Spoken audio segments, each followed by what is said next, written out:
Cabby. Let's say hi. Cabby. How are you? Look at this. Hey, man. I don't know how you're doing it. I don't know how you're on the phone, but... Listen. I can only be brief, but how are you, man? It's your last week on the air. I know you've been really giving me some mad love, and I really appreciate it. And I got your Christmas card. You did? I did. What a great card, man. Are you kidding me? And what about you, man? How you doing? Well, prison, a camp is not what you expect. I'm more in a medium security, medium high facility with razor wire, and I appreciate Robin and the crew coming down and trying to visit me. I guess they got the screw job running around. That's just what I hear. I don't know what goes on. Yeah, they try to come down and see you, but I thought it was really kind of cruel. Yeah, me and Howard were there too, Cab. We couldn't get in. Yeah, we tried. Yeah, I'm sure, Artie. Did you bring the blow? Yeah, we wanted to surprise you with it. Did you hide the blow like I asked you? Yeah, Do you making any friends in prison? Well, I kind of remain neutral because, you're supposed to pick sides in jail, and if you pick sides, then there can be trouble because, Howard, in prison, you stand in line, and if you cut, you get stabbed, and it's a pretty violent place. I saw a guy catch a pencil in the eye. There's rape. It's violent. It's a scary place. Do you have a prison nickname yet? No. People call me Cabby. I try to tell them to just call me Lee, but when a guy who's done 15 years and has tattoos on his face calls you Cabby, you just nod and say yes. You go with it. You go with it. Any prison sex yet? Not for me, but when you ran, I guess you ran one of my most memorable bits during the week here. We were remembering you, that's right. Yeah, and I've fended off some attacks this week. There you go. No, no you didn't. Yeah, I've spent some time in the hole in the solitary confinement due to fending off attacks. I'm nobody's pocket yet. That's what they call it here. Is that really true? Did you really? Yeah, when you become a prison bitch, you're someone's pocket. And did you really spend time in isolation? Yeah, times. There's been fights. Really? Yeah. Ay. Man, I wouldn't last a day there. No, you wouldn't. Well, you're famous, so you'd be put locked down somewhere. Well, what about when people learn you from the show? Can't that help you a little bit? It can help you. It can also hinder you because they think you got something that they don't have, and Right. But I'm a nobody, so it worked out well for me. Yeah, I would think he's pretty intimidating with the tattoos and everything. I would stay with him. And he's a big guy. And you're losing weight. I saw that. Hello, Cabby. I guess we ran out of time. Uh-oh. Yeah. All right. Well, it's good to hear his voice. Wow. So he knew we were there trying to visit. Yeah. Because I thought they wouldn't even tell him that. Today's show will be filled with goodbyes. Today is the real last show. Tomorrow we're going to do our final show outside. And by the way, a lot's been made of the weather, of course, and I'm nervous about it because, hell no, I don't want to stand outside if it's raining or snowing and stuff. But the good news is I hear it's going to be much warmer. It's going to be in the 40s. Yeah. Okay. That's the good news. The bad news is it might either snow or rain, I'm understanding. Well, it's supposed to start tonight as snow and freezing rain and then change to all rain or something. No matter what happens with the weather, I will be out there. And you know what? Sometimes they're wrong about the weather, too. It's right, weird. I've seen that happen. Oh, wait, Cabby's back. What happened? Sorry about that. That's okay. No, if I do have to go quick, obviously. Yeah. Is there a line behind you, somebody waiting for the phone? Hello? Cabby. Uh-oh. Boy. Yeah, there's something going on here. I hope we didn't catch him mid-rape.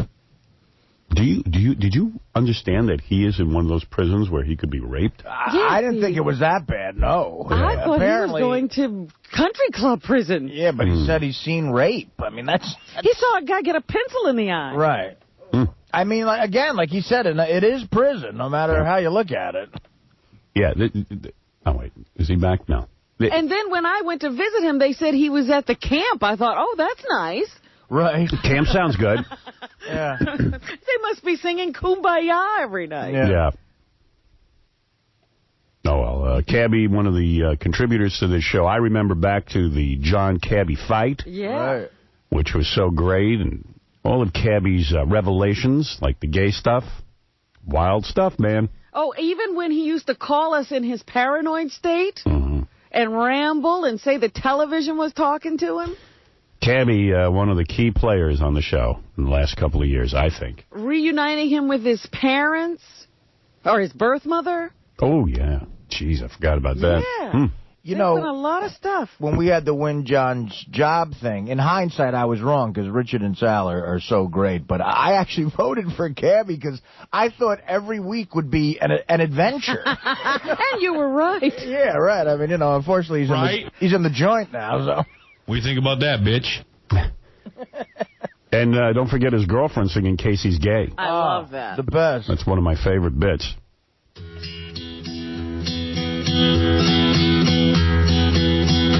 Casey's gay, but we already knew that anyway. Glad he's back.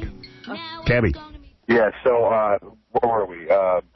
We were just remembering all your great appearances. We were talking about how great you were on the show. Here's 5 reasons why you were great on the show. Number 1, Cabby John fight. Yeah. Number 2, when you try to get... Yeah, he keeps hanging up. No. I mean, not hanging up. Yeah, but getting cut off. Yeah. Cabby. Nah. Cabby Angry Black fight, too. That's right. He did another great. fight. Anyway, where was Casey's Gay? That was good. That was great. He'll call it the same place. I know. Casey's gay, but we already knew that anyway. Now it's going to be proven he likes man spray. Oh, we all know that Casey's gay. Suddenly, he's not half the man we thought him to be. There's a shadow of homosexuality. Oh, his boyfriend came suddenly. Why he won't come out, I don't know. He just won't stay. His boyfriend is hung like a horse. We all know that Casey's gay. Casey's gay. That's great. His such an easy for men to play. A nice warm place to hide there. You know, What the hell happened to this thing getting bleeped? oh, boy. we all know that Casey's All right. gay. Cabby. You back? Howard. What's going on, man? Let me government phones. Let me just say this, and then I gotta go. Go ahead. You guys have been the greatest to me. Your fans have been writing me a ton of mail. I love everything. I love what you guys have done for me. Hey, man. You know what I'm saying? Cabby. And I hope to God I can follow you guys over there. Real quick. Yeah. What do you need in prison, but we can send you? I need no nips, no bush. They're letting some naked pictures shoot, but they can't have no nips, no bush. All right, no nips, no bush. Yeah, and keep the mail coming. I'm trying to write everybody back, but it's real tough. If they can send a self-addressed stamped envelope with the mail, that'd be great. All right, when do you get out?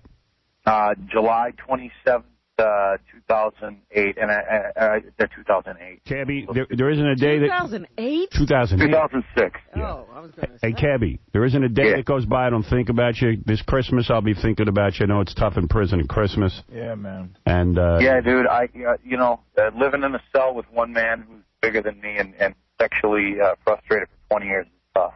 Wow. Well, hey, we think about you every day, man. I learned how to make a knife out of a toothbrush, though. That's cool.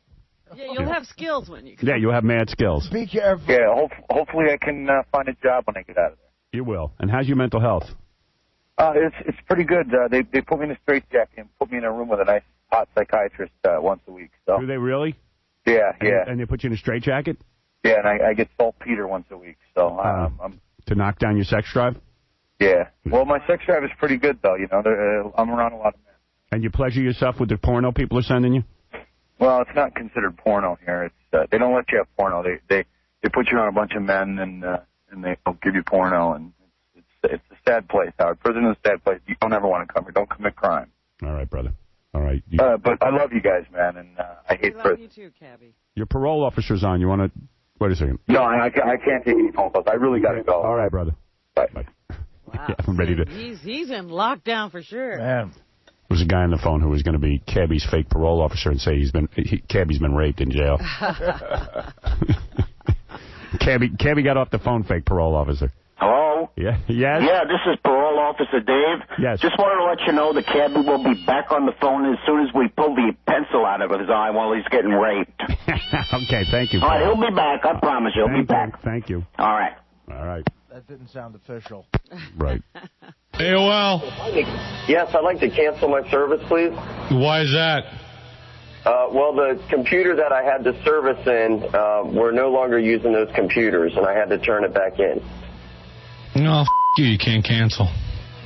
What? I said you. You can't cancel your service.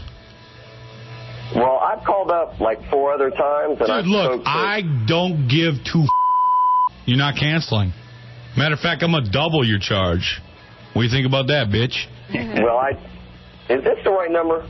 Yeah, you called AOL, right? I believe I did. And you want to cancel your service. Well, guess what? Well, I told them I'll just cancel the credit card. It doesn't matter. We know where the you live, and we'll find you your credit cards, and we'll charge them all. What do you think about that, biatch? Yeah, right. You guys are crazy. Yeah. Why do you think we've made billions of dollars, dude? This isn't AOL. Yeah, it's AOL. You called the number, right? Yes, I did. All right, dickus. Who do you think you called then? Well, who is this? This is Cabby from Howard Stern. See that jokester? He could joke with the best of them. Yeah. You know, something else you forget is that Cabby called us from his roof on 9/11 to tell us what he saw of the World Trade Center, because he was looking at downtown Manhattan that day. That's right. Well, all right. So there's a farewell from Cabby. There's a lot of farewells coming up. But here's a song you can remember about Cabby. This will put it all into perspective in case you've forgotten about him. Well, hey, bartender, make mine another club and soda. Well, I'm one of those people that believes that Cabby will come out of jail even stronger and wiser and eventually land back in jail. Yeah. That's pretty much how it'll go. I'm sitting here wondering, will Cabby be like Elvis after the Army? All the real rock and roll stuff is gone, and he's just a Vegas performer. Yes. I can guarantee that. There'll be a difference in Cabby. Brian, you're on the air. Hey, thanks a lot, Howard. Hey, now. I'm glad you guys had Cabby on. It was good to hear him. Yep. I was remembering something with Cabby. When he first came on, he was racing High Pitch Eric down the block. Oh, yeah. That's right. That was the intro. For those of you who have been waiting a long time to hear Jackie back on the show, Jackie Martling says his goodbye today on the show. Big day. That's right. They call it marijuana, and before this song is done, we'll explain to all you people how this outlaw causes fun. See, pot don't make you older, and pot don't make you fat. It just makes you feel real friendly, and you know that's where it's at. All right. That's great. Paul's guy goes for skydiving lessons. The instructor says it's very simple. You leap out of the plane, you pull the rip cord. Nothing happens, you pull the emergency cord. That easy. Paul's guy jumps out of the plane, completely forgets. He's like, whoa! All of a sudden he passes a black guy coming up. The Paul's guy says, hey man, you know anything about parachutes? The black guy says, no. You know how to light a gas stove? Oh, boy, that's something else. Confucius say, a schoolboy who fool around with schoolgirl during wrong period and get caught red-handed. There you go.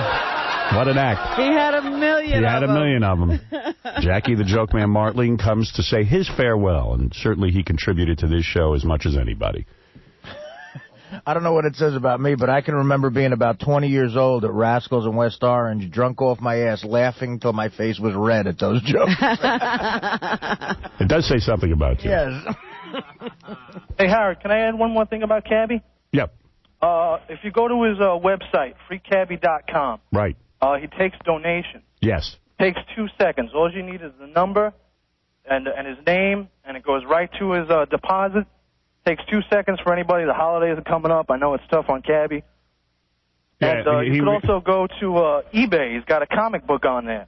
Really? Yeah. Yeah, he's trying to get some things going. I know I've gone on freecabby.com just to get the address. I write them. Yeah, it takes 2 seconds. Yeah, all right. So have a good holiday. I'll see you at the rally tomorrow. Oh, good. Come on down tomorrow. And I was working on my speech yesterday. Were you? Well, yeah, I was driving out to Long Island to, my daughter and I were having dinner, and I have a special little book I've been writing my thoughts down in for my speech. Uh-huh. And it's already up to 6-7 pages. Yeah. Wow. I'm working very hard on it. Well, my goodness. Are you paring that down, or are you going to keep all 6 pages? No, I'll eventually pare it down Okay. to 5 pages. Take out the fat. You know what I do? I write little notes to myself, and then I'll just kind of riff. I'm not really... You're not going to sit down and write out the whole speech. You're going to have little that would be bullet boring. points. Bullet points, so I don't forget. And then I'm like trying to remember certain people, and then, it's a whole thing. Right. You don't want to end up in a Jessica Hahn situation afterwards. Somebody says, oh, you forgot me. But that'll happen. You'll have it happen anyway. We're going to forget someone. Do you know that Melrose, Stoner Dude, another guy from California, are already downstairs, like waiting for tomorrow?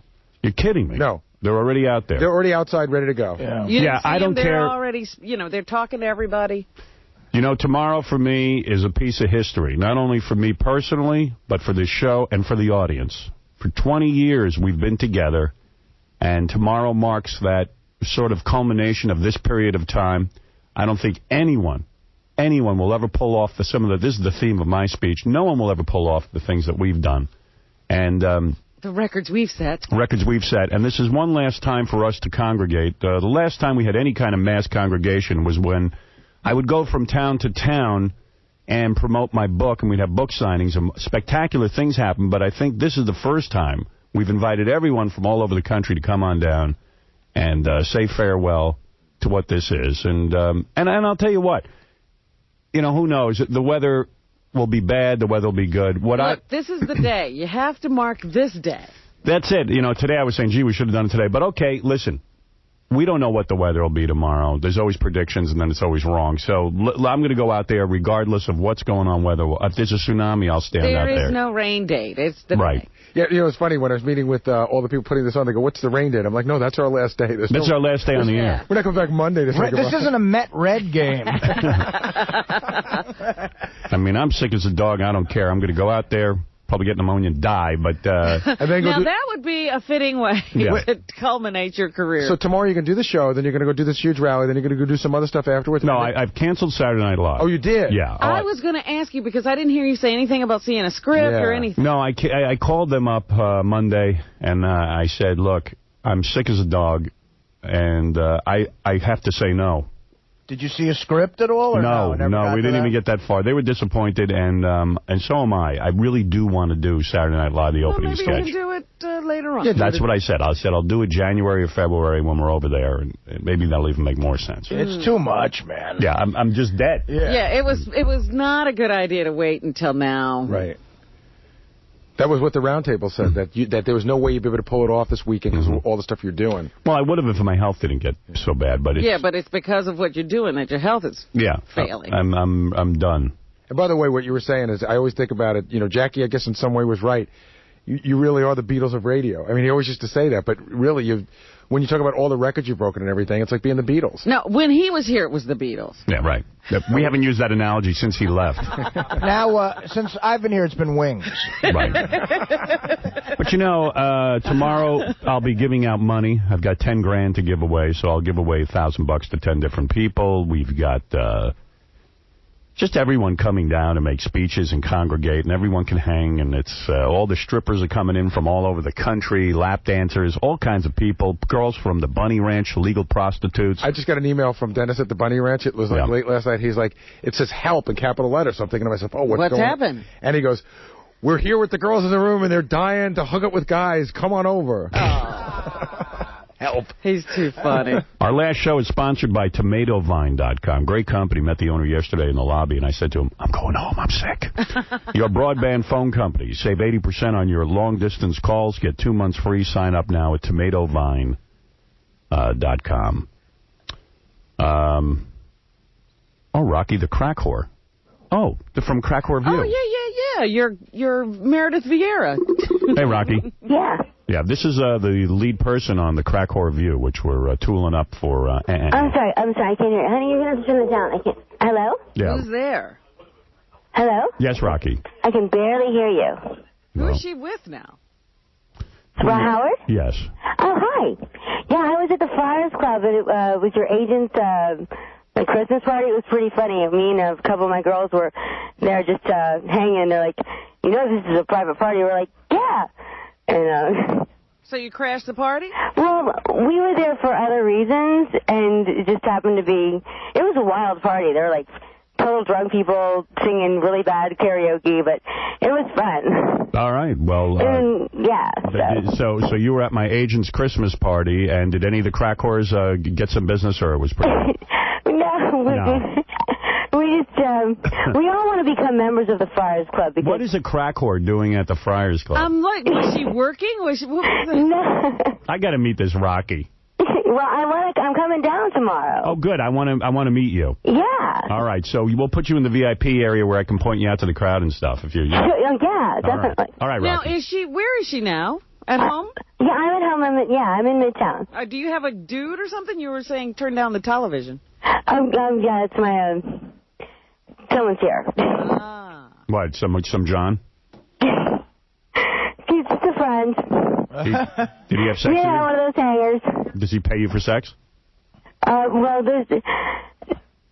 just hanging out right now because he's a little cracky right now. What are you wearing? I'm wearing pink lingerie. Yeah, she's kind of hot, this chick. Yeah. She's a crack whore, but she's in pretty good shape. Yeah. From what I hear, I'm going to meet her tomorrow. How much is she everyone making else. right now? Well, I'm almost naked. How much are you making right now? Is what? Well, since it's like I'm talking to you and it's downtime, I'm not looking at the clock, you know. Right. Oh, he's getting a freebie. And when are you going to do some crack? Well, I just did something. That's why I couldn't concentrate because I heard the radio and then my head was a little wacky. So. Did you do? But we weren't doing any crack last night at Friars. Good for you. How'd you get through that? Well, yeah, just you vibe off other people's energy and you get really, really drunk. I thought crack was so addictive that you couldn't go like a half hour without getting some crack. Well, it's all in your head. And, who wants to, just sit in your bathroom and just, smoke? It's not fun. So you just got to, you smoke, and then you, take 8 hours to get ready. And then you go out, and it's fun, and then you leave. I got to say something. You give crack a good name. No, I don't. No, I don't. I don't think, I would not wish this on my worst enemy. Really? You know what gives crack a bad name? Crack. Crack, right. I used to say I don't smoke crack, I lick it. All right. Sexy. All right, we'll see you tomorrow, Rocky. Okay, sweetheart. All right, she's going to be down there tomorrow outside, and we're all going to be together for one last show. And we invite you to join us for the final, I can't believe it, but tomorrow's the final show. That's it. Down to one. Man. Robin, your last newscast today. Yep. And that's that. King of All Blacks, you coming down tomorrow? Yeah, of course. I'm going to be there. Right. I can't miss it for the world. No, we got, I work sanitation, so they got it off the wire that it's not going to even snow at that time. It's going to taper off about 2 in the morning. Oh. And then it'll change the rain around 12-ish. You know how it's going to be. It's going to be a beautiful day, man. No, it's going to be warm. It's going to be 45. That's good. Yeah. Well, I think the weather had me a little freaked out. And then I just said, I'm going to let go of that, man. We're just going out tomorrow no matter what. Yeah, it's like, when the president gets inaugurated, they don't care about the weather. The president stands out there and makes his speech anyway. Yeah. I used to pick up garbage, and it was pouring rain. I didn't care. It was still a beautiful day. By the way, I'm going to choose some people from the crowd to attend an after party. I can't, unfortunately, bring everyone with me. How do you but choose? I'm coming. I'll have a way of doing it. Okay. Am I coming? Yeah, you're coming. And we're gonna get together somewhere. A lot of the people I'm going to be able to bring with me, and we're probably going to go over to the Hard Rock and have a special performance by Sheryl Crow, who has agreed to play for us. And this is going to be fun, man. So it'll be fun for... Will I get to get in? You didn't make the cut, unfortunately. My beautiful Robin did not make the cut. Oh, come on. I'm a big Sheryl Crow fan. I took a sick day. You take your top off, and there's a possibility I could squeeze you in. Darn. Yeah, but so we've got a huge day, and I'll be able to select people from the crowd and bring them with us, and... it'll be an emotional... I started writing my speech. I'm going for emotional rather than funny. Really? Yeah, man. I know you're going to get... it's only natural, man, that you get... that you get emotional. It's only natural. It's not being no fag to cry. Well, I don't know if I'm going to be crying. That's gay. You don't know if you're going to cry or not. That's the good thing about it. Your voice will crack or you'll get choked up. Well, my voice will crack anyway between my impending pneumonia. Jeez, I've been so sick. I saw your Entertainment Tonight, too, yesterday. That was good, too, man. You know, I gotta tell you something. I didn't think it was so good, and I'll tell you why. I did. I liked it. I don't know what it is. It just seemed like you was happy, and it was a good segment to me. I don't know. I spent about, let's see, I was with Derek Jeter's girlfriend there. Right. And that's his girlfriend? That's his girlfriend. Beautiful girl. Yeah, she looks just good. Stunning. Young girl. Vanessa Millalilala. She looks like she's Hawaiian or something. Yeah. Beautiful. I mean, I've never seen lips like that. I had thoughts of doing all kind of weird things to those lips. But they look like little balloons. Oh, my. Stretched balloons. Bee-stung. Bee-stung, glossy, very nice. She looks like she's a mixture of a lot of different races, and I'm all about that. She's hot. She looks short, though. Was she short? She had on big, high heels, like boots with giant heels. So she was looking pretty tall, actually. But hey, now. She's hotter than Mike Piazza's chick. Yeah, but I spent a lot of time giving her a tour of the satellite place. I gave her a extensive interview about my plans for the future, and basically the piece just focused on my relationship with Beth, which is fine, but I kind of was there to promote So, I mean, it was a fine piece. It was very, in fact, let me comment on a lot of things that you might want to pick up. The Us magazine this week is focused on... Give me two of them. Give me two.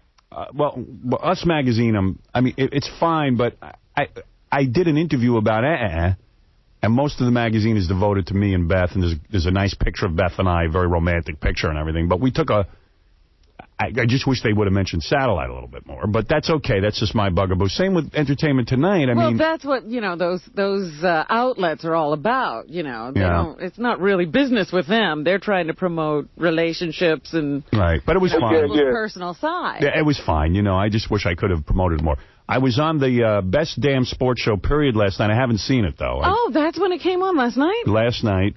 I missed that. What channel is that on?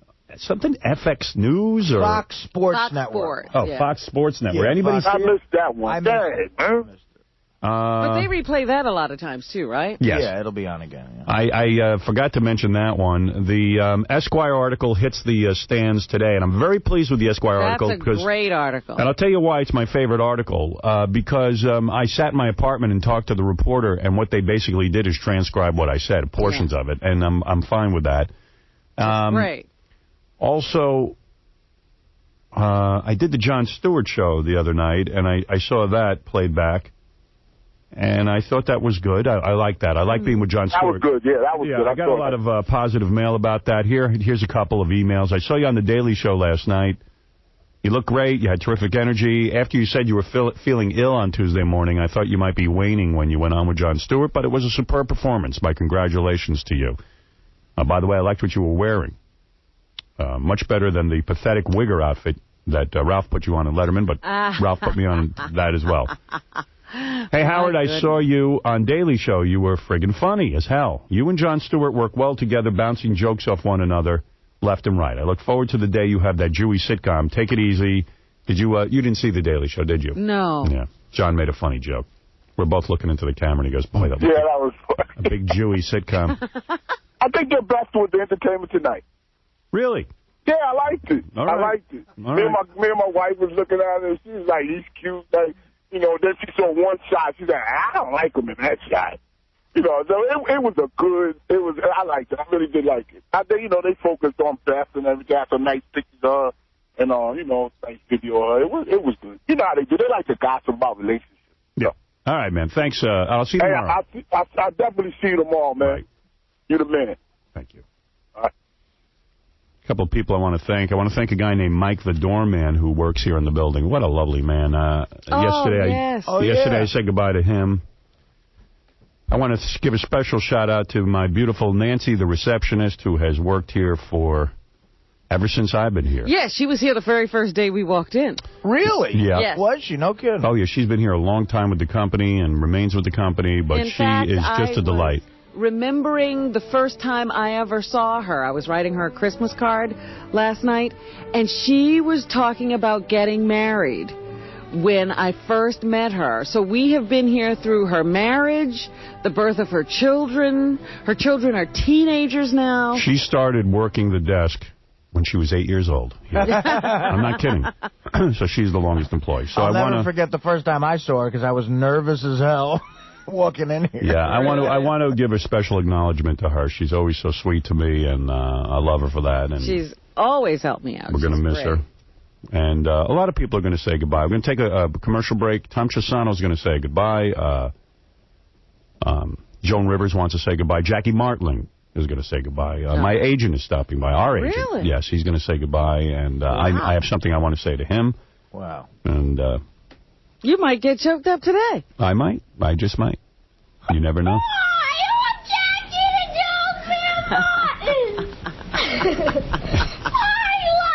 Beer. Warm beer. Cold beer. And I have a treat for you, too. Billy West cut a special goodbye message as the Jackie puppet. Oh, wonderful. So I think that'll play out great. And we'll be back right after these words for our next to last show. As we say farewell to terrestrial radio, the Howard Stern Show would like to share some of their happier moments. Every week it's something else. Get me the goddamn car. You're not listening to me. I don't care. Get it for me now. Oh, that's my problem. What kind of guy sells his car before he's got the new one? I'm going to pull your eyes out and stick them right there like bees. They're going to be anal love. What's the matter? Is your mommy a crack whore, too? I'm aware that you eat a lot, Robin. If you're really angry, I'll go home. No. Oh, you can go home anytime you want. You don't have to be here. Even if that were true, which it's not, you're now making fun of me for getting better. Move along. F you, dude. I hate you. Don't treat me like shit, Gary. Don't talk to me like that. Please get to work. I'm a person, all right? I'm trying to help the show, and you think I'm against you. That is bull. Just shut up. Do some work and shut up. No, guys, no. No. Guys, easy.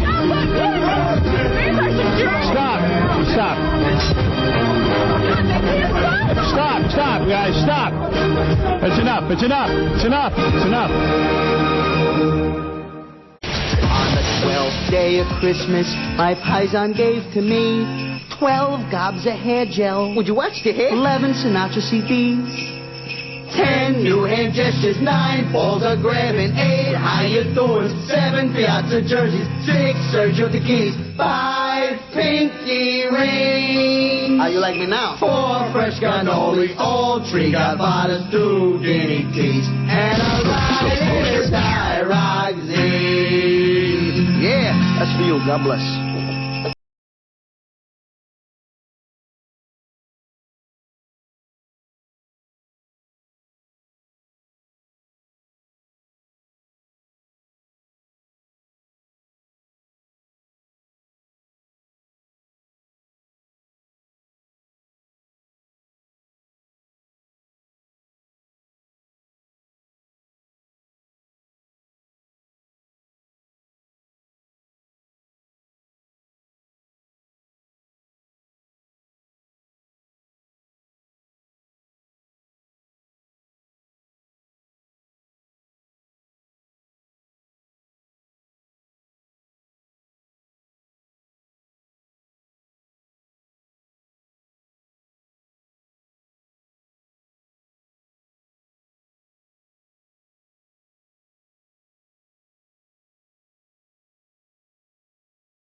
need to have numbers. I don't understand watches that don't have numbers. Yours doesn't have numbers? No.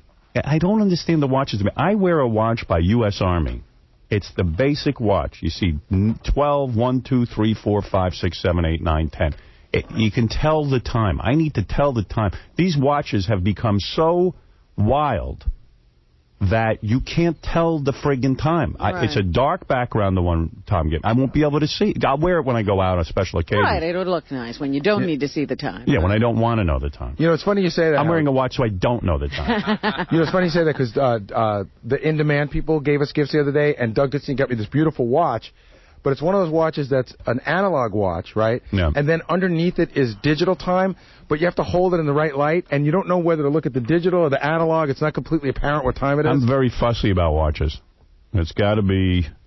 I'm with you about the... I like. I need to know whether it's 1 o'clock or 2 o'clock. I can't be guessing. Right. Is that on that dot or that dot? Well, my first Christmas here, I still have that great watch you gave us. That's an amazing watch. Yeah, that's a fun watch.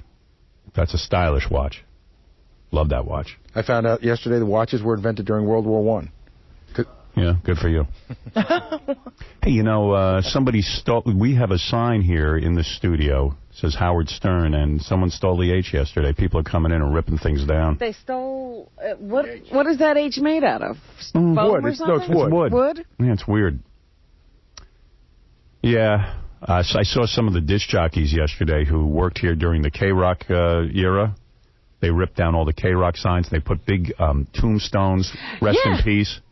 Looked like a graveyard around here. Yeah, a lot of the people who worked on the music format are really freaking out, and I don't blame them. Not only they're out of work, but it's one less music station in New York, and, you know, there's a lot of change going on, a lot of motion riding high. I know Tom had a fit in the halls when he saw that, because Les Moonves and Joel Hollander were coming in, and he didn't want to seem like it was anarchy going on here. Right. I didn't know they were coming in that day, but yeah, they had taken part of the sign down, too, that said K-Rock. Yeah, there's a lot of change going on here as we say goodbye. Gary came into the studio. They were pulling 6 huge cables into here, and Gary says to the guy, "What are you doing?" Guy says, "David Lee Roth needs to see all the news channels while he's on the air. He's going to have a bank of monitors so he can monitor what is going on in the world." 5 42-inch flat screens, 36-inch, something like that. What? Yes. Yeah, 5 flat screens. Where is my flat screen? There's Beirut. You never asked for one. Well, I never asked for one. Well, I probably and I didn't freak out. I didn't like it, certainly. And I didn't want, and you're absolutely right, I didn't want Les Moonves or Joel to see that, you know. It was anarchy. But there's a lot of angry feelings. Thank you for the watch, by the way. It's beautiful. Beautiful watch. Nice. And it's no disrespect to anybody else. I mean, to Artie. I mean, I've got something for Artie. I got something for Benji. But to me, when we started here, you know, on November 18th, it really was the U4. And you know, and I sometimes feel. I actually started to cry when I gave Robin her watch. It was very emotional. Yeah, he had to leave the room. You look like you were going to cry when you gave me the watch. It's very emotional. Yeah. And you know, and I am ever since the chemo, I'm so much more emotional than I was before that. Yeah, they say when you have a near-death experience, it changes you. Man. Yeah, I mean, absolutely. I cry at weddings and stuff. It's pretty bad. I do want to make a point that Baba Booey did not deserve the watch. He was not here the first show. That's right. Second or third, my watch first week. No, actually, my watch should have said December 4th, but believe me, I'm sticking with it. All right. I don't think it's right. I'm just going to say it. And I'm really sorry you don't like your watch. No, I love it. I'll wear it, even though I can't tell what time it is. You'll have to wear 2 watches. Can you tell the time with that watch? I just can't see the time. It's hard. You know what I'm talking about? Yeah, I mean, I can tell it. I mean, it's not that different from the watch that I got that I told you about in 1984, and yeah, I can tell the time. Is that a very expensive watch? The one that you got? Yeah. It's not cheap. What does that cost? None honestly? of your business. Well, I'll go price it anyway. You go price it. I can. Let me see. You know, that's got to be $250. When does 250, $300. You know, there was a. You can go online. I told you the other day, there was a great move in the office when Stutter and John worked here. You'd give him a gift, and the second you walked out the door, he'd hand it to Jason and tell Jason to go on the internet and see what it cost. Oh, are you kidding? No. He wouldn't even do it himself, like secretly. After we got the watches, Gary said, you know, this makes it so much harder for me to mouth off about Tom and the way he's treating us at the end. They go, what's going on? I'm disappointed. What happened? And Tom knows why. Yeah, here the issue is there. You need us to move out. We thought we had a plan that was going to allow Richie to start the work and accommodate a cleanup of the studio on Monday. Right. I mean, unfortunately, we've now had that plan has gotten flip-flopped, and we now have to do work in both studios to accommodate everybody who is going to start. Yeah, but what about it? But I mean, how are we supposed to clear our stuff out? So I mean, for the studio, I need to get the studio cleared so that the construction crews can come in, start at midnight on Monday night. Sunday night. Jeez. Wow. You've got New York City construction workers to work on Sunday night. Yeah. Well, that's pretty good. See, I was hoping. But I don't understand something. I thought Tom gave you till Monday. We said we need Monday to clean up. But that changed because they have. Why did it change? Because I guess they have to get the work done. Because they can't wait a day? Not even a day. It's really 12 hours. They can't wait 12 hours? Richie has now almost double the work that he's got to do. Why? What do you got to do? You got all the connections for a board. No, I understand, but now we have to do additional work in what we refer to as the FM studio, the music studio, as well as modify this studio to fit everything in. So it's. I mean, listen, Tom's. Well, tell me what your problem is. Were you back in our office? No. Back in the office is fine. So what it means to us, me and the staff, is that originally I thought tomorrow's the last day. You don't have to do anything in here. We do. We have to clean out, our other stuff. What other stuff do we have? We have stuff. We're going to come in, so we'll probably have to come in on Saturday and clean up. All right. But Tom said he'd come in and join us. I told him it's not necessary. And I will. We shouldn't offer. You don't have to do that. I might be able to get our stuff out of here tomorrow after. Yeah, you'll come back after the festivities. Boy, they can't wait to get us out the door. No. Give us a couple of days to clean up. I wouldn't be teary if it were easy, Right. I saw David Lee yesterday. I said hello to him. I wished him luck. Yeah. But, boy, it's like he's like the president walking around, like 6 guys around him. You know what I mean? With pads and pens and everything. A lot of expectations. It's all part of it. There was an architect here. No, I'm saying that. He's like Sounds like he knows what he wants. Oh, he definitely, he has in mind. He knows what he wants. He knows what he wants. He knows what he knows, and he knows who he is, and he knows what he has. He knows what he has, like the Beetlejuice Maybe they song. have the Beetlejuice song to open the show. I wish him luck. I really do. And then, people say, well, you mad at David Lee? I go, no, why would I be mad? I think it's great. I think it's going to be very successful. So, anyway, let's get back to our last show. Okay. Tomorrow. Thank you, Tom. Hey, Tom, while you're here, let's play your favorite moment. Tom has chosen a favorite moment after 20 years. Tom's favorite moment? I may have a new favorite moment. It may be the argument that happened 2 days ago between Robin and Fred when they relived the Fred meltdown. That was good. That was a good favorite moment. But you've chosen a moment, and I saw your moment, and I said, screw Tom. I'm not playing this. This isn't a good moment. And then I listened to it. It is a good moment. What are you talking about? He picked a good moment. I was like, F Tom and his moment. Take him off the schedule. Well, what was the moment so that I know what you thought? I'm going to play it for you. Let be a surprise. Good. I'm going to play it for you. Tom's favorite moment was when we had the Cabby John fight. And going back and listening to a little bit of that, we edited it down for Tom's favorite moment. And let's go back. What year was this? You know? Anybody know? 2002. 2002. Right. Before you play it, let me just say that the part of the work the work that went into is unbelievable. And Jody, who just works really hard. I know she's coming in later. Right. But I actually had to deal with the sports authority in New Jersey. I had to get a license. I had to become a licensed fight promoter in the state of New Jersey to get this in order for this exhibition. Move over, Don King. And we had to, and I had to send letters out convincing everybody that it was not a real fight, that it was just going to be an exhibition, a sparring match. You worked very hard on this. Yet everybody knew that those two guys wanted to kill each other. It's another great piece of show history because it's really the reason why Cabby's in jail. That's right, because he didn't pay his taxes when he won money for this. Here we go, Cabby John fight. 2002. Ladies and gentlemen, let's get ready to rumble!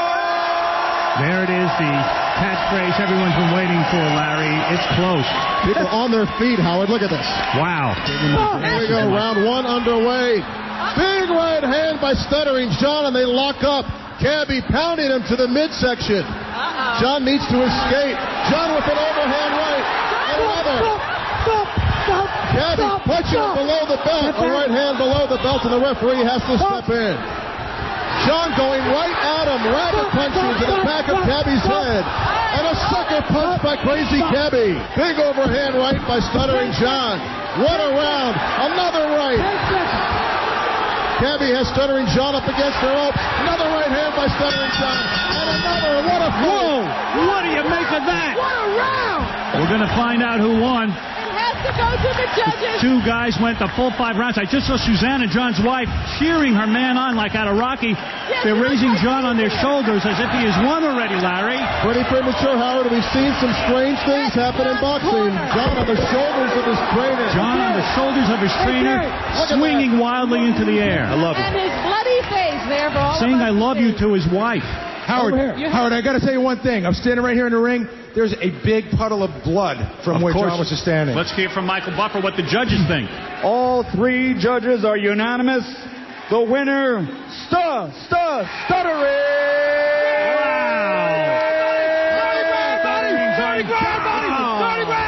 I told you, Robin. I told you guys. I kick his ass. I told you. Stuttering John, a man 100 pounds less than Cabby, silenced Cabby. He's holding the belt and screaming. Stuttering John. I told you, Gary. What I tell you? I told you, Howard. You got 30 grand from me, mother. Right. He's very pumped up.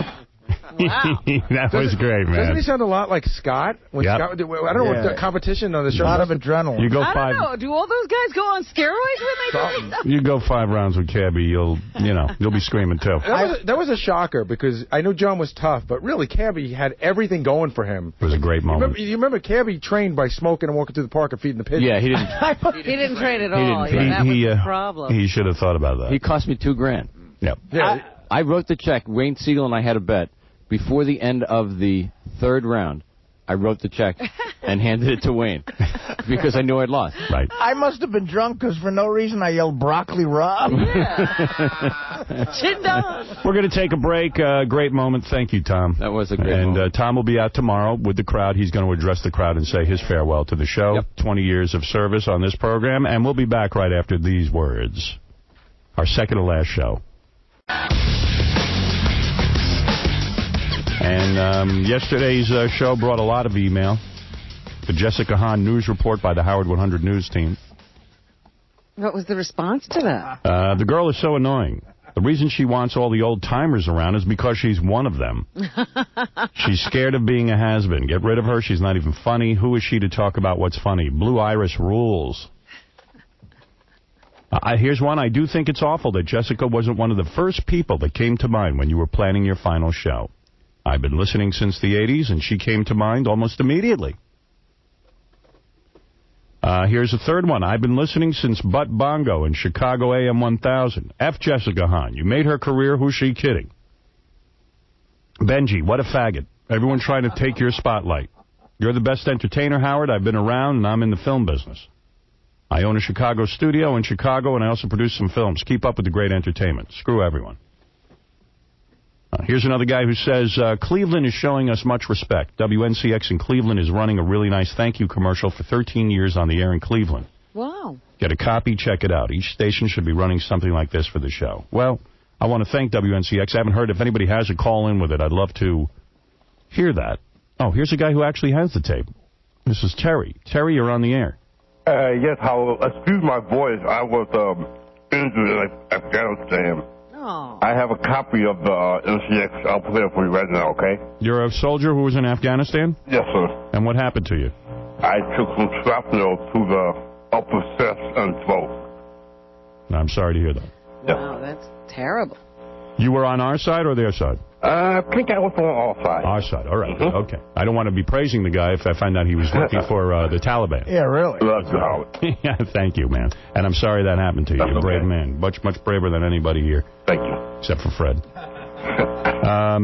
No, I'm really sorry about that. But let me hear what this thing is they're playing on WNCX. Okay, here it goes. All right. Cleveland's classic rock. This is the final week of live broadcasts of The Howard Stern Show on WNCX. We'd like to say thank you, Howard, for over 13 years of incredible morning radio. We'd also like to thank all of you out there for listening. WNCX will be running Best of Stern shows until December 30th, 2005, and we do it proudly. Many things have changed in Cleveland over the last 13 years, but one thing hasn't, and that is starting off each day with a lot of laughs, courtesy of you, Howard, and for that, we remain forever in your debt. As January begins and you blaze new trails while we start the David Lee Roth era, there's one thing that even the FCC can't take away. That's the 13 years filled with laughter and memories like the funeral and book signings that will never be forgotten. We wish you all the best in everything you do, Howard. Thank you, King. From 98.5 NCX, Cleveland's classic rock. Class move. Yeah. Yeah. Hey, Howard. Very nice. Yeah, class move, wouldn't you say? Yeah. Yeah. That's very nice. Hey, Howard. Yeah. You think you could maybe put me on hold and maybe you'll play one last game? Oh, one last game. Man, I wish... Man, goddamn it, I want to give this guy something because... Anything over there? Gary, what do you got? You got anything for this guy?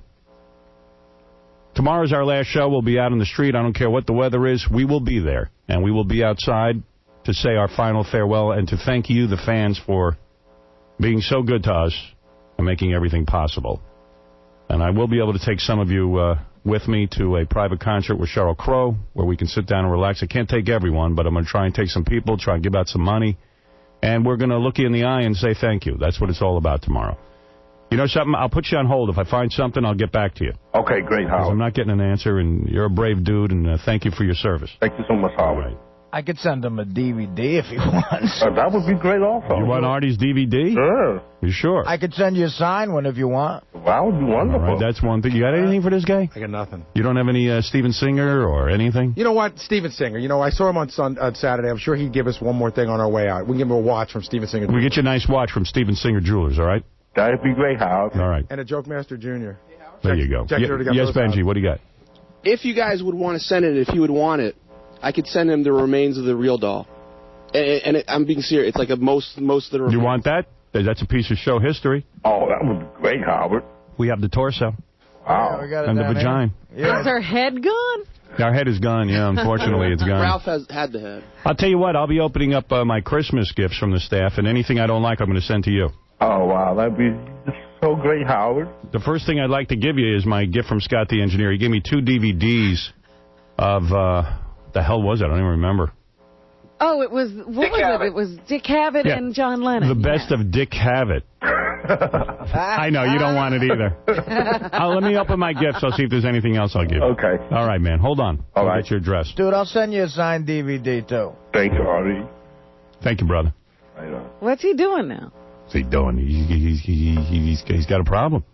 I'm just wondering, does he just sit at home? You sitting at home, or what are you doing? Yeah, well, I had 3 surgeries so far. I'm scheduled for 2 more. You getting laid? Every once in a while. It's hard to get laid. Well, chicks don't understand. How do you talk when you can't talk? Yeah, I know. You should tell them you're from Botswana. Kind of got that vibe going, right? Yeah. All right, well, listen, you'll have the real doll now. Just clean it out. That's all I'm telling you, man. A lot of us have used it. Yeah. Right. All right, brother. All right. Hold on. She's filthy. Wear protection. Yeah, wear protection with the real doll. One of the people who has made, I think, the most appearances on this show as a guest is Joan Rivers. Yes. And the reason I love Joan Rivers, forget the fact that she's funny and she's a legend in the comedy world, one of the first female comic to really break through. She, more than anyone that I can think of, has always befriended me and was always good to me. And even the years that she was the guest host for the Johnny Carson show and one of the biggest entertainers in the country, she treated me with mad respect, Joan Rivers.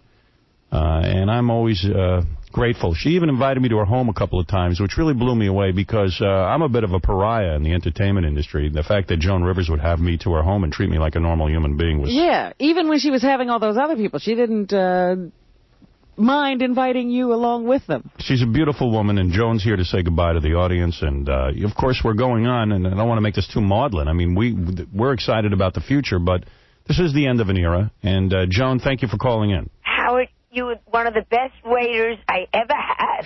At her house. At my house. I wasn't going to bring up that I had to serve platters. You were fabulous, and everyone thought you were so amusing. You know, it's funny. I was like all my rich friends. All her rich friends thought I was like a little pet. Now, I remember being at our house, and Joan actually was throwing a party. It was a Christmas party. She was throwing a Christmas party, and there was like no food there. And I said, wow, how is she Jewish? Well, I was going to say you were the only Jew. I thought that was very important to have at my house. Everybody got a chance to bring me a gift and meet a Jew. Well, I'll tell you, it's funny. It really was a weird party, but I remember a party. I was at Joan's house, and there was a young girl there who was dying of AIDS. Yes. And Joan was trying to help her. And that was a sad, sad situation. I remember sitting and talking to her and her family. Yeah. And that was a tough one. Yeah, people don't know the soft side of Joan. Yeah, right. Oh, yeah. How about when I was over Joan's and she invited me to a party, and I get over there, and I'm the only guy there, and she says to me, and she answers the door in a negligee. Oh, I don't remember that one. And she was like, Howard? I just came out of the shower. Why don't you come in here and see How what you... about the time you came to my show, my daytime show, and we went to a private room, and I didn't know you had cameras, and you pretended to try to make me thinking you were going to get it on camera. You know what? I forgot about that. This is true. We had a TV show, right? And I hid a camera in my room, and when she came in, I came on to her. And she turned me down She shot you right down. She shot me down. She goes, oh, please. Oh, Howard, stop it. She was so unattracted to me. Well, Joan, thanks for all the laughs, and thank you for always doing my show. I love you. I listen to you all the time. I bought a car just to sit in it and listen to you. All right, Joan, I appreciate it. I love you both. Goodbye, Ron. Goodbye, guys. I'll see you tomorrow and on Monday. Thank you, Joan. Goodbye. Bye. She's a great lady. Great lady. My greatest memory of you with her was when you were on her show and you got Angie to admit that's right that she came home and found Bowie in bed with Mick Jagger. Remember that? Oh, yeah. Remember how many headlines that made? I did the Joan Rivers show, and her guest was Angie Bowie. Right. And I broke Angie Bowie down in 5 minutes on that show, and I was pissed because I wish I'd done it on my show. Well, she was pissed because Joan couldn't get her to do it. And then Joan said... She said something like, you bitch, you wouldn't tell me that. He comes out here and you tell him in 2 seconds. Yeah, Angie Bowie said Mick Jagger and David Bowie. She found them in bed. It was front page news the next day. Right. Got Angie in a lot of trouble. I don't think we've seen her since. No. But I tell you, that was good for me. Made me look like a prince, huh? That was a great moment. Yeah, I remember watching that on TV. I mean, I was watching the Joan Rivers show because you were on it, so I remember. Gee, I forget all that stuff. You know, I've been writing my speech for tomorrow for when I go outside, and I keep trying to remember things, and... Well, even when you played Tom's moment, I was like, look at the places this show has gone. Yeah. We've done every kind of broadcast you can think of. Yep, we've done it all, and it really, it's the end of an era in a way, because with the FCC and what they're doing and what Clear Channel has done, consolidating all the radio stations, there aren't too many opportunities anymore to amass this kind of audience, to get this kind of loyalty, to be this outrageous, and to be able to say F you to all convention. And there's not too many opportunities for broadcasters to go around the country and try out their material. So this is the end of an era in a way, and tomorrow we will mark it, our last show, our big goodbye. We look forward to seeing you outside. We think it might be a piece of history. For those of you who can't make it, you can see it on Yahoo. You're going to hear it here over the radio. They're going to follow us after we get off the air and go over to that party. Mm-hmm. I want to thank Sheryl Crow and Stained. Stained's going to be out front. They're going to do the Beetlejuice song one last time. Wow. Now, will they, if it's raining, will they get electrocuted? Yeah, that's what's going to make it even better. Now, that's an ending. Yeah. Stained will get electrocuted and die. Oh, and that's sacrifice for the what show. A show. I love those guys. Reading through the email here, Casey's apology yesterday made me cry. Damn you all, I don't cry, but that was great radio. Number 2, oh my God, Casey. Absolutely heartfelt. Casey made me cry when he apologized to Tom. I feel like an idiot. I'm sitting here at my desk with my headphones on, with tears in my eyes. I miss KC. Maybe one day we'll be able to hear him on Well, you might. I'm trying to get him on Meet the Shrink. Someone here says, thanks for having Gary the Retard on one last time. Never written into the show before. I'm a 10-plus year listener. Thank you so much for having Gary the Retard on one last time before moving to Wow. I was listening the first time you played Shoo Shoo No Retarded Flu, and I thought I was going to run off the road with laughter. Shoo Shoo Retarded Flu! KC, by the way, will be appearing on Superfan Roundtable tonight. Oh, wonderful. Yeah, Casey's on there. I'm just laughing because Gary still thinks the flu is following him around. He does. Sal and Richard said at their stand-up shows, they introduce him and they say the flu is chasing him and he freaks out on stage. A lot of people upset with Benji for asking to be part of the last show and be on stage. I mean, how lame is Benji comparing himself to Robin? Robin is Howard's left hand, not his left butt cheek like Benji. And a lot of people thought Robin was overly mean to Benji. I've been listening to the show for the past 6 years. A lot of people don't realize this, but out of everyone on the show, Robin is the most evil and cruel person. She seems very pleasant and unthreatening, but her favorite times on the show are always the tension, the fights, and people being hurt. It's true. I don't know what the hell is wrong with her, but she always loves it when people are hurt or uncomfortable. What about you on Meet the Shrink? I don't know why I find that funny. Here's a guy who says, Robin, you made me sick today. Why the F would you ever consider not allowing Benji to say something? I didn't not allow him. Show concern and compassion for the people who've worked their asses off for you. I don't expect Robin to care for anyone but herself. But on the last day, Jesus, let the man speak. My goodness. I'm not the one who barred him from speaking. Why are they getting on my case? And here's one that says, I, for the life of me, don't know why Benji puts up with you, Howard. New York has so many other jobs to choose from. Why get insulted day after day by Howard and Robin? She's always putting her 2 cents in. Shut up, Robin. I'd like to hear what Benji has to say. I think he's a very well-spoken person. You always have to put him down. He's been there for 8 years, and you can give him 30 seconds. Benji has a show of his own on Monday. You can hear him all morning long. Here's another guy who says, I can't wait to hear Jackie on the show today. I can't wait to hear Jackie. The man is a true genius and one of the funniest people in the world. It was a real travesty when you allowed him to leave the show. Even now, just hearing the sound effects of his laugh makes me crack up. If you were smart, you'd do whatever you could to bring him with you to Satellite and dump that fat, no-talent drunk piece of crap Artie. Whoa, I saw where that was going. Jackie's a god, and Artie sucks the sweat off dead men's balls. Signed, Jackie Marlin.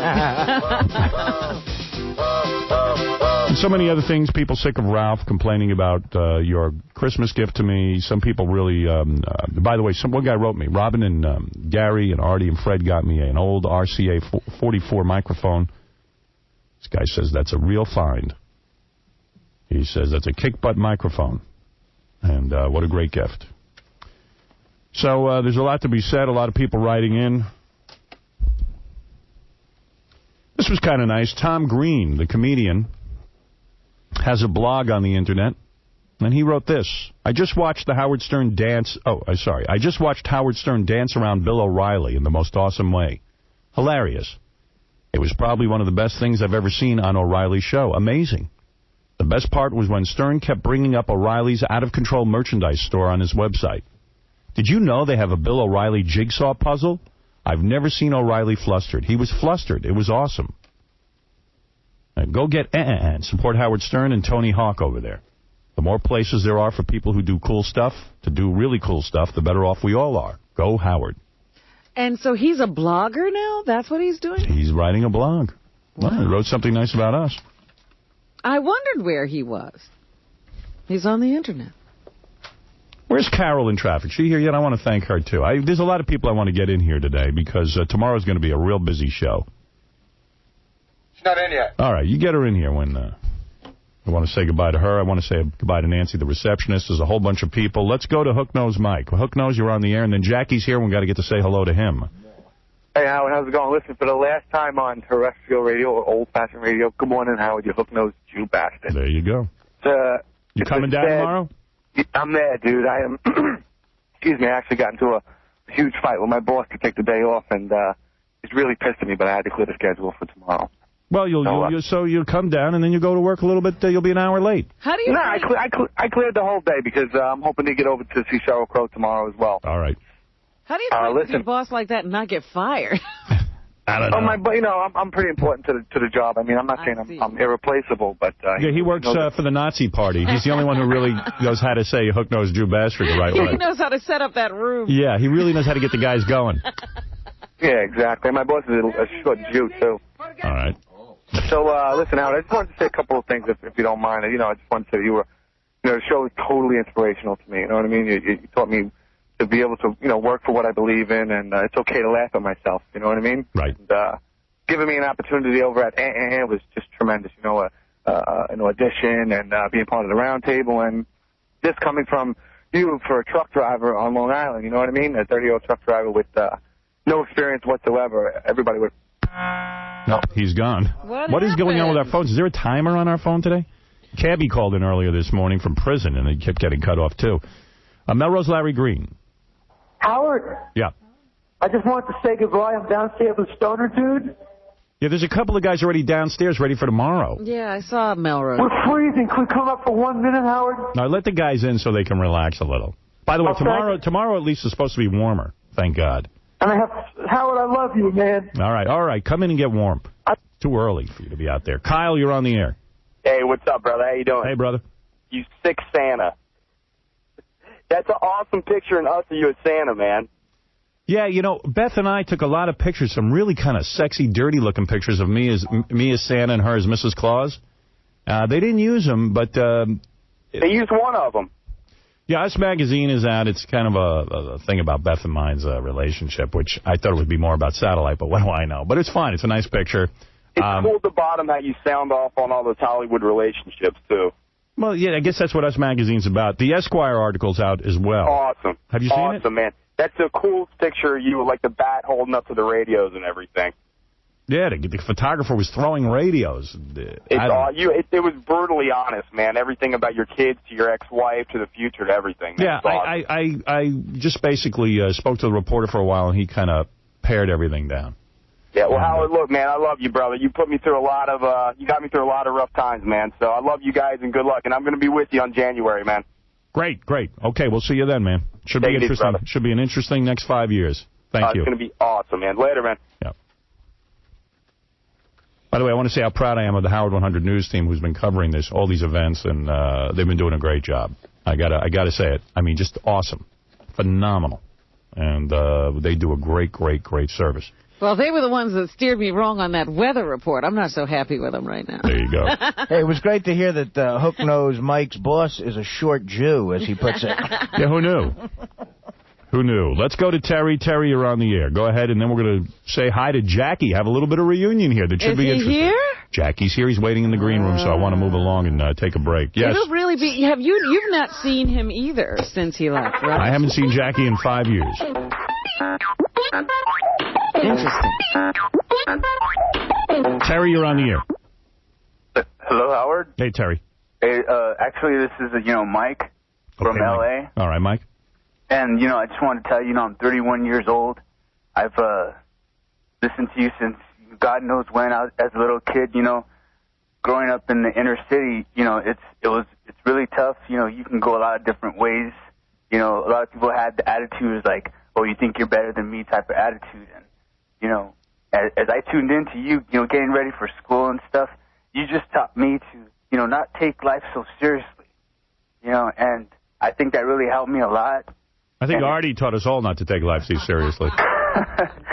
Yeah, really, dude. All right, man, I hear you, and thank you for being a loyal fan and listening to the show. Well, how did he turn out since you were such an influence? He took over the Crips for Tukey. Yeah, he turned out. It was just really great, just being able to listen to your show every day. Well, let me tell you something. The government's not going to stop us. The FCC can't. The religious right can't. We're going to go on.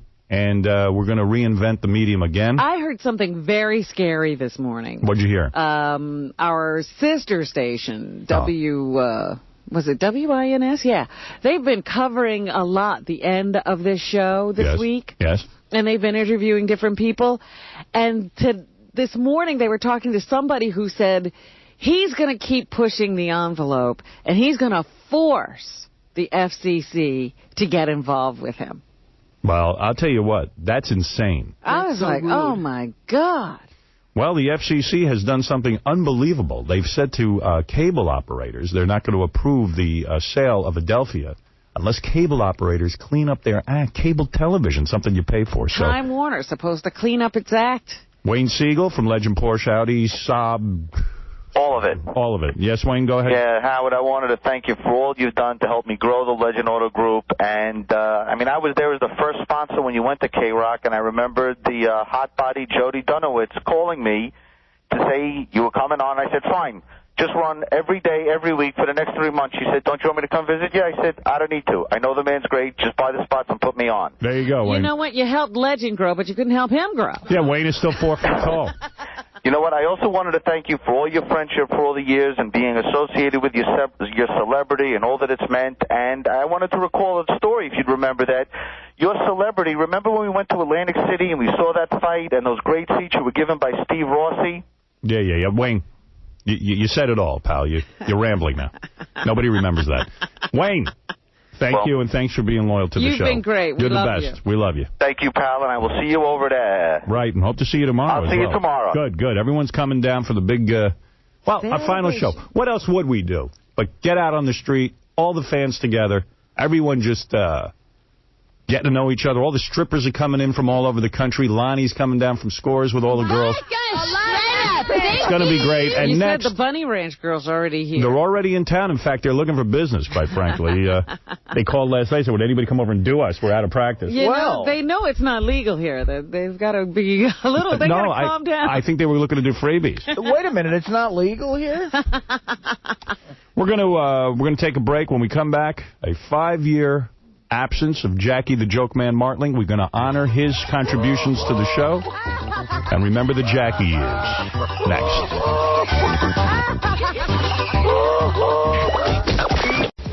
The king of all media is about to unleash the mother. King of all media. Howard Stern. Now, another show news, Jackie Martling has left the show. He has walked out, and much to my chagrin, after 15 years, the man has walked out because out of all of us, he's the only guy who can't figure out how to get a new contract without walking out.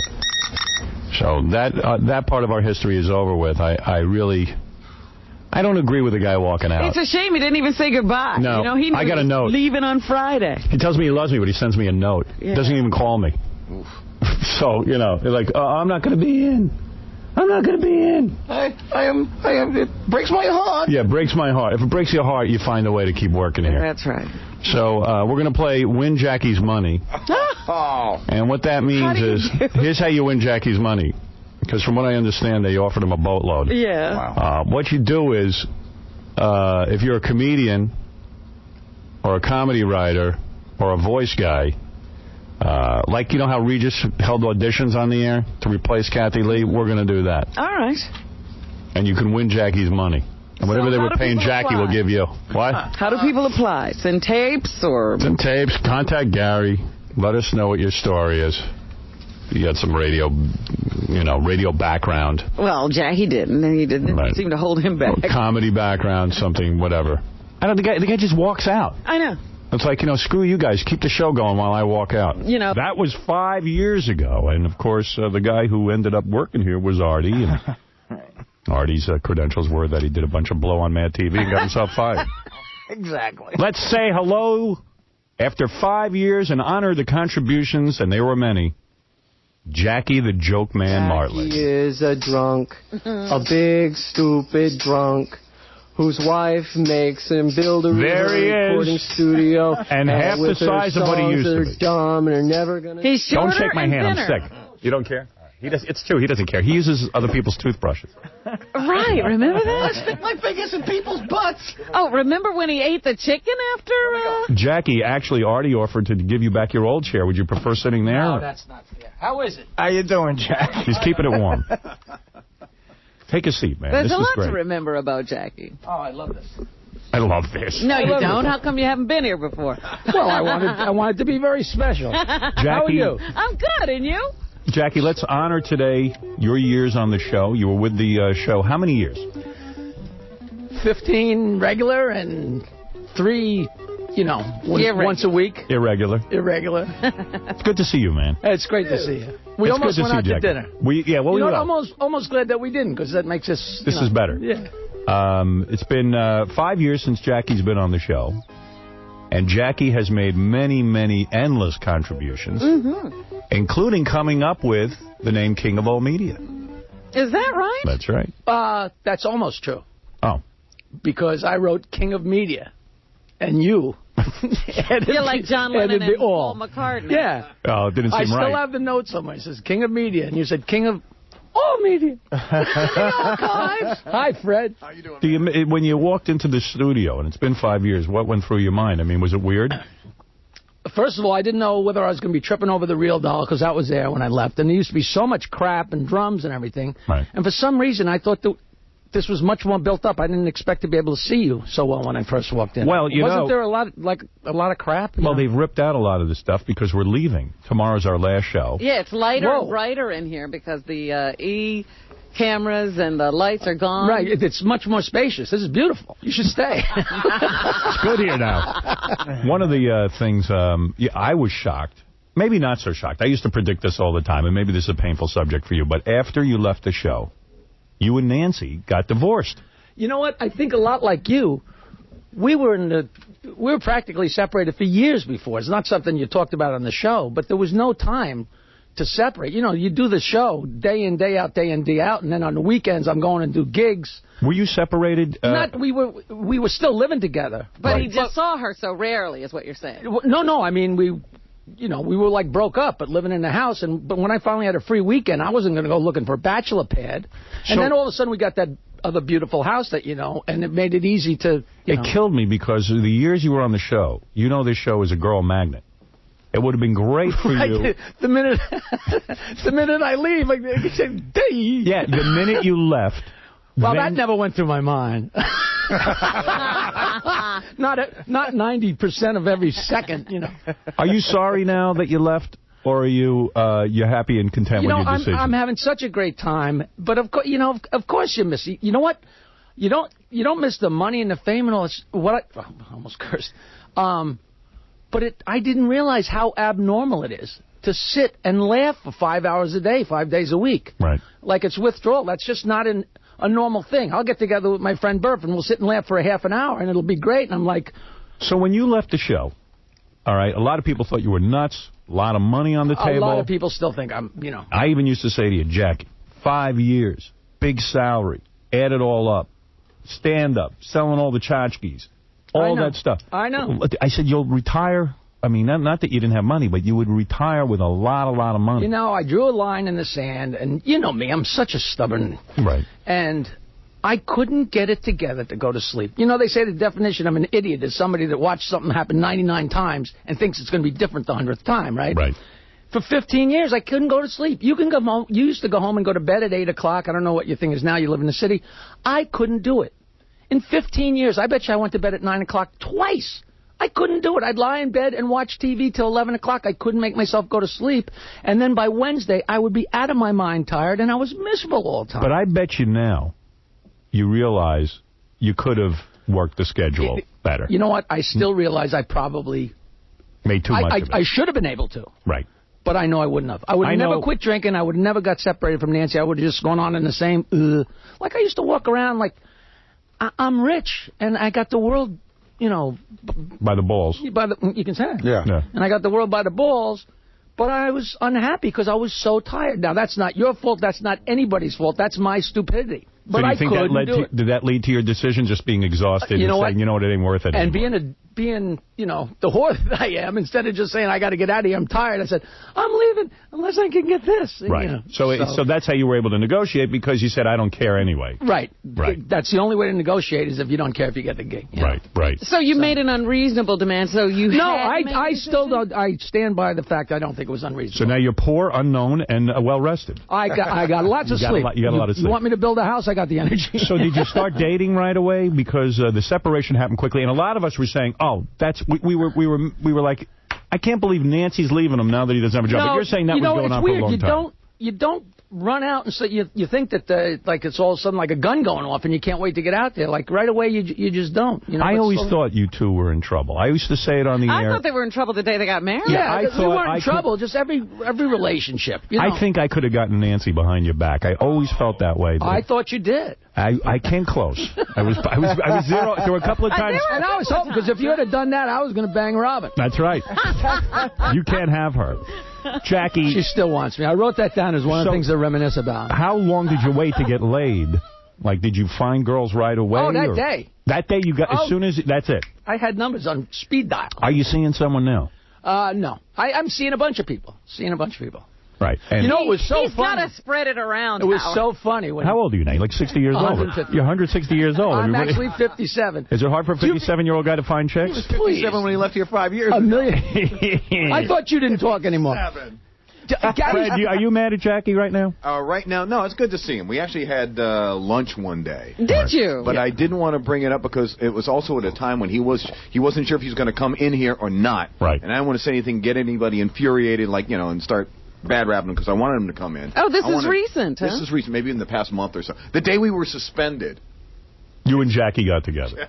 And in true Fred form, he said nothing about it. Right. But would have been a good story. You should have called me. No, I didn't want to queer the deal because, like Gary was saying, he's not sure, he wants to come in, but blah, So you're blah, not blah, angry with... I know you were very, very angry with Jackie. Which when I you left. totally didn't understand.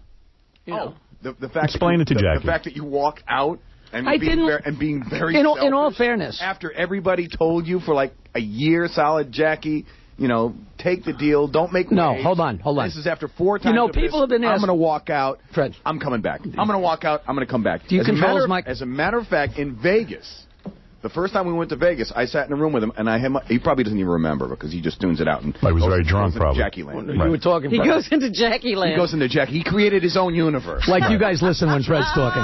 Right. Joke Land. See, Fred's not mad at all. He's past it. I'm past the anger. Now I'm just gonna, Let me say my 2 cents here. In all fairness, point it out to you that you made a big mistake. In all fairness, and you really screwed us up. No, I didn't. Well, Yes, hold on. you did. Hold on. In all fairness, You left us high and dry. No, This but show- that's not. This show is a well-oiled That is machine. not true. You were a very important cog on this show. And when you walked out, And wait, you I made it agree. hard for him I to agree do with his that. job, made it hard I for didn't Robin to do understand her your job. feeling because I feel if Jackie wanted more money, But they were he- offering him more money. I thought it was a reasonable deal. Everybody did. Yeah. I still But don't know. that's- but- I never asked But anybody that's what not he your was gonna make. decision. That's my decision. If I decide But what then I why want, did, then that's why not. Did, then why did you call back 3 months later looking for? Because a deal? a woman's allowed to change her mind. Okay, get up on the table. We want to Listen, look at your vagina. In all fairness to me, in all fairness, can you say that? You can say vagina. Vagina, you You can say. owe us. Why are you leaving? This place is a free for all.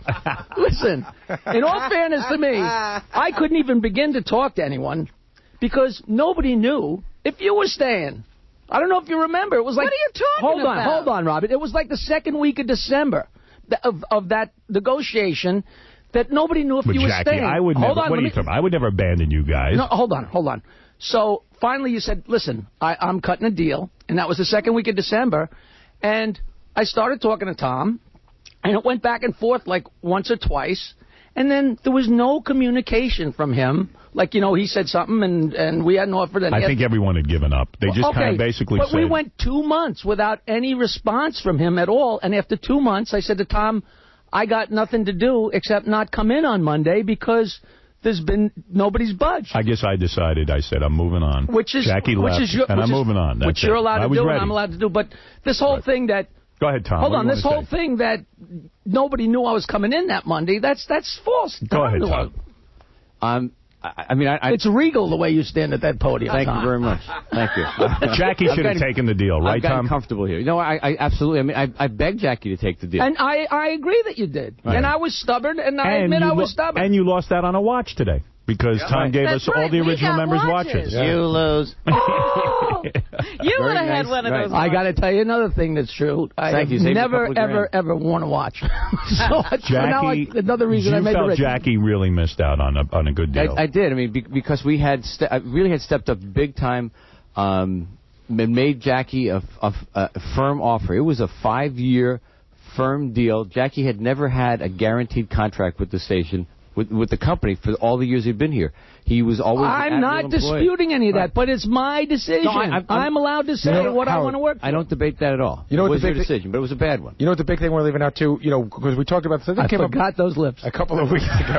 Look at that. Look at the size. Look at those lips trying to get over those teeth. One of the things. Hold on, let me enjoy this. That's what Jackie did so well. Jackie, you love torturing All Gary. I can remember is you standing there, and he gets a few minutes during the commercial to try and talk to you. I remember that He'd be too. trying to talk to you, and I'd be going, "Da-na-na-na-na," from Mighty Joe Young and Climb Joe, and he gets I will tell you that Your life got better when Jackie left. I'm going to tell you something. did. It was the 1-2 punch of my life it really did get better when you left. Even though aren't you glad? Even though I missed you like you can't believe, but it got better because I was able to get more done, and then my life really got better. Again, not a cut to, but when John left, those were the two guys who just gnawed away at me day and night. He would talk to you, and the show would be ready to go on its regular, normal course, and he would just about be out the door, and I'd go, look at that ass. And that would be good for 45 minutes. Here's what he would do, Howard. I didn't even have to contribute. I didn't make fun of anything. I would just remind you to make fun of him. How about the long hours we put in for the Channel 9 shows when me, you, and Fred decided to release our stress by painting pictures of Baba Booey? You know, that was maybe... You know, there's arcs of the show where it really spiked, and that was when we were so tight. Us guys, painting and getting the berets. Well, we spent all day and night together writing. Can I forget we had a whole entire wall? No, we were supposed to be writing, and instead of writing, we were painting. And what drove me crazy was... Do you still have those? I still have Fred did the definitive painting. Oh, yes. What drove me crazy It's funny, is... I was looking through the Miss America last night, and I ran across that painting. Jackie and I would knock out 10 to 20 paintings he did a masterpiece of Gary. Fred spent months painting the background of his Baba Booey. He did the Bowie Lisa. And as soon as we'd all get in our berets, and Tom would come back and go, what are you guys doing in your painting? What are you paying outfit? Artie for? You Artie, what are you doing? Hi, Artie. I'm listening and loving it. Everybody tells me how great you are to me, and I appreciate that. I love you, man. Thank you. I'm a big fan of yours, Jack. You're Absolutely. crazy. Big shoes to fill. Artie had a tough time, right, man? It was weird coming in. Oh, my God. Yeah, come on. You guys were legends. Well, at least you get to sit right there in the spotlight. When they were playing in the studio, they're telling me and Fred that, hey, you're going to be the stars of the show, and then they hit us in the bread basket.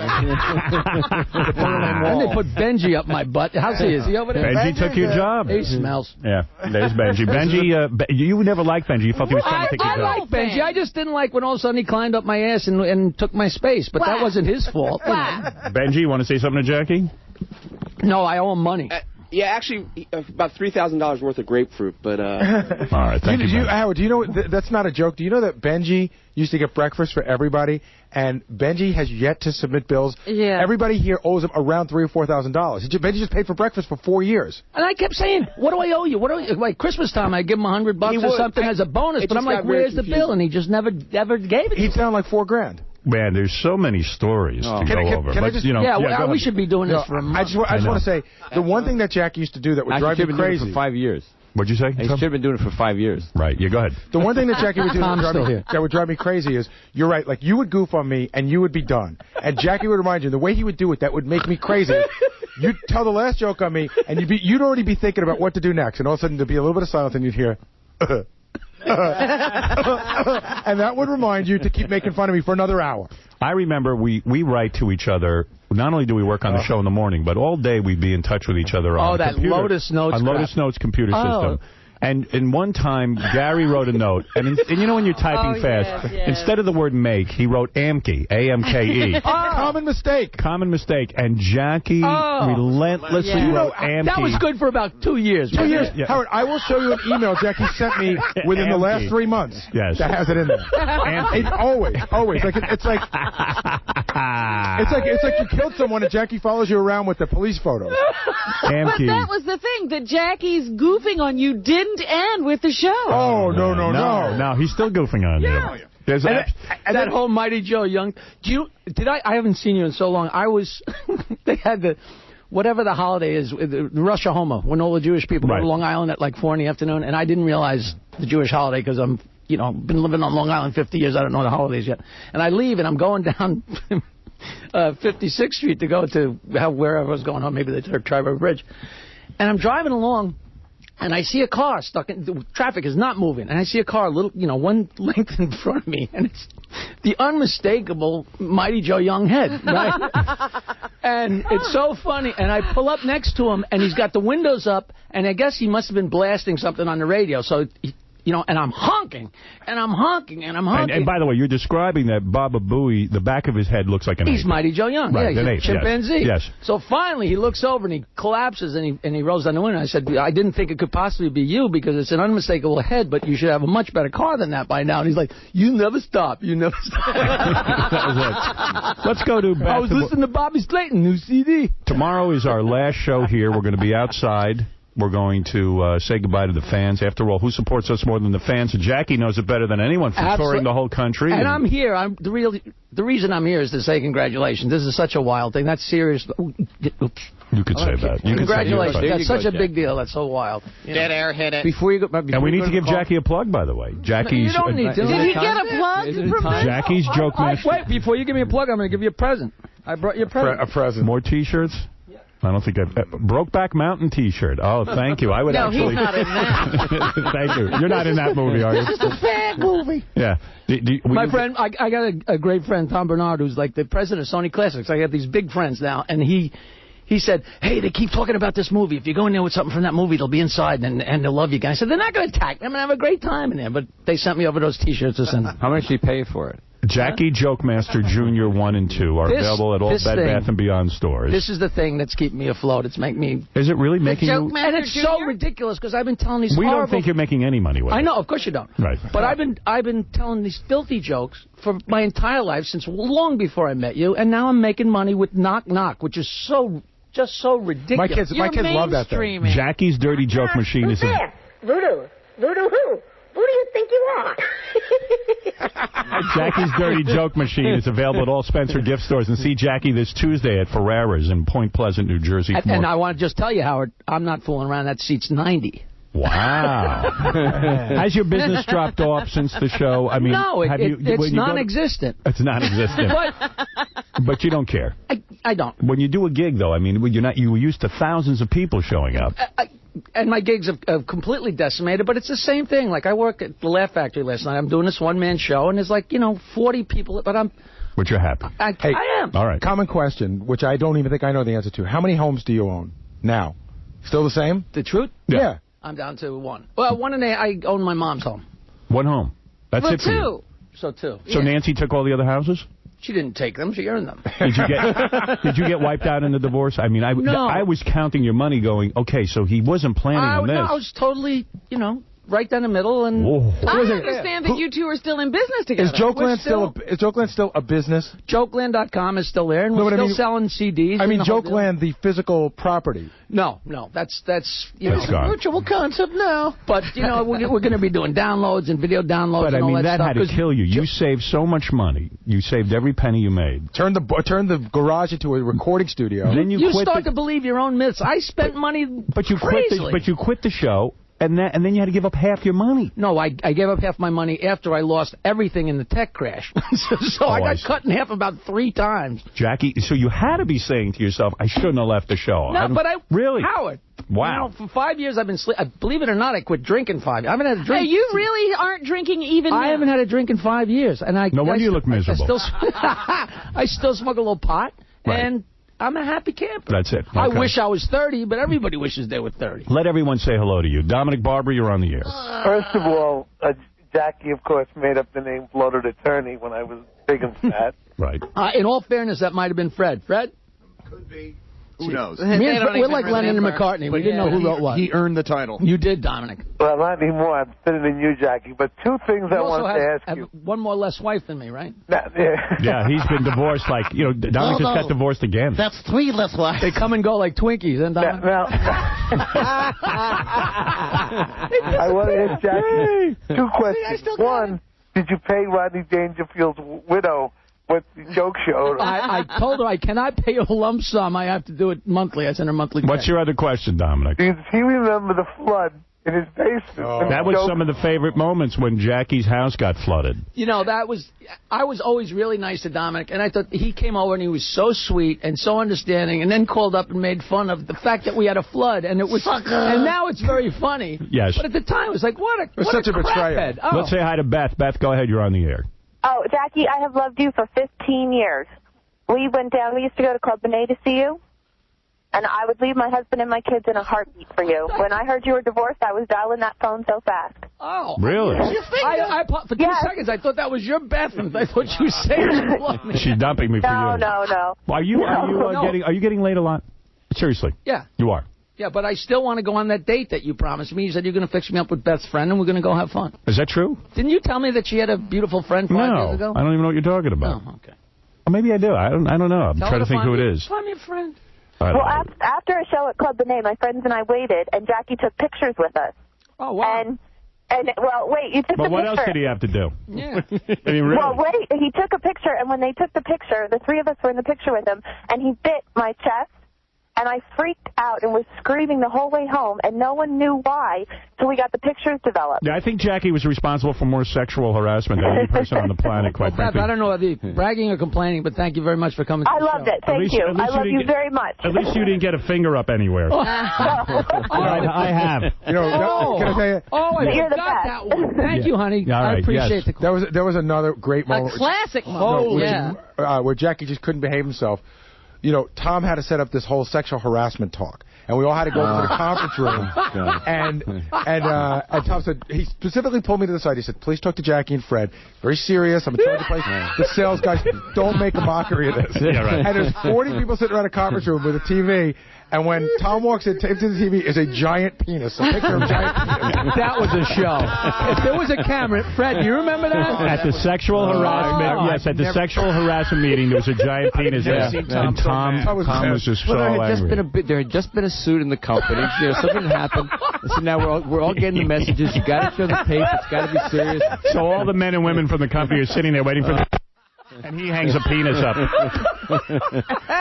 Let's go to some favorite Jackie moments as we on coming in. It's great. In fact, is it true you sponsored Jackie's appearance? Yes. It is sponsored by Havoc. How did this happen? The sexually... I'll tell you exactly how it happened.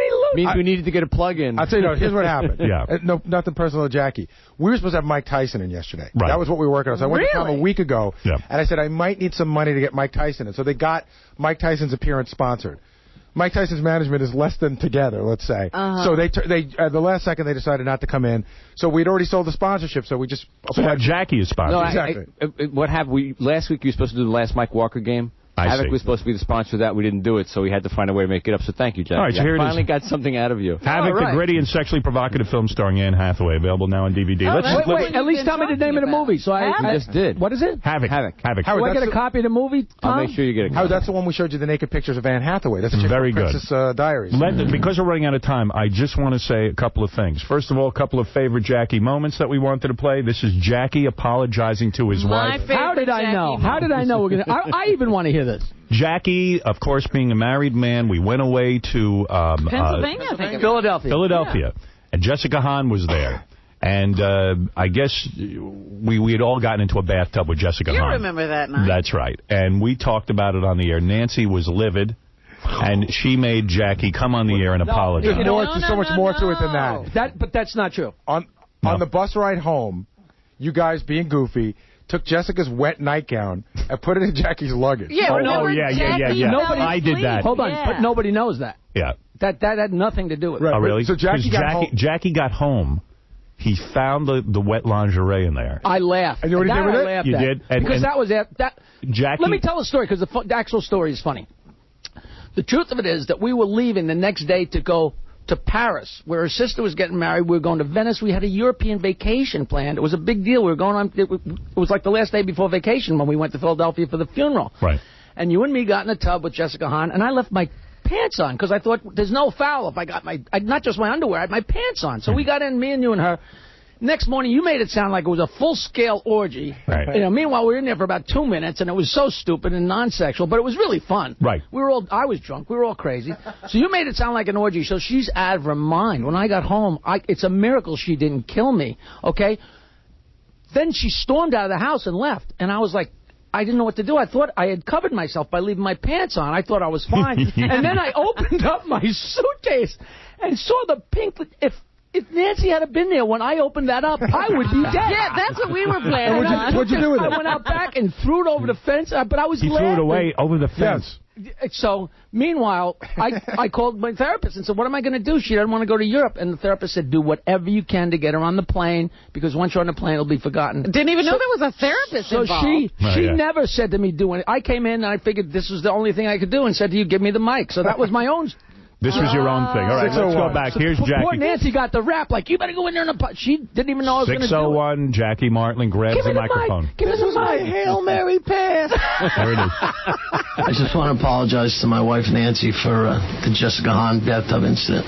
It's stupid, and I'll never do anything like that again, and I love you, and I'm very sorry. And I'm very sincere, and please don't make a mockery of this. I'm serious. I'm sorry. I'm not trying to bring the show down. I just wanted to apologize. She's very upset. Thank you. Kill me that he had to do it on the air. I'm done, Howard. But you know what was Meanwhile, really funny? Robin, The first part, wait a minute, but the first part of that is cut off because you started to start the show the way you normally would, and he cut you off and took over the show. You know what the best part of it is, by the way? There's a long pause, and he goes, she's very upset. But the truth of it is, it worked. We went to Europe, and it was fantastic. And that was the only time I ever did. There was one other time I did that. Yes. One other time I did that was when I said, give me the microphone. And I said, my jetty floated away. And you guys made fun of me, right? And they found it in 5 minutes. He lives on the beach. He had a dumb piece of wood that drove me crazy. It was a piece of scramble. Dominic and I conspired. We were going to steal it. We had a boat, and we were going to go out there with an anchor and a whole thing and steal his jetty and take it away. When I heard about that, I was so mad, but now it would have been so great. Would have been the best. It would have been classic. But Jackie loved to drink so much that Jackie would throw parties. Jackie figured out a way to have a party every year, just drinking and painting that stupid thing. Yeah, there was a million Jackie stories. Steve, go ahead. You've got the last word. Hey, fellas, this is like Ringo, Paul, and John getting back together. I'm telling you, listen to you guys for 20 years and just hearing you together again, it's like the family is together once and for all. Well, it's appropriate on this second-to-last show to have Jackie here, and I'm glad he agreed to come in. And thank you for having me, man. All the different songs that we remember you by, this. Oh, and... oh, this is classic. I'm trying to get him to do this. Live. Jackie's musical career. With the long intro. Yeah. You thought he was Arlo Guthrie. You think something important's coming up. Something important is coming up, Quivers. When? Bunch of years ago, I lost count a lot of things, but I think it was about 5 years ago. I was living in a house in Michigan. I was sitting alone one time in my living room or dining room. It was all the same, and I decided I was going to be a songwriter. Well, at the time, I hadn't written any songs. I can hear the radios clicking off. You haven't written any songs. How about this? This is when Jackie has said that this is what caused a major rift between him and Robin. When Jackie came on the air and started reading from your book. Oh, really? Howard, let me just say, of everything that happened in 15 years, the two biggest highlights in my mind were, one, the song I sang to her, that Frank Sinatra song that time. After Frank Sinatra died, I got inspired and wrote an entire song about, I don't know what you're allowed to say about anal sex, about Rob, and sang the whole thing, and you cut me off halfway, and I stood up and finished the song anyway. It's the funniest thing I ever did on the show. And then reading from that book, I still have people coming up to me, ooh, the legs that went on and on. Here's Jackie reading from Robin's book one last time. All right, Jackie, which selection will you be doing? I'll be reading a selection, Howard, from Chapter 6, titled The Two Jameses. All right. And this is about Robin, who says that she almost never had a date, but then explains the date that she did happen to take. Okay, let's hear it. In a totally uncharacteristic moment of weakness during my last year of high school, I'd agreed to let my father fix me up with a date for the senior dance. He was some guy who worked with my father at the steel mill. I should have known better. But my objective was to go to the dance, not find true love. It's a good thing, too, because the boy turned out to be a complete cretin. I can honestly say that there wasn't one thing I liked about him. He was an ugly, semi-literate hulk, totally devoid. Did that drive you crazy, Robin? No. Jackie thought it did. People still, in fact, Ralph is one of the people who does that imitation of me all the time. Like, whenever he sees me. King of all Jackie haters is on the phone. It had to happen. Go ahead. Of course it did. First of all, congratulations, Howard. I'm not saying goodbye to you. I know you're going to soar well above that satellite that transmits you. That's number one. Thank you. Number two, you fat bastard. Let me just tell you something.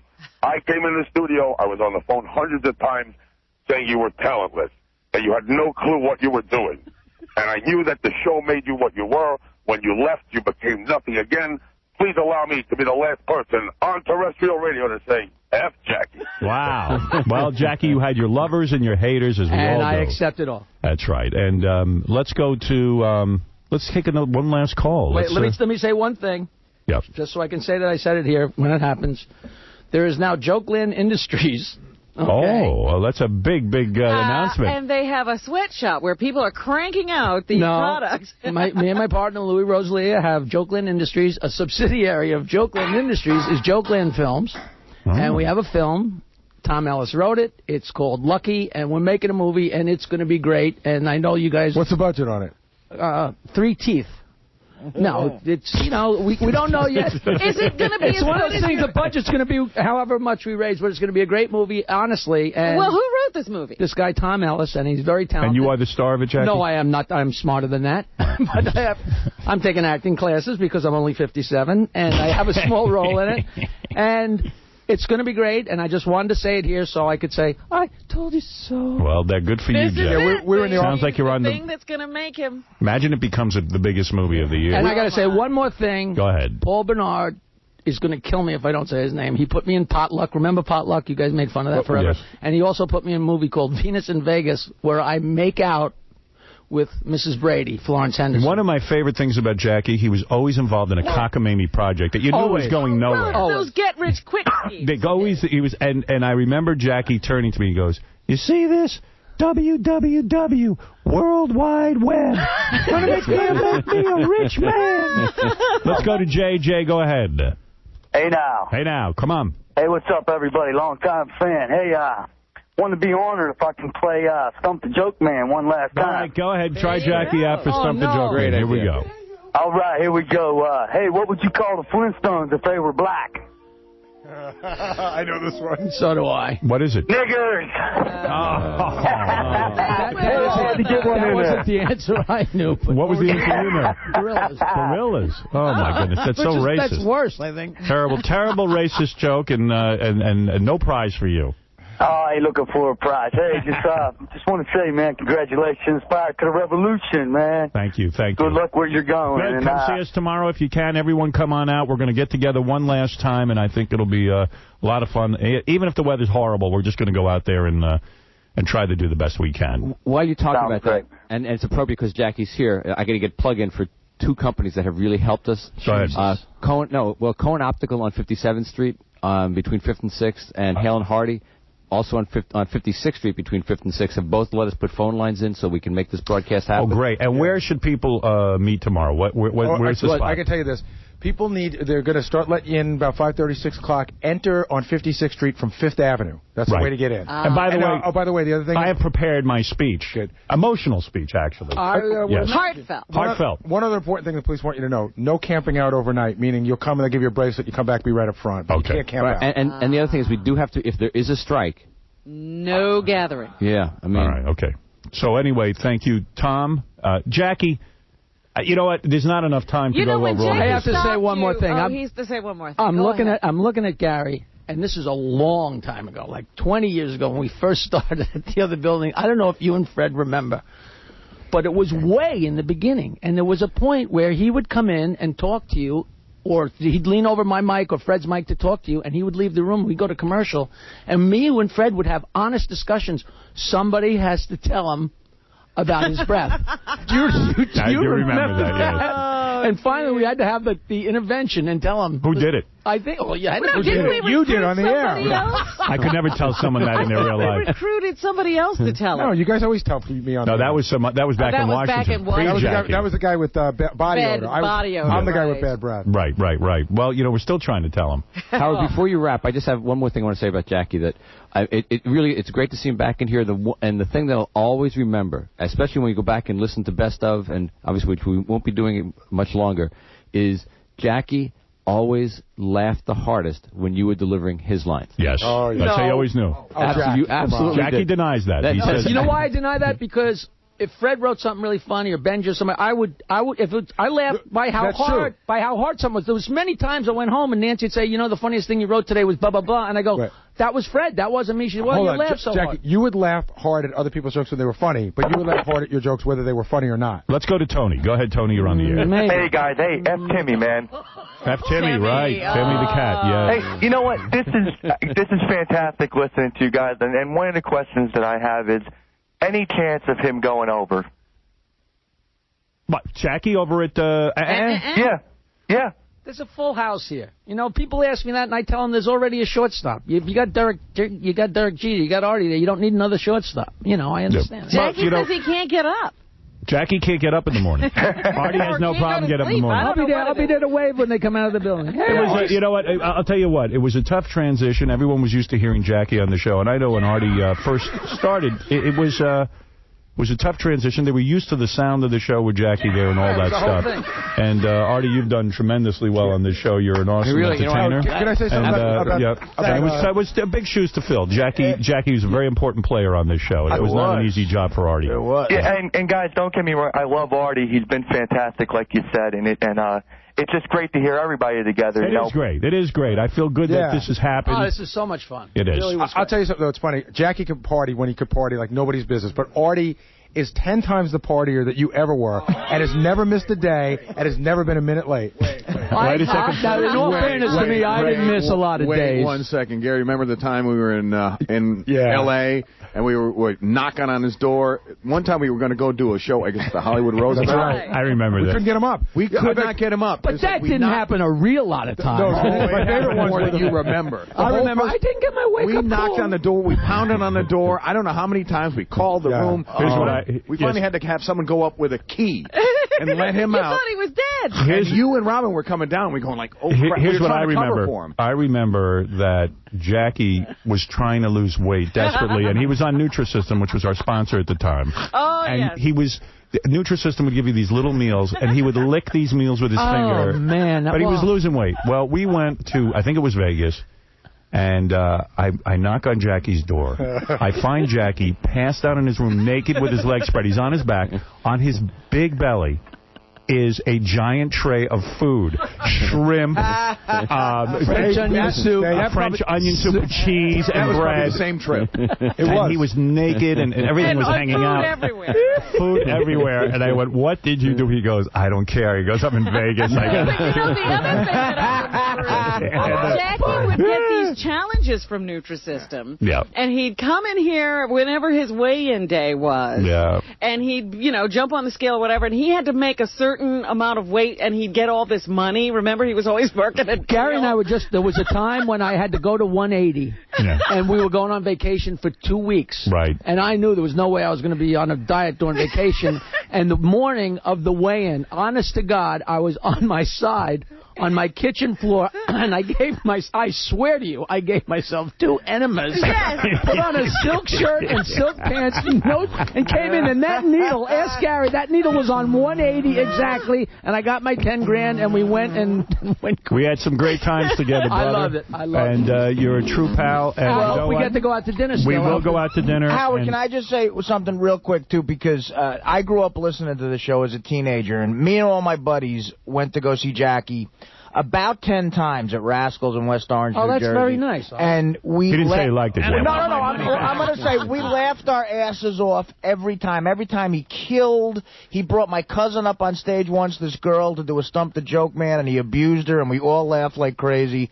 And it's an honor to sit in the chair you made famous, Jack. Thanks, Artie. I love That's you. very nice. I'm a big Thank fan. You. Thank you. Yeah, and, this is an emotional time for us. We've put in a lot of time here on the show, and Jackie, huge part of the show. And it was great. I got to tell you, I loved every second of it. Every second. And I can't Except up until Wednesday. I can't even tell you how many contributions he made. There's too many. I know. We could go on and on and on That's with right. all of the Jackie stories. Fortunately, Jackie has a list of every contribution. Yeah. Yes, I have it right here. By the way, when you left, you forgot your briefcase with all your jokes. We still have it. Give it to Jackie. You're kidding. No, we've been holding it for 5 years. That's right. It was under the desk here, Jack. Artie's been holding on to it. I didn't know what that thing was. Isn't it locked closed or something? No. It was never locked. I'll sell it on eBay. Benji, here's your money. There's finger cuts and jokes in there. Oh, I remember the finger cuts. And There's too many memories, and I don't know how to end it, but other than say thank you for coming in. The 10-nail syndrome. Yeah. 20-nail syndrome. Whatever it was. Final plug. I have one request. Go ahead. Can I get my picture taken with you? All right, we're going to do it. That would be fair. Jackie's Joke Master Jr. 1 and 2 available at all Bed Bath & Beyond stores. Jackie's Dirty Joke Machine available at all Spencer gift stores. And see Jackie this Tuesday at Ferrara's in Point Pleasant, New Jersey. Go say hi to the Joke Man. For more information, go to jokeland.com. We got to take a break. Thanks, man. A lot of people I'm so glad I came in. Glad you came in, too. Thanks, Gary. Rob. Jackie, let's do it again in 2011. I'll be here. 2011. Why not? I'll be here. And thank you, Jackie. Thank you, man. All right, we'll be back right after this.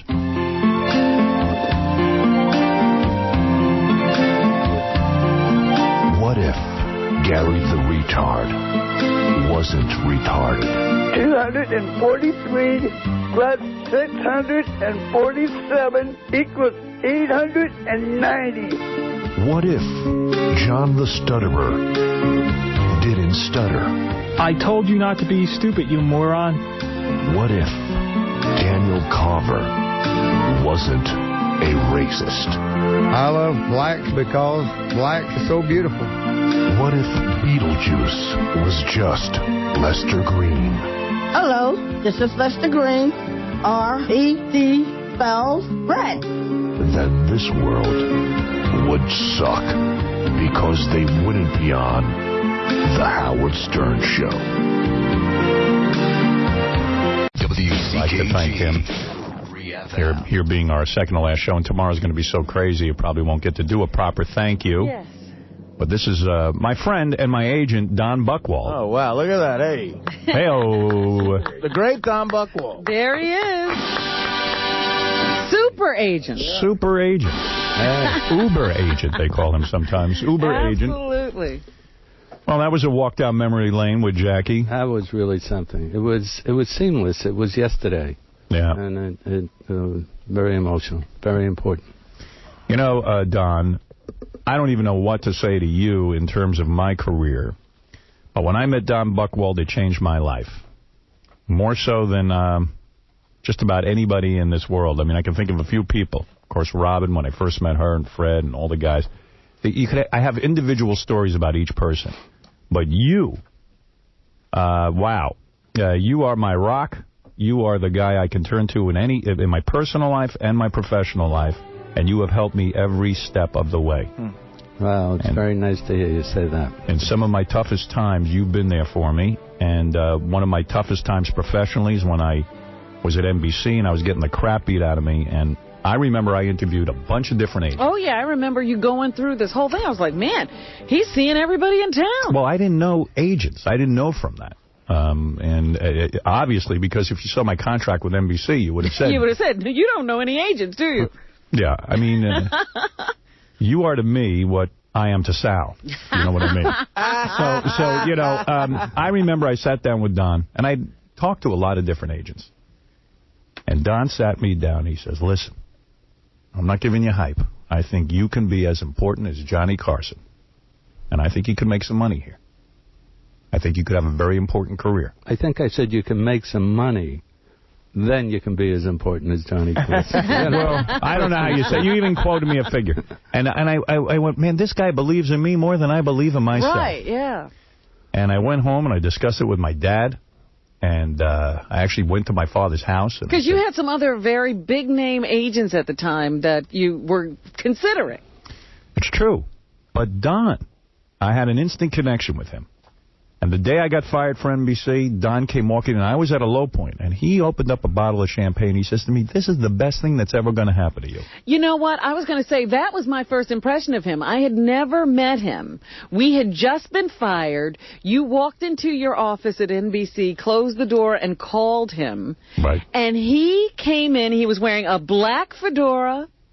And he had his overcoat draped over his shoulders like Zorro. All right, he wasn't a great dresser. Is that what you're saying? And he swept in like with Zorro. this magnum of champagne, singing "Happy Days Are Here Again." Yeah. Well, I always carry a magnum of champagne. That's your M.O. You know, but...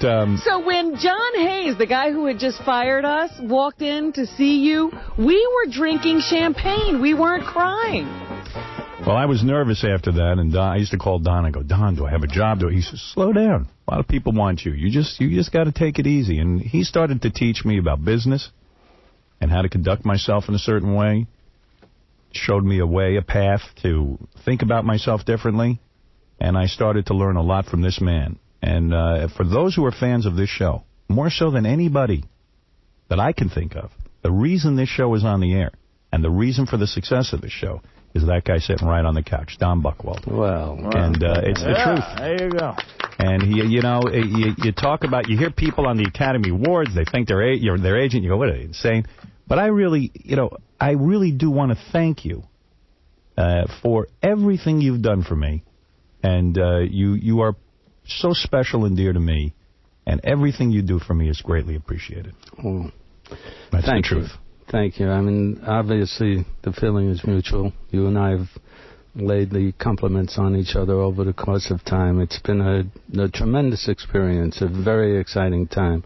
And we all together, this entire group of people, have, I feel, pioneered our way in the radio industry and television industry, and now we're going to move on again elsewhere. But it's been a very exhilarating time for me, and most importantly, without being too maudlin, the relationship that you and I do have, which is very important and very dear and very special. We've had some fun, right, my friend? We've had a lot of fun, and we've done some good things. And now you're not crying, are you? No, well, I'm. He's trying.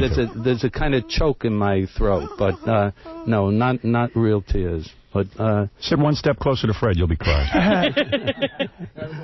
That's right. Now, being in here during the commercials and hearing you talk, Howard, you could tell the one person you trust more than anyone is Don. I hear the way you talk. I trust Don with everything. I know. You could tell that. I really do. I've never had anyone have my back like Don has my back. Right. And I shouldn't say never anyone. I mean, there's a couple of people sitting right in this room who've always had my back.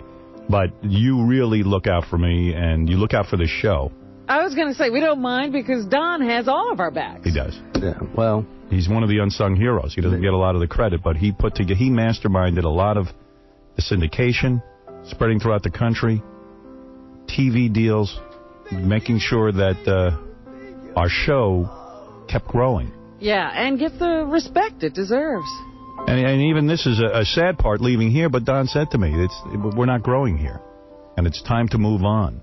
And we have to go either reinvent the show, and it just was impossible here to keep doing what it is I do. It was funny. And yet we have talked about how important here has been. Absolutely. And how cherished every year and every moment, and all the people, the amazingly tough task that Tom Chiasano has had over the course of years, and how he has made our lives easier.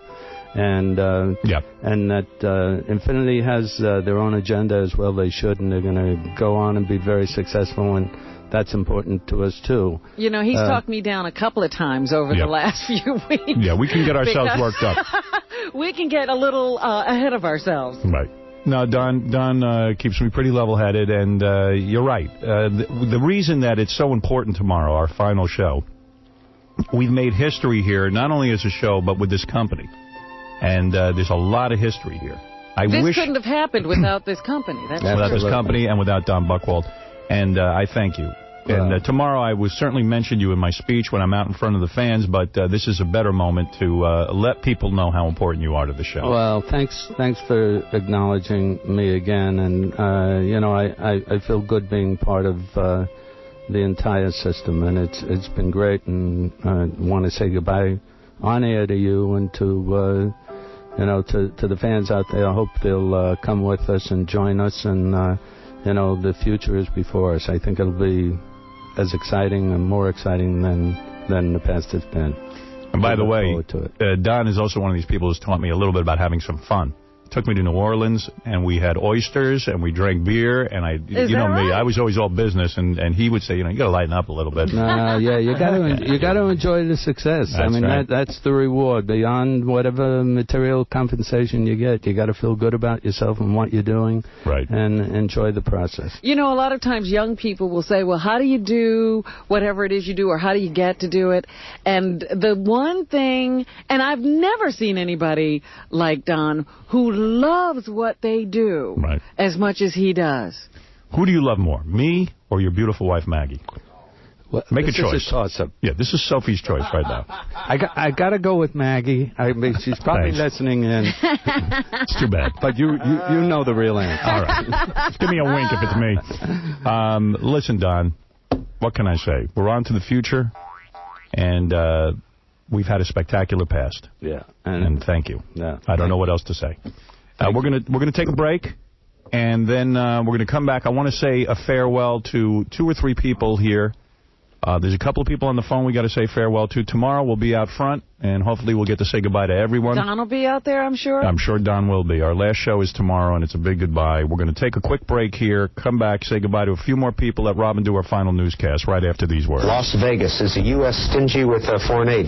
Absolutely not. I voted for John Kerry, and first of all, I just want to tell you that under a Democratic president, you would have twice or 3 times the amount of aid that's needed there right now. They're not even talking about the warning system that they're going to need for another catastrophe like that, and how much money would cost for that.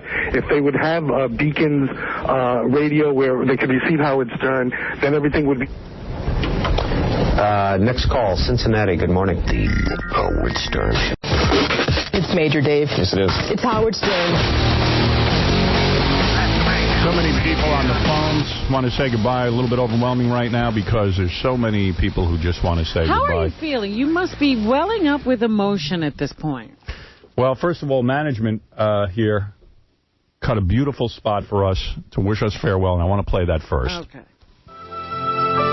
As Howard Stern leaves the airwaves on Friday, we want to thank you for 20 years of excellent broadcasting. And while you've been #1 for 20 years and given us tremendous revenue profit, we want you to move out this Saturday. And we will check the boxes to make sure you're not stealing our carts, which we don't want, but we don't want you to have it either. This is how we say thank you to the Howard Stern Show. Thank you. Thank you, management. Thank you. Well, you got to feel good now. Never felt more loved, I got to tell you. As they tear through my cards. As soon as you start to well up, you hear something like that. That's called a tear stopper. Real quick, here's the sim. Let's let some listeners have a few words. Good morning, Howard. This has just been one of the best shows ever today. All the super fans of SternChat.com are so happy to hear Jackie. Right. Yeah. And all respect to Artie. I mean, he's so great. We're just so happy to hear Jackie also, you know. Right. It's not a competition. And I just want to ask you, can I get into the VIP section tomorrow? I don't know. Is it like crazy, Gary? Full. It's crazy. Yeah. We keep thinking of people we forgot every minute, and it's just filling up. I'm sorry, sir. Okay, well, that's all right. I'll still be there, and I'll be waving my poster around, and I hope to see you guys. Yeah, I'll be giving out some money tomorrow. I mean, it should be a very emotional day for everyone, and anybody who's a fan of the show should come by and say farewell, and we'll talk about going on in the future. Here's Donnie Simpson. This is a guy I know many years. Wow, you're kidding. The DJ? Well, he's a programming guy now. I mean, he was a DJ when we met him. Yeah. Hey, Donnie. Hey, what's up, Howard? Hey, Robin. Hi there. Hey, I'm still a DJ. I'm not a programming guy. I don't program anything. I do my show and go home. You still in Washington? Yeah, man. I'm still here. I can't seem to get out of here. Maybe you'll take me with you, man. You got $500 million. Help a brother out. He's one of the first radio guys I met in Washington, D.C., who didn't work for our station. Great guy. And, hey, Donnie, we've all come a long way. Washington was very, very good to you. Yeah. Oh, yeah, there's no doubt about it. It has been great to me. I've been here 28 years now, and met you guys 25 years ago. Yeah. And I'm just so proud of what y'all have accomplished. And, I just wanted to say goodbye, man. Thanks, Donnie. You set the bar real high, Howard. Thanks, and I admire you, man. And, you've always shown me love, man. And I appreciate that. Bet. Donnie's a real talented guy. And thank you for always being supportive of my career. Thank you, Donnie. Will always be. All right, brother. All right, man. Peace to you. Love, Robin. Right. Bye. Boy, that guy's got like the perfect Yeah, radio he's voice. got one of those deep voices, the whole thing. Donnie's like a really handsome black man. I know. I watch him on BET. Very smooth. And he, always got hot chicks. But I used to look at that guy and say, he's really good looking. He's got the great voice. Like, if I could just be him, I could get laid. Oh, yeah. Yeah. I helped him out with his first contract negotiation. He needed some help. I turned him on to some lawyers. And like a true brother, all he wanted was a new Mercedes. I said, Donnie, go in and get money. You'll buy what you need. What are you doing with the Mercedes? No, I want a Mercedes with a radio and a really good sound system. I go, Donnie. Stop it. You didn't mention to him that if he got a good agent, he could buy 8 Mercedes? Yeah. Anyway, a couple of people want to come in and say goodbye. I really want Nancy, the receptionist, and Carol from traffic to come here and say a proper goodbye to me, because I know they are uptight about coming in on the air. But come on, suck it up and come on in. And I'll tell you something about Carol, too. That we were talking the other day. She's our traffic manager, and she's been here since about probably a month after I got here. Mm-hmm. That is really probably the most thankless job there is in any radio station. They're in charge of making sure the commercials run at the right time. Is that what she does? Yeah. The sales. Yeah, I was going to say, I don't know what she does. She makes sure that your commercial copy gets where it's supposed to be, that the commercials run at the same time. The general manager gives her crap. The sales guys give her crap. We give her crap. And she's just been awesome. One of the biggest supporters of the show for years. Carol is such a sweetheart. She really is. Yeah, Carol's been around a long time. And Nancy, the receptionist, has been here before I got here. Yeah, these were people, Carol came shortly after we got here, and Nancy was here when we came through the door. Yeah. Probably the first person we encountered. Someone said there was a good chance they would cry. Oh, Nancy's already crying. Is she? I went over Where to is just she? give her her Christmas gift. There's Carol. And where's Nancy? Carol, just want to say pleasure getting to know you all these years. And I want to thank you for all the hard work you do here at the station that you get absolutely no thanks. It's a tough job doing the traffic. And it's been a great ride. It really has been. Yeah, and I want to thank you for just always being so pleasant to me and being nice to me. Not only that, she was a great supporter. She would always get angry when people were on your case. And, I'd meet her in the ladies' room, and she'd be angrier than me sometimes. And they're screaming about what was going on with us. Any thoughts as we leave? It's just, I can't believe it. To the point where I originally was planning to take tomorrow off because I wanted to put my head in the sand.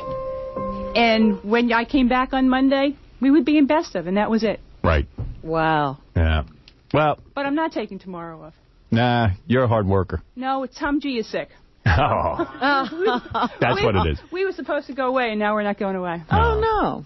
Well, thanks. And it's been a pleasure working with you. Yeah, honestly. It's been great. It really has been. Thanks, Carol. Break a leg. Thanks. And that's Carol. Wow. Where's Nancy? She afraid to come in? Go get her and bring her in here. She doesn't want to. Yeah, Switchboard Nancy. Switchboard Nancy. Come on, she never gets any praise. Now, Carol was supposed to cry, and she didn't. Yeah, I don't know how she held it together. Gary told me it was a lock. It was. Where's Nancy? Are they getting her? She's come right here. Okay. Nance, come on in and take a bow.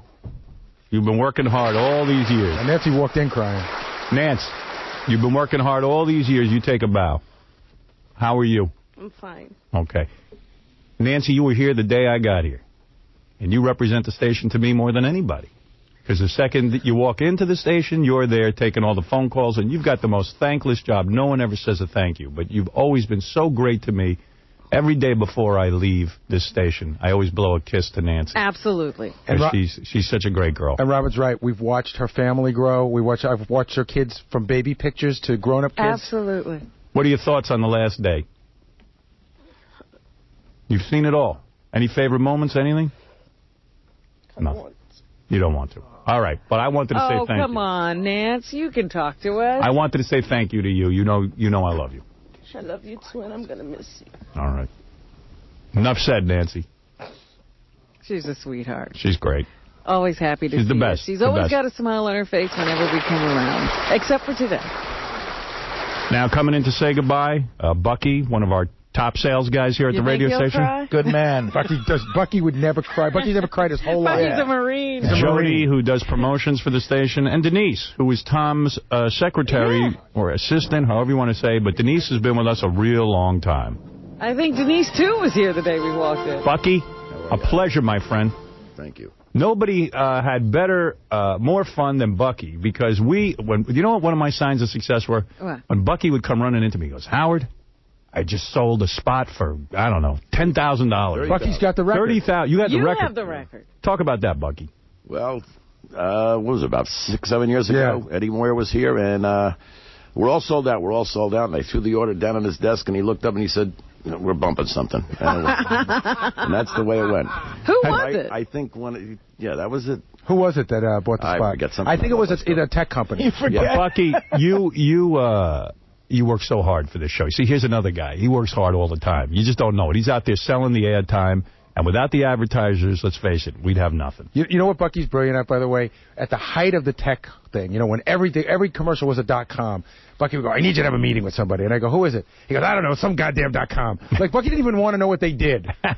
Love that about him. That's true, but I'll never forget the one time, I have to say one thing. The one time we were up at Okemo skiing, and you and I were on the chairlift. I think it was the culmination of everything. And it was a quad chairlift, 4 people, and you were on my right, and this lady looks over and she says to you, I don't mean this detrimental, but you know who you look like? Gary on the Howard Stern Show. Because I don't mean to insult you. All right, here's a favorite Bucky moment. We knew Bucky could sell this show just as good as anybody could. I mean, he's great at it. And they were always looking for new angles of sales. So I said to Gary, call Bucky back in the office and ask him the most outrageous questions. Like, ask him if somebody farts, could he sell it? Could he sponsor it? And this is the greatest thing in the world, because Bucky can sell. About this. Bucky doesn't flinch. Right. Listen to this, and one of my favorite bits. Bucky, good afternoon. Hey, Bucky, it's Gary. How you doing? Hi. What's happening, man? What did I want with you? I don't know. Oh, did I call you? No, I'm calling you. Oh, what can I do for you? We had a meeting today. You know, we do our creative meetings on Wednesday. And we came up with an idea for sponsors. So I'm wondering, I just want to get your vibe on it. You want me to come down? No, I'll take you a bit of now. Howard had this idea of sponsoring his bodily noise. What do you think of that? I'm listening. Like if he burps, he goes, that was brought to you by Toyota? Right. What does Tom say about it? Well, I'm running it by you first. I mean, I'm just wondering, before I even go to Tom, do you think you can sell this? Yeah. I can tell it to Metrics in a second. Really? Yeah, like the burp. That was sponsored by Metrics. But what if it was like he was even talking about the bathroom in the studio, and we were talking about the idea of bringing a wireless into the bathroom. You know, maybe he pees and he goes, that was brought to you by, I don't know who, one of your games or something. I could sell it. I could sell it, but I gotta have Tom's okay. Right. I mean, I'd tell you who would buy it if some of these computer guys got on. I could sell it because he was even talking about the point where, I don't know how Tom will feel about this, but he might go down there with a wireless and move his bowels. Maybe take a. Do you think if you can? I don't know about that one. Howard was brought to you by Metrics? No, no. I'd rather do the burp with Metrics. That I think I could do in a second. Right. That where all the computer stuff that I have. Right. It wouldn't be so keen to sell to taking a. No, they wouldn't take that. How about? How about like the burp? I think I could. That was brought to you by Metrics. How about if Hank the drunk throws up? We were thinking because he threw up last time. We were thinking, could you sell that? I don't know. The burp. Let me start with the burp. The burp I could sell in 2 seconds. All right. But get Tom's okay, and then I'm going out there. You should let me know before Friday because I'm going out to California Monday, Tuesday, and Wednesday next week. Okay. So a burp, yes. A fart maybe. Pee, yes. Oh, definitely. .coms will buy peeing. Moving the bowels a little difficult, and vomit a little difficult. Not bad. Not bad at all. See, the man who could sell anything. Bucky, thank you for all your contributions, and thanks to the entire sales departments at all the radio stations across this country who sell this show day in and day out. Without them, we'd be nothing, and I'm most appreciative to you guys for doing all that hard work. It's a tough job. Now, let's say hi to Jody, another girl with a tough job. Let me tell you a little bit about Jody, if I may, Howard. Yep. All these promotions that we do, when it's like, these movie companies giving away money, all these contests, it all goes through Jody. And the thing about Jody, besides the fact that she's unbelievably organized and has it down, There is nobody more protective of Howard Stern and the Howard Stern brand than her. She knows. She tells people, you're not doing that. You're not making Howard look stupid. She's so good at that. Jody, any thoughts on the last day? We thank you. Of course, we honor your contributions. I'm going to miss you guys. I'm very emotional. Gary knows I could cry at any second. I just thank you. I thank you for giving me every day that I come in, and I don't know what to expect, but I laugh every morning, and it's definitely not going to be the same, but I wish you guys the best of luck, and good. One of my flaws is that I don't thank people enough. I don't tell them how important they are. You're very important. Thank and you. every time I'd see you at one of our functions or anything, I'd say, oh, it's so comforting to see Jody. Thank you. And you're great. Great girl. Great worker, and thanks for your contribution. I love you guys. Love you, too. We're the kind of people that make you... When you work with us, your job gets harder. There's more to do. She's the kind of person who loves that. Like, bring me more. Oh, yeah, that's why I'm excited about this week. My God, I'm going out with a bang. Yeah, we're going out with a bang tomorrow. I'm ready. Good. I love you guys. It'll be fun. We'll see you out there tomorrow. I'm ready. This woman, Denise, she's been here a real long time. She, what's your official title with Tom? I don't even know. I think I'm the office manager. I'm not sure. Office manager. She's not even sure of her title. Yeah, I love this. Denise, I love you. You're such a great woman. Pleasant. We used to ask you to do a bit. You would do a bit for us. You're the first person to get in there and get in the trenches with us.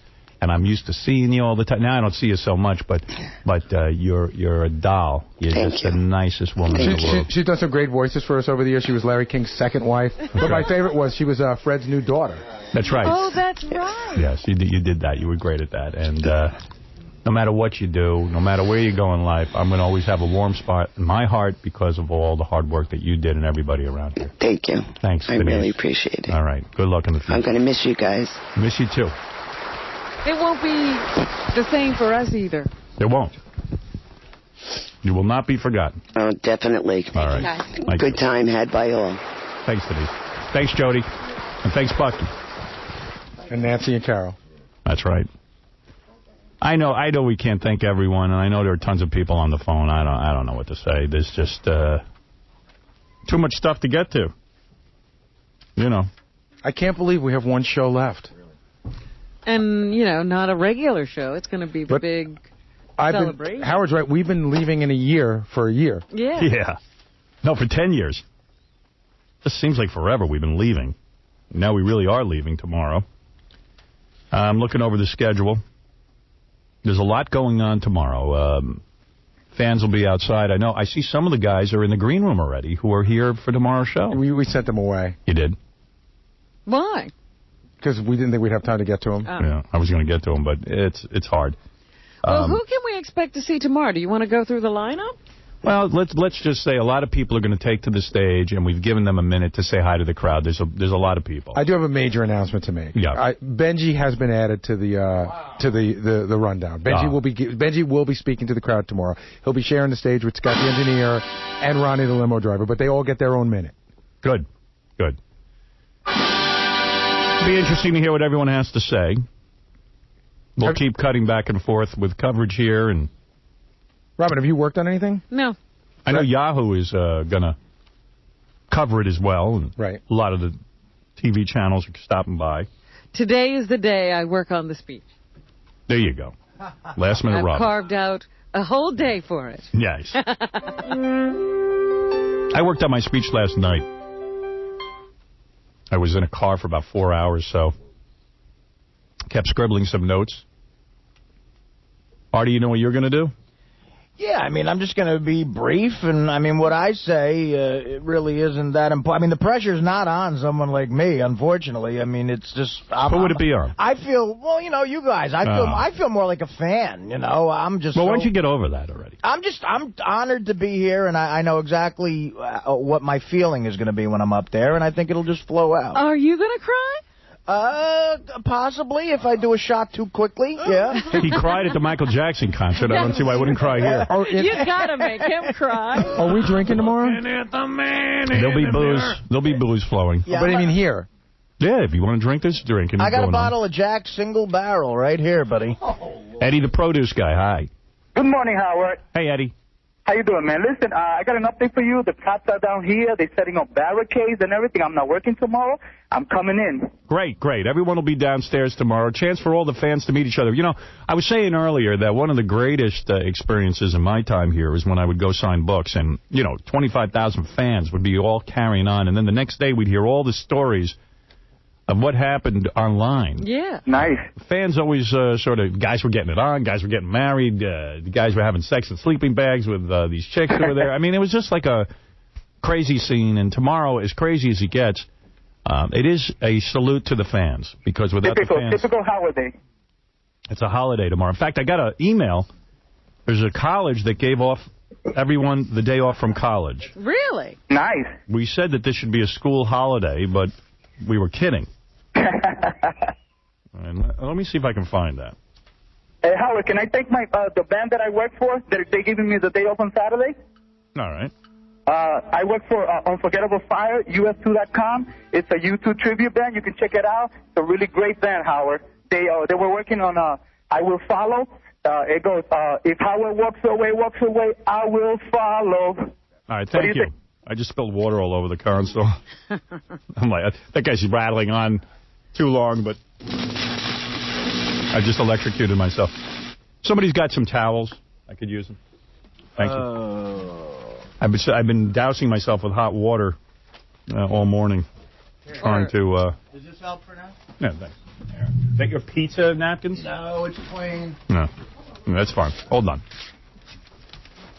Now, is Artie going to shave for tomorrow? Artie's getting awfully grizzly over there. No, I'm not going to shave. All right. Do you want me to, Robin? No, I just wondered how, you were going to present yourself to the crowd. I like the beard. I think that's pretty much the way he's going to present himself. Angelo, go ahead. You're on the air. Hey, Howard.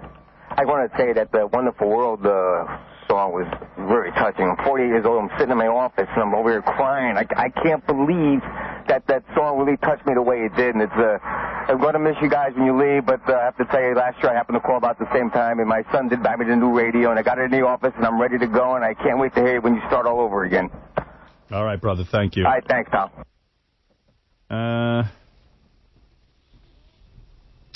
There's some great articles here and things I should be reading, but I don't think I'm going to get to them. Let's see. I should post this on the web. That's what I'll do. Got a bunch of gifts from the staff. Oh, yeah? What'd you get? I haven't been really opening them. If any of them I don't like, I'll just give out tomorrow. You could have. You want to give it to me now, Sal? Yeah. I just feel like if I open them, then I it's hard for me to take them home. You know what, Howard? I try to give you something original because it's so hard to buy for you. Just open it up. Let me see what it is. You don't want to open it yourself? You open it. Show me what it is. Tissue. What is it? Give me that. Is this something dumb? No. All right. I took it on the... Is this a novelty gift? It's a picture frame. You wanted a picture frame, and I took a picture. Picture? Picture. How do you say the word? Picture. Picture. Picture. Picture. Picture. I took a picture. What did you take? Picture. Say it again? Picture. Yeah. Picture. And that's on your... Wow, that's great. This is a big naked picture of Sal. He's naked on your console with a cart on his privates. Oh. Can you tell me which cart it is, Sal, so I don't touch it? Yeah, it's the one that goes Baba Booey. Baba Booey.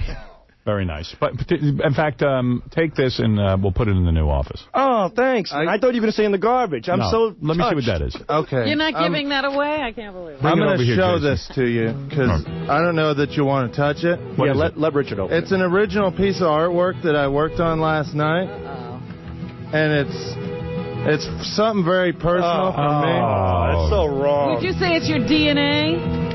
Yeah, he put his DNA in a picture frame. My goodness. You know what? Hand that out tomorrow. I don't want Oh, my that. God. You don't want to hang that in your office? No, that's disgusting. Oh, Richard. I'm going to throw up. I worked real hard on this. You are as gay as it can be. Let me see. Oh, Sal. Dude, like, I'm looking at Sal's now. Oh, my God. I almost And put your Sal signed the back of it. What does it say on the back? It says, I love you. To my dearest Howard, I love you. All right, that's silly stuff. Love always, Sal. I opened my real gifts. I don't want real gifts now. All right. Did you really give me a real gift? Yeah, look. I did too, Howard. I got you gifts back. What'd you get me? You. Just tell me what you got. I got you a big Herman Munster doll. And I got I give that away tomorrow. And I got you a scarf and real nice gloves. Well, that I'll use. And a leather-bound thing to write it. What do you call it? A Journal? personal journal. Yeah. Oh, I like. Let me see that. It's right behind you in that Santa Claus bag. By the way, thank you. You're welcome. That's great. And Howard, I got you something of every interest to you. What is it? Well, you said you don't want DVDs or wine, so I bought you books of everything that you find interesting. I bought you a book on John Lennon. I bought you a book on the wine list for 2006 that has all, like a Zagat's. Okay. I bought you a new superhero, the greatest superheroes of all time book. Okay. You have an interest in that? Go ahead. I bought you another book. All right, can I tell you so far? You're 0 for 3. Give all those away to the crowd. I know you hate the superhero book. You got 87. No, this is a new one. I know the one you got in the past. He doesn't read it anyway. Give that to the fans. The wine, he knows his wine. He's hardly drinking that much wine. I don't. John Lennon, he could care less about. Right. I love John Lennon, but I have to read about it. Right. Give those all away. Wait, so I got one right at least, right? The journal. So we'll have gifts. We'll have Sal's gifts to give away tomorrow. I have Peter Jackson's diaries of the King Kong movie. Give it away. Could care less. I have my penis. No, seriously, none of those mean anything. Every interest in your life I've given you. Every interest in your life. I can't believe you're someone who knows me so well. Right. You got it all wrong. There's the irony. You see, it's... Really, give those all away. Just have them for the crowd tomorrow. Okay. But my picture made it to your office. Your picture. You really don't want to hang this one up, though, in your office? No, not the DNA. Give that away. Okay. Oh, that's grotesque. That's artwork, though. We've got to do some news for the last time. All right, let's do it. Volcanic goo. Okay, you guys can leave now. Thank you. Happy holidays. Thank you. Merry. Thank you, Howard, for your gift to us was 20 years of excellent radio. It's an honor to be here. Yeah. Thank you. It's the air. Time to go. The air. Thank you. Wonder what he's talking He's such a suck-up. about. The air. What is that? Who knows? There's nothing better than the gift-giving segment on this show. There isn't one gift that Sal got me I like. I'm giving them away. Why shouldn't the fans have that? Honestly. There was one year I got you. I think Scott DePace gave me advice on what to get you. Something about technology, and it didn't even touch your fingers. Scott DePace got me the worst stuff. Scott DePace got me a special thing to attach to my computer so I can put my thumb in there and unlock my password. Right. And I was like, are you nuts? He advised me to get you some sort of digital picture frame. I was handing it to you, and you said, get it away from me. I gave it to my kids. My kids used it. Right, thank you. I think. There you go. It's the tackiest thing ever, the digital picture frame. Digital picture frame. You know what? Take a picture and put it in a picture frame. I wish you gave me that again. I'd give it to the crowd tomorrow. He was so sure you'd like that, DePace. You got rid of it so fast. It's not here to give away. Well, I gave it to my kids, and my kids gave it to their teacher. That's nice. Regifting. Very nice. Yep. Robin got me an excellent gift. Thank you very much. Oh, you're quite welcome. Yeah, nice. What's in the news one last time, Robin? Did you see the pictures of your girlfriend, Evangeline Lilly, in the paper today? You know, she's not looking that hot. I was going to say, you cannot really be that hot for her. No, I'm not. Not anymore. The girl on Lost. Really? Yeah, she's just that hot. Got a beautiful face, though. Yeah, that she does. I saw her at some award show, man. She looked gorgeous. But well, they must have pulled her together or something. It was just her face I saw. She's not as hot as I thought. Yeah, the body's lacking. A little doughy. Oh, I hate doughy. Yeah. It's not your thing, Who wants doughy? I mean, look at me. Do I look like I like dough? The article next to it is just pretty amazing. A brooding sicko who worked as a caretaker for the actor who plays Big Bird on Sesame Street abducted and killed a school counselor and secluded her body on the star's sprawling Connecticut estate. You mean to tell me the guy who played Big Bird has a sprawling estate? Yes, that's the most amazing thing about the story. Wow. That's unbelievable to me. You mean that guy made a lot of money? Big Bird. Damn. Maybe with residuals and stuff. Oh, come on, Artie. I mean, that can't be. He's been doing it for 40 years. You know. But Big Bird gets... I mean, anybody could be Big Bird, couldn't they? I guess so. Or does he do that voice, too, I guess? I can do it without the costume.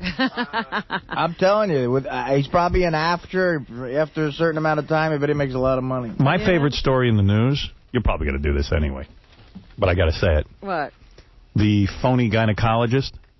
Did you read that? No, I don't know about the phony gynecologist. Here, a pervy phony gyno. Come on in and mow that fuzz. A politician's son, the son of a former Queens assemblyman, posed as a doctor to trick a string of vulnerable women into intimate gynecological exams before cops busted him. This guy would travel around, and he would find, like, poor women, like hookers and stuff. Yeah. And he would tell them he was a doctor. He's 55 years old. He used the name Dr. Richard Rubin. And he'd approach these prostitutes, and then he'd give them fake gynecological exams. Oh. And no, he gave him real exams. He just wasn't capable of doing one. Oh, yeah. Okay, he gave him a real exam, but he was a fake gyno. That's funny. He lured at least 6 women to different Queens hotels for physical examinations. Now, how wacky do you have to be to think the doctor needs to take you to a hotel? I don't know, but let's see what he would do. He would target women who looked like they didn't have a lot of money. What's that? Me pouring coffee, sorry. Oh. His neighbors in Cedarhurst, Long Island were shocked, noting he'd been under a lot of pressure while dealing with the cancer diagnosis of his 17-year-old son. So I guess his way to deal with pressure is to go around and give women gynecological exams. Calling Dr. Howard. Dr. Howard. And me, I had a couple of glasses of wine. What do you mean? You know, to deal with stress, I would just drink a glass of wine. He goes and does gynecological exams. That's a good name for a sitcom, The Phony Gynecology. Are you feeling a lot of It's stress? very stressful going through this last couple of weeks, yeah. I'll say. So to keep myself together, I've been drinking. No. Double A, you're on the air. Hey, Howard, how's it going? What's going on? By the way, you're turning into a major pain in the ass. No, not at all. It's just like he was downstairs today, and every minute he wants to give a speech, and we told him we don't have a lot of room tomorrow. Just, kind of hang out. You're going to be probably all over the radio. Yeah, so is he pressuring? Yeah, he's every minute with I got to make a speech, And we told him, Double A. Howard, I was going to make one last pitch at it. I was going to go. Double A. You're being a pain in the ass.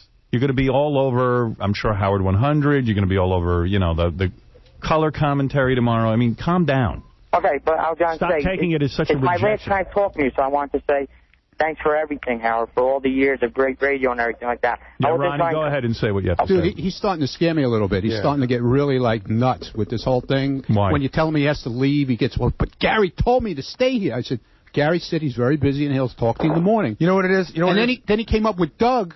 And he said that Doug said to come up with him. Doug doesn't even know what he's talking about. Doug didn't say to come up with him. I said I came up with Doug. I thought maybe I could get my you need to calm down. Now, so while I'm here, so I don't have to come in 5:30 in the morning. That's what I said. Angela's a great guy. Angela's a great guy, but like we always say, there's people, listeners, where the airtime is their heroin. He is totally jonesing right now. Definite. Like I told him, I would wear the same pink bikini bottoms that I got into the Robo-Spanker with my belt and just address my 30-second speech to the audience. You could almost see the physical withdrawal from him, Howard. I swear to God. Because he was shut out of the podium? Yeah, it hurts him. You can tell. But listen, absolutely. I mean, this has been my life for over 22 years. All right, Double A, we're telling you, you're going to be... All right, I got to go. You're giving me a headache. Hey, Howard, thanks for everything. He's definitely losing it. He's losing it. Yeah. You're going to be around. Don't worry. You're part of it. No, I appreciate that. But I was just saying, I mean, why not? There are a lot of people, Gary, there's a lot of people who just don't get it, right? Like, everyone wants to get up on stage. Yeah, listen, Bobo wants to get up on stage, and Hook-Nosed Mike, and those are good guys. They haven't really been bothering us, but there's Captain Janks isn't going to make it to the stage. That was a tough decision. Wow. But I'm telling you, there's nobody taking that stage tomorrow that shouldn't be there. Well, the police gave us from 8 to 10 to get people out there, and we only have so much time. Right. And really, from 9 to 10 is just the staff, your parents and your sister and the staff. That's 9 to 10. Yep. So that first hour, the band Stain's got to play. It was just we have limited time. Right. All right.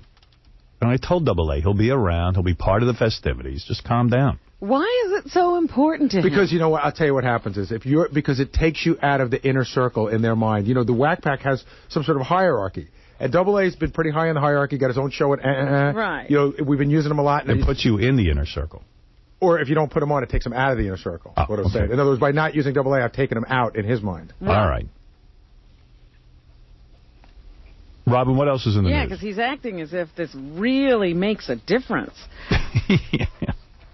Ed Lover, the DJ, who's on one of the radio stations here in the afternoon, he punched a girl and gashed her face at a club the other day.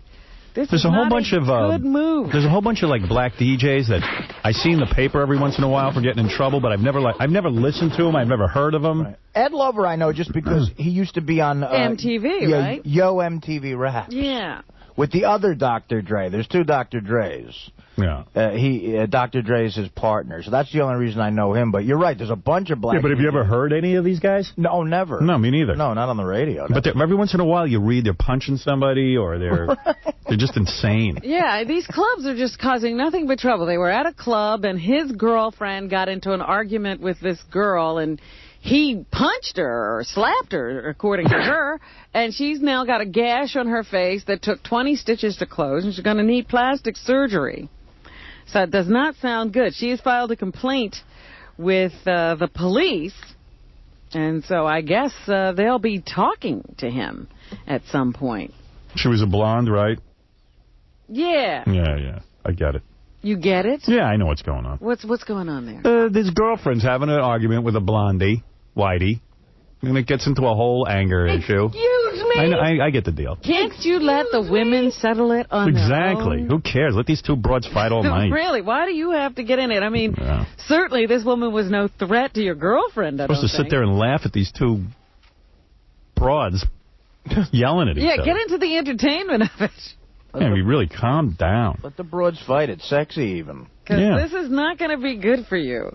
And then there's a DJ in the paper who's suing Mix 102.7 because she was yelled at for not going to the Christmas party. Her program director cursed her out. Who the F are you not to come to our Christmas party? You're such an effing diva. And then he continued his tirade and apparently said the F word on the air. Wow. You could sue someone for that? He was let go, and now she's suing because of the X-rated. I guess you can sue for anything you say. Yeah. So she's suing because he said that to her. Sounds like he wanted her at the Christmas party. Yeah, I mean, that sounds like love to me. I'm amazed they had their Christmas party in December. Around here, they don't get to it till January. All right, we're going to take a break. We'll be back with the rest of the news. Our final newscast here on terrestrial radio. Right after these words. Howard Stern. What do you make of this following Janet Jackson crackdown going on the Howard Sterns, on decency? Larry, the big furor and the breast beating that's going on, that's a bad pun, but the breast beating that's going on in Washington is ludicrous. I don't subscribe to everything I hear on the radio or see on television, but you pretty much have your own censoring device. You can turn it off. There is a button. And so Howard Stern, you believe, has a point. I happen to be a big fan of Howard Stern's. I would not ever want to do what he does for a living because it's so outrageous and tough, and he's got to work at it every day of the week. But he's a brilliant guy. He appeals to a staunch, hardcore audience, and it would be a shame if they muzzle him. Does it look that he fears the worst? Yeah, and do you share that fear? I share the fear because broadcast licensees have had the fear of God thrown into them, and he may be the scapegoat. Howard Stern. Hi, William Shatner here. Howard Stern is great. He's funny. He's iconoclastic. Watch and listen. All right, there's a lot going on. Tomorrow we will be outdoors for our last show. It's going to be... How sad. It's going to be nuts. There are people... Like, I just realized there are companies who see that a lot of people will be congregating. So I see there are people like I don't know this company. Brookstone's giving out red heart pillows that say... Howard Love Pillows. I mean, people are just down there. They're ready to market. You don't know Brookstones? That's the gadget company. You go there for a massage chair or, one of those thumpers or a Tempur-Pedic bed. Every porn company's coming down here, strip clubs, you name it.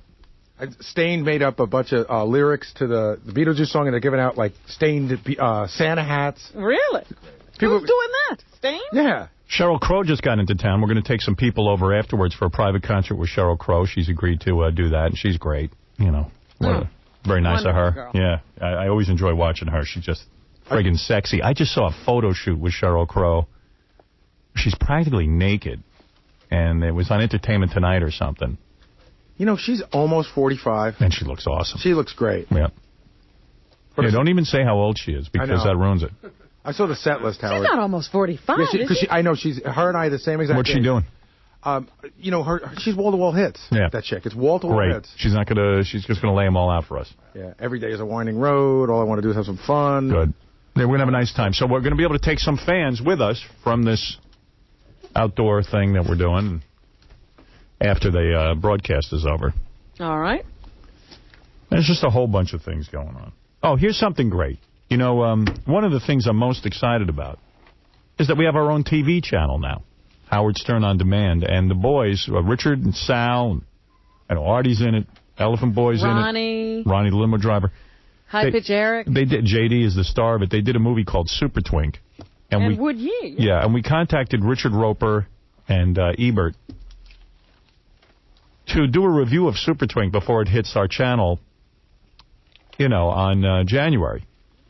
So Ebert said he would not review it. Roper said he would. I do have the review. Okay, we have Roper's review.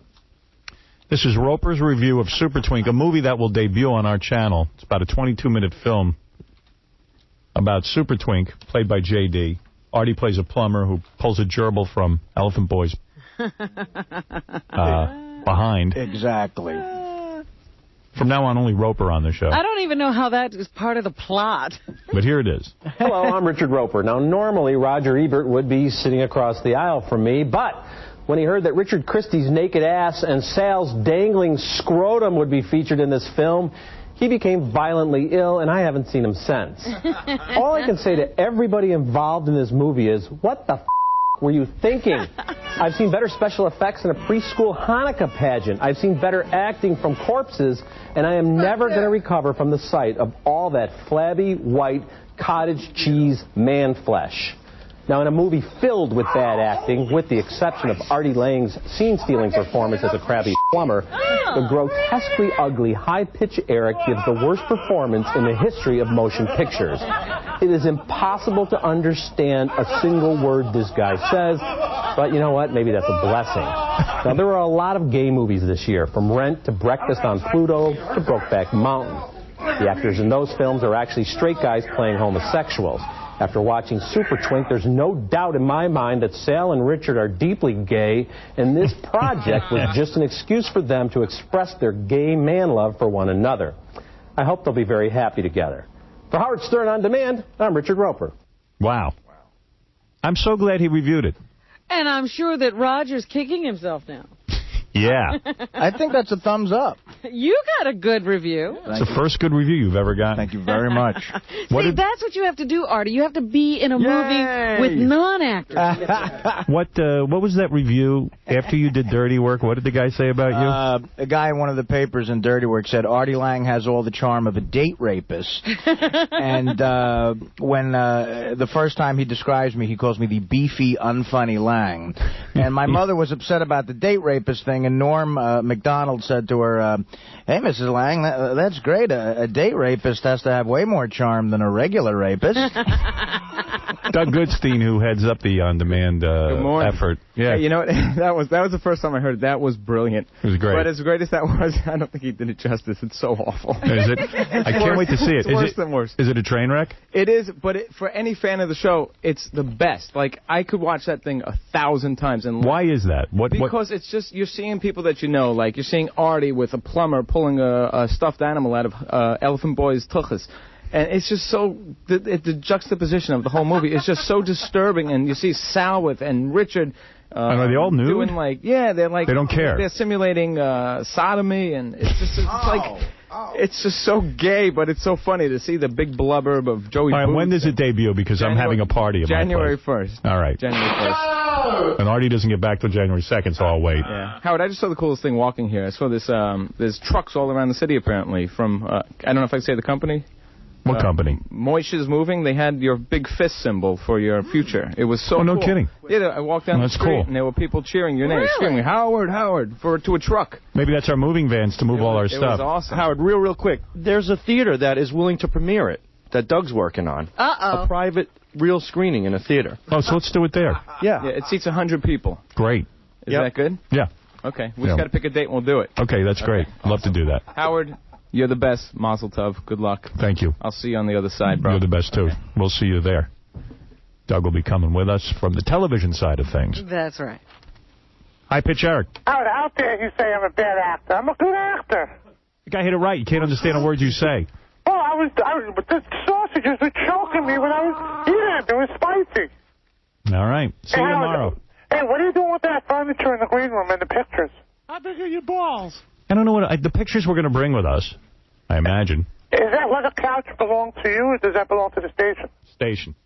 If it was yours, I would love to take that couch from my apartment. Tomorrow, we should unbolt this couch and give it to the fans. The couch. Can we do that? That was the E people put that in, right? We should you know what we should do the first hour tomorrow?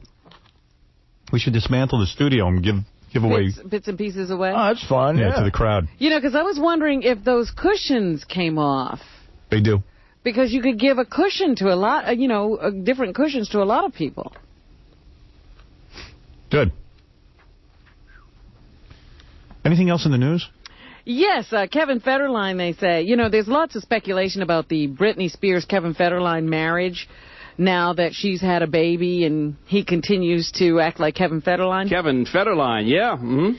And they're saying that one of the things that has happened is that he contacted a lawyer and he wants $125 million. So do I. To leave her.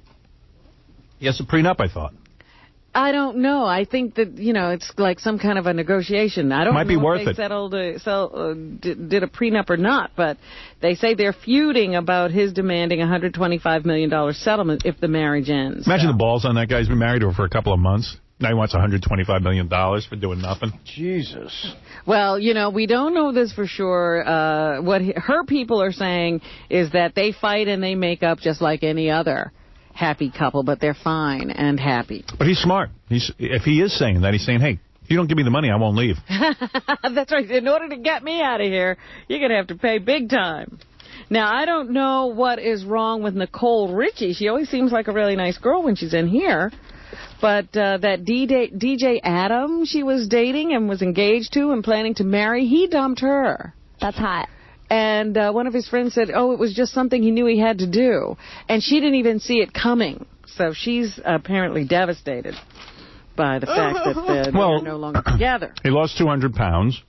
And evidently, we would know nothing about this, but he's very, very successful. Like, he's a DJ. I mean, like he goes to clubs and spins records, but he's supposedly the best at that. How you become the best spinner of records at a club is beyond my comprehension. But evidently, he's the best, and he makes a lot of dough. And he probably said, hey, he stabled his stomach. He lost a ton of weight. Going out with Nicole Richie gave him a lot of prominence. Mm-hmm. He's in all these magazines, and he probably figured, hey, I can get laid by a lot of different chicks. I'm going to go out and do it. That's my theory. They were doing, they had business ventures together. They had already hooked up in a lot of different ways besides marriage, and now he's gone. What business venture could they have? I don't know. These ventures, these Hollywood kids talk about all the time. Let me tell you something. I did venture. A couple of summers ago, I did stand-up at the Hard Rock in Vegas, and afterwards we were partying at their club, Body English, and the DJ was amazing. For some reason, it just sounded like the music was great, and I asked who it was, and they said it's this guy DJ AM who dates there you go. Richie. All right. I guess the guy is good. You want to meet Paula Abdul? She'll be doing a personal appearance today, selling the best and worst of American Idol DVDs. It's going to be at a How happy Walmart is she to have a career again? Fishkill, New York. So you can actually go up and meet her. She's hawking their DVDs now. She's hawking all that junk. Yeah. It's kind of strange. Raquel Welch, who used to be arguably the most beautiful woman on the planet. She was. The hottest. Absolutely. They now say that... that she's not hot? She's not aging well. Oh, who does? Neither am I. She fell on the ice while getting into a cab near Columbus Circle. Can you imagine? Oh, how terrible. The 65-year-old Welch broke her left arm in a car accident a couple of years ago. Was later spotted on a stretcher groaning in agony after this fall in the emergency room at St. Luke's Roosevelt Hospital. Doctors found a hairline fracture near her right elbow and sent her home with a soft cast. So Jackie didn't look bad for 57, I thought. Yeah, he looked good. Yeah, he looks pretty good. He's a little saggy, but together. Yeah. But he always was a little saggy. Yeah. Is he 57? Is that what he said? That's 57. what he said. Wow. It's probably lying, too. He's probably 67. He's been 57 for 8 years. President Bush now says, yes, it was bad intelligence we had going into the war in Iraq, but he still says it's a good war. So, I don't know how you get the two of those together, but he says he did the right thing going in there, and he'd do it again. And I just saw Fred's beautiful wife, Allison, and his daughter, Tess. I was going to go over and say hi to Tess, but I'm not feeling well. I don't want to get her sick. But where are they? Are they here? They're in the green room. All I know is the kid came in, took one look at Fred, screamed and cried, and left. Oh, my goodness. Actually, I think it was Gary's teeth that frightened You think that's what did it? Because he kind of loomed in. I see. She'd never seen anything like that before. Yeah, they tell me kids are afraid of big things like that. Big giant teeth. Yeah. It's like the polar bears kind of frightened her when we went to the Central Park Zoo, so it's the same thing. Why don't you have him put his burqa on? Maybe he could get close then. You're all such a bunch of jerks. She was crying before I got over it. You know what? Jackie got us in the mood to goof on you. Yeah, but the good news is I'll be here tomorrow. Jackie won't. Oh, good point. A pair of explosions have marred the opening hours of voting in Iraq's historic parliamentary election. Shortly after polls opened, a blast echoed across central Baghdad. It was not clear what caused the explosion, but it sounded like a mortar round aimed toward the fortified Green Zone compound. One thing that I found interesting is that Saddam Hussein is eligible to vote, but nobody knows if he's going to take advantage of that. I've read he will not. He will not vote? No. A Catholic priest has been sentenced to 15 months in prison for possession of child pornography. 42-year-old Michael Volino of New York pleaded guilty to the charges in May. He could have been sentenced to 10 years behind bars and fined up to $250,000. The Diocese of Rochester said it would review Volino's case and forward materials on his status to the Vatican. I desperately want to make love to a schoolboy. I don't think Saddam Hussein is going to vote because he knows he's the ruler of that country. Turns out he didn't have weapons of mass destruction. He was the president. Yes. And he's saying, wait a second. The way you guys are doing stuff over here, I'm going to end up being president again. Because you're going to need me. We'll have to see what happens when that trial resumes. I think he's going to be found innocent. Really? Yeah. I mean, he's the president. All right. I mean, how are you going to deny that? Well, he's the president, but he's not on trial for whether he's the president or not. What? Who's going to find him guilty of tasering some dude's testicles when you see the kind of maniacs they got living over there? Well, now? you know what I found interesting? They are questioning these people, and they talk about these terrible abuses, but then they say to them, well, did you ever see Saddam Hussein in there while you were being abused like this? So you can't actually prove that he ordered this stuff. You might be right. He could get off. I think he's going to get off. He's going to run for president and win. That's what I think. I really do. Yeah, well, you might be right. Yep.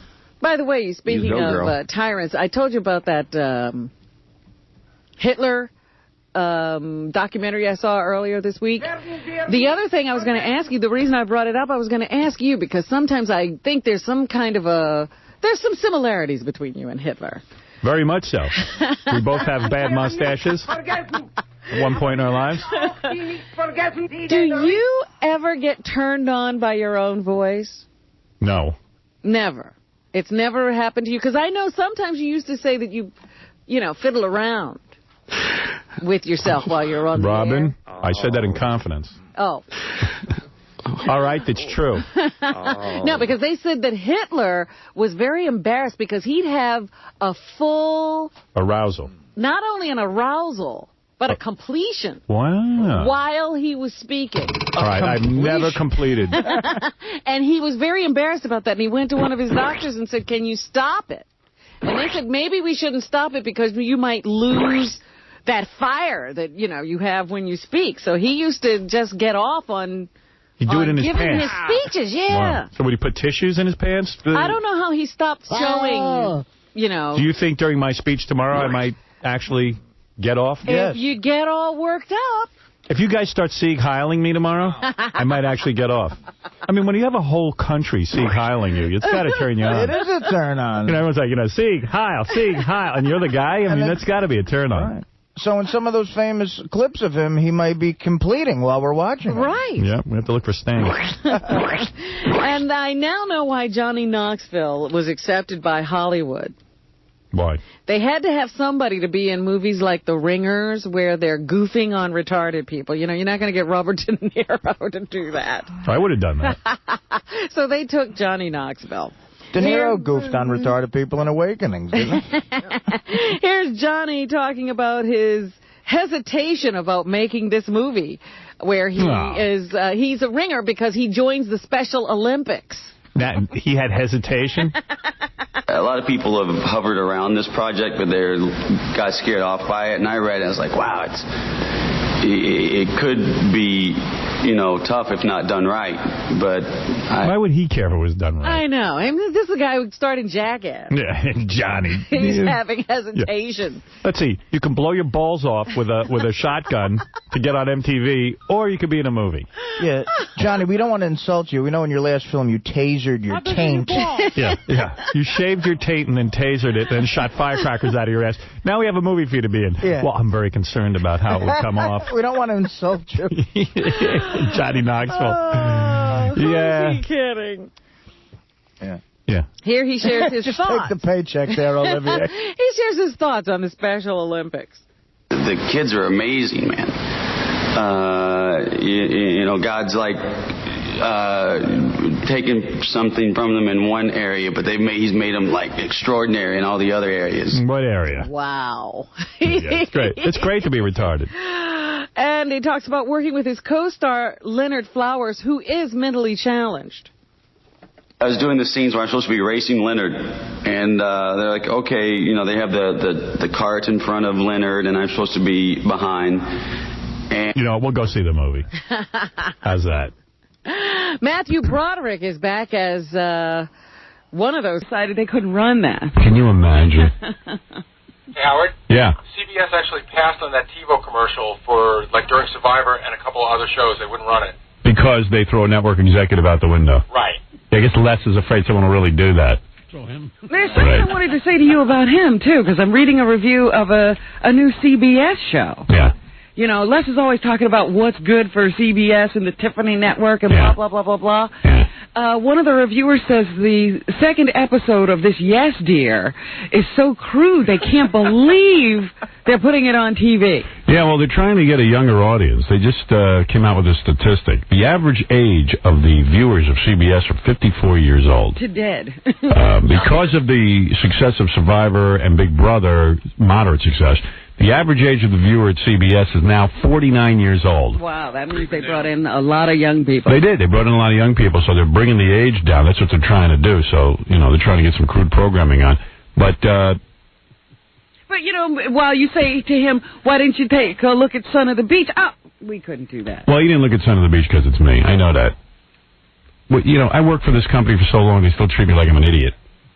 You know what I mean? They can go to another company, you're a genius, but I don't know. Well, you look at the dialogue. There's this woman who just had a baby on the show, and she's breastfeeding. And her husband is, I guess, talking to her about when she's going to stop breastfeeding because the kid's about a year old or something. Yeah, and what does he say? And she says, but I really enjoy having these big breasts. I love my big boobs. And I love having these milk-fed boobs, and it's not that easy to give them up, honey. Just think of what it was like if one day you had a big penis. Wow. Well, you never would have heard that on network television. No, certainly not CBS. Wow. There you go. Les is getting more like me. Wow. All right, I got so much stuff going on here, I don't even know. And that's in Family Hour, by the way. Oh, by the way, I'll be reporting them to the FCC, I believe. So why should I be the only one in hot water? Absolutely. Yeah. No, anything on TV is all right. It's just like in Canada, we get regularly deleted. Our tape actually, the tape of our show actually gets edited because we're on like a 10-minute delay into Canada, and they edit out any references to anything racial. And yet they're running The Sopranos unedited. In prime time. Right? Unbelievable. How does that happen? I don't know. Violence, sexual content. And the racial stuff. And I'll tell you how it happens. It's just me. People take me very seriously. Anyway. Okay, what do you want to hear first? I'll give you a choice. You want to hear the explanation for Johnny Rebel? Yes. I'm dying to know. You want to hear some new... The rest of the story. You want to hear some new phony phone calls from the Touchstone terrorists that are very funny? They're good. They're very good. Very good. You know, this is kind of interesting. I don't watch a lot of sporting events. Very good. Thank you, Bobby D. I don't watch a lot of sporting events. I really don't. Because I'm a big homo. No, but, you're all right. I'm all right. You're not a complete girl. I'm 90% girl because like I don't even know the difference between a wide receiver and a tight end. I don't either. Yeah. But I'm a girl. You're a girl. You get away with it. If you know something, then everyone's like, wow, you're pretty cool. Hey, I'm worse than you, Howard. The other day you guys were talking. I was embarrassed to ask what a Hail Mary pass is. See, I know what a Hail Mary is. Yeah, I know Have you always that. known that? Yes, Hail Mary is when the quarterback just puts it up in the air long and prays that it's going to get into the hands of one of his guys. But I felt like an idiot. Very simple, that one. Hail Mary pass. Well, good. I'm glad you're a bigger homo than me. Sometimes I feel good that I don't know about that stuff. It's almost like my badge of honor. Like, well, I do find it odd when somebody knows everything. Yeah, too much. That's weird that you studied so much what somebody else does. Like you sit and study it. And it's usually big idiots who know that much about sports. You know, they don't know anything else, but you ask them what somebody did on a given day, and they can tell you their stats. Hey, did anybody stay up and watch the Sexiest Bachelor contest? I watched that. Oh, my God. I was laughing my ass off. That was the gayest goddamn program I ever saw. It was great. That was the great... Who won? I don't know who he was. I was laughing my ass off. They marched out about 30 guys at first. 50. I think they had one representing every state. Oh. Because it was just like the Miss America pass. And I tell you, I could not take my eyes off this. I couldn't. It was like the biggest train wreck I ever saw. I said, this is so gay. I should be reported to gay police for watching this show. It was like women had taken over the world. Yeah. And so these guys, they come out, and they're parading around. In their little... suits, outfits. Bathing suits, outfits, answering questions. Evening wear, but there was way too much talk. Oh, man. That show was perfect. What kind of bathing songs? Well, no. Some of the guys had on, like, the big boxer ones. Yeah. Like I wear. And there's one guy who was wearing pedal pushers and big sandals.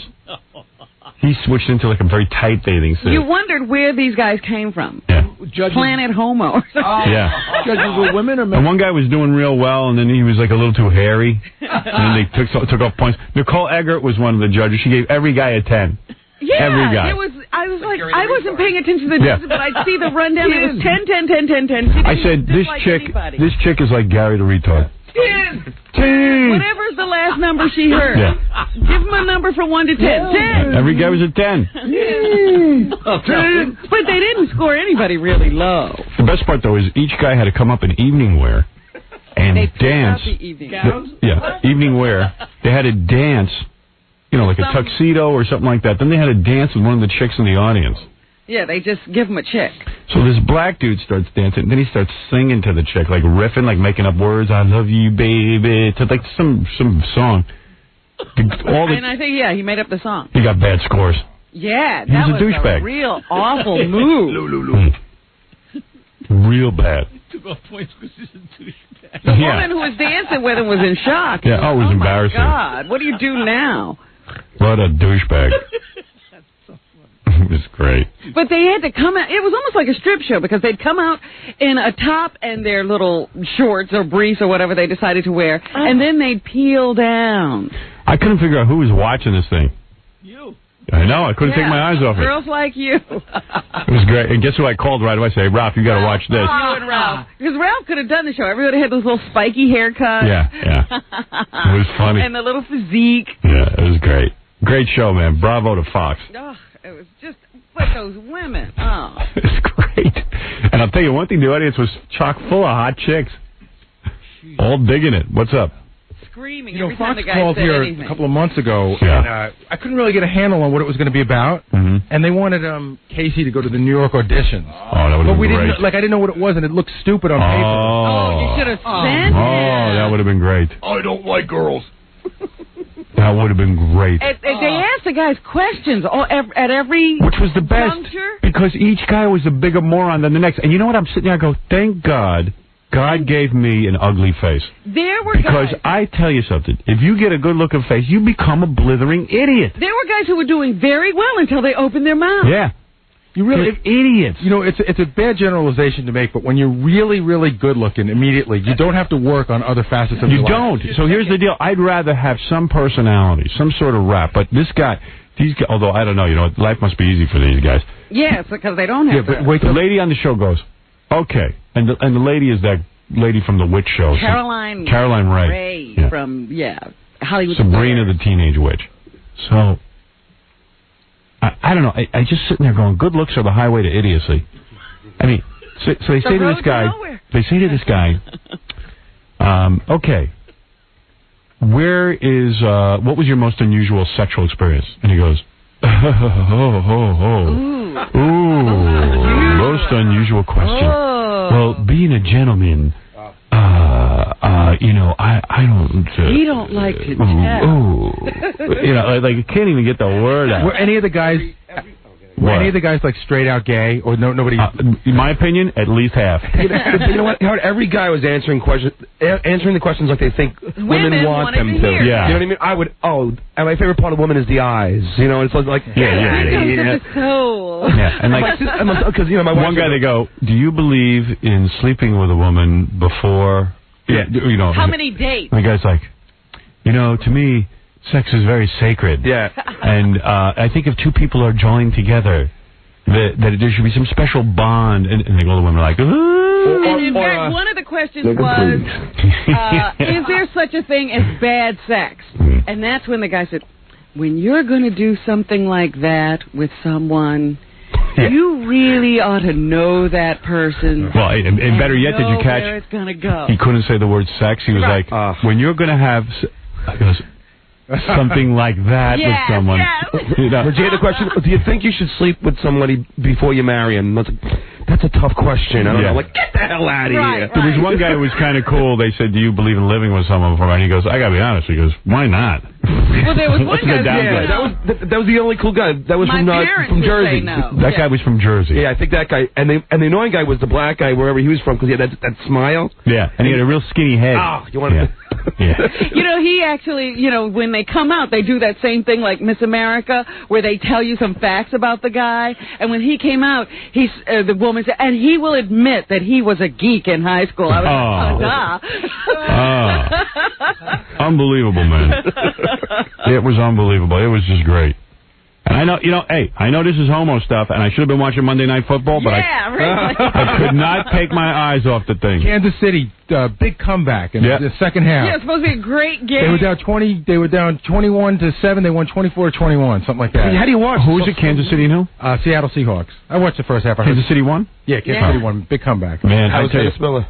You know what? I watched it for 2 minutes and I didn't hear him. Right. They quieted him down. It's over for Dennis Miller. I genuinely forget he's on. Yeah, good. He's such a factor. Well, that's the idea. I mean, he was so bad in preseason because he just kept yapping so much. People were going insane. It was inane comments, not funny. Hey, you know what? And I was talking to the dude from Westwood One because they carry Monday Night Football on the radio. Yeah. And he says that the radio show is doing really, really well. Yeah. Now that Dennis Miller is on. Yeah. Oh, you're kidding. So people turn down the sound on the TV and off the radio. Isn't that something? Wow. Isn't that something?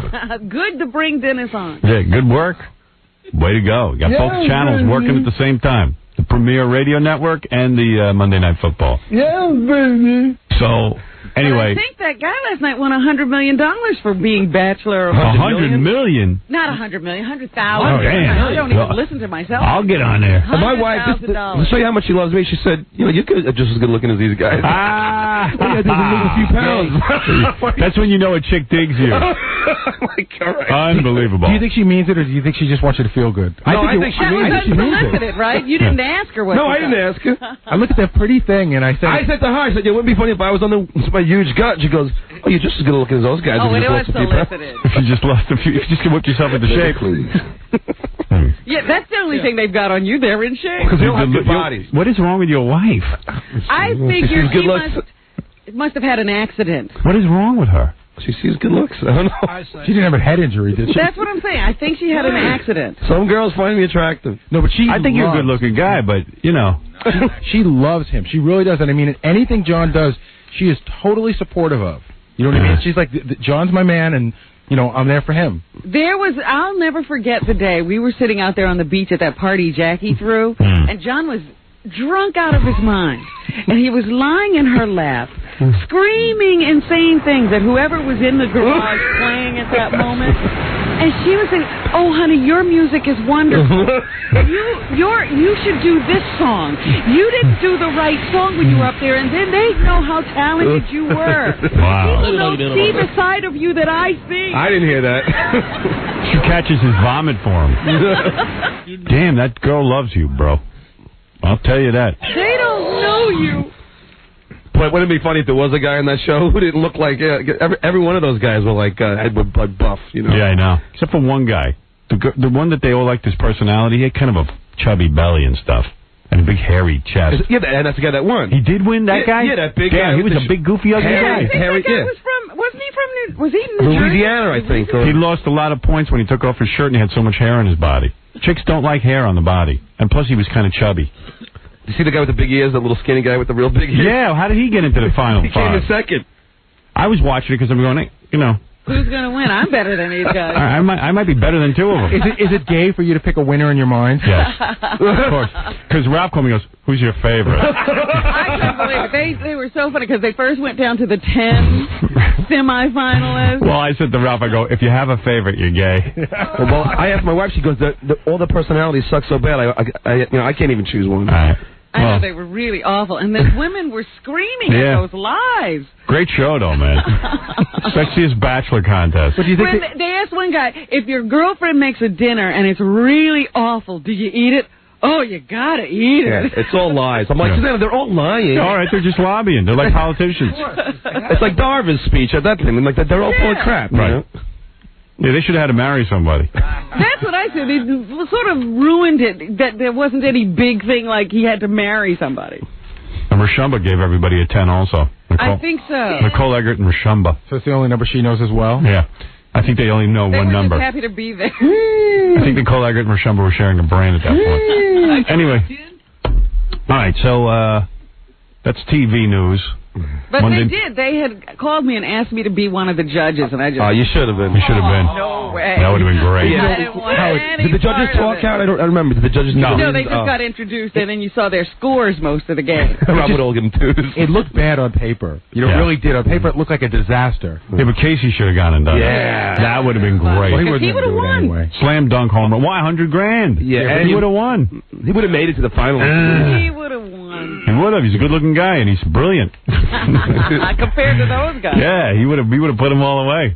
They should have asked him math questions and stuff, those guys. There was one, at the end, they all had to propose to that Caroline Ray. Oy. And one guy, she kept screaming, "Would you do it already?" Because he was so horrible. He didn't even know what to say. Wow. Would you ask me already? You know what, in fairness, look at Caroline Ray. Would you know what to say? I didn't think she did a bad job, they decided to make it a challenge. She seems kind of sweet. She didn't seem like such a bad lady. No. She was pretty hard on the eyes, but... Oh. Speaking of hard on the eyes, I was reading an interview with Liz Smith, the gossip columnist, in... Was that Us Weekly? No, it was like Interview Magazine or something. One of those... In fact, I have the magazine right here. And I got to tell you... What about Liz? She's pretty cool. I kind of like her. You know, she writes a stupid fluff column and all that kind of stuff, but, you know... Winning you over? Well, I mean, she seems like a pretty bright person in this interview. Like, she had a lot of thoughts on people who are famous and, you know, sort of her job and...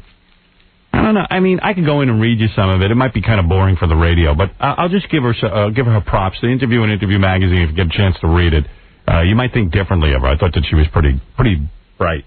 I don't know. I liked it. You've been swayed before. Won me over. I've always had a lot of respect for her ever since Stuttering John interviewed her because he really practically tackled her and mugged her. Yeah, and she was a pretty good sport about it. I got to, you know. In fact, John was the ogre. He was horrible. And I apologize to her. Yeah, we've beaten her up pretty good, and you know, she probably deserves some of it, but not all of it. But that was because didn't she write a bad column about one of your things before she even saw it? Or something? No, that was Cindy. No, that was Kay Gardella. Okay, Kay Gardella. Wow. That was Kay Gardella.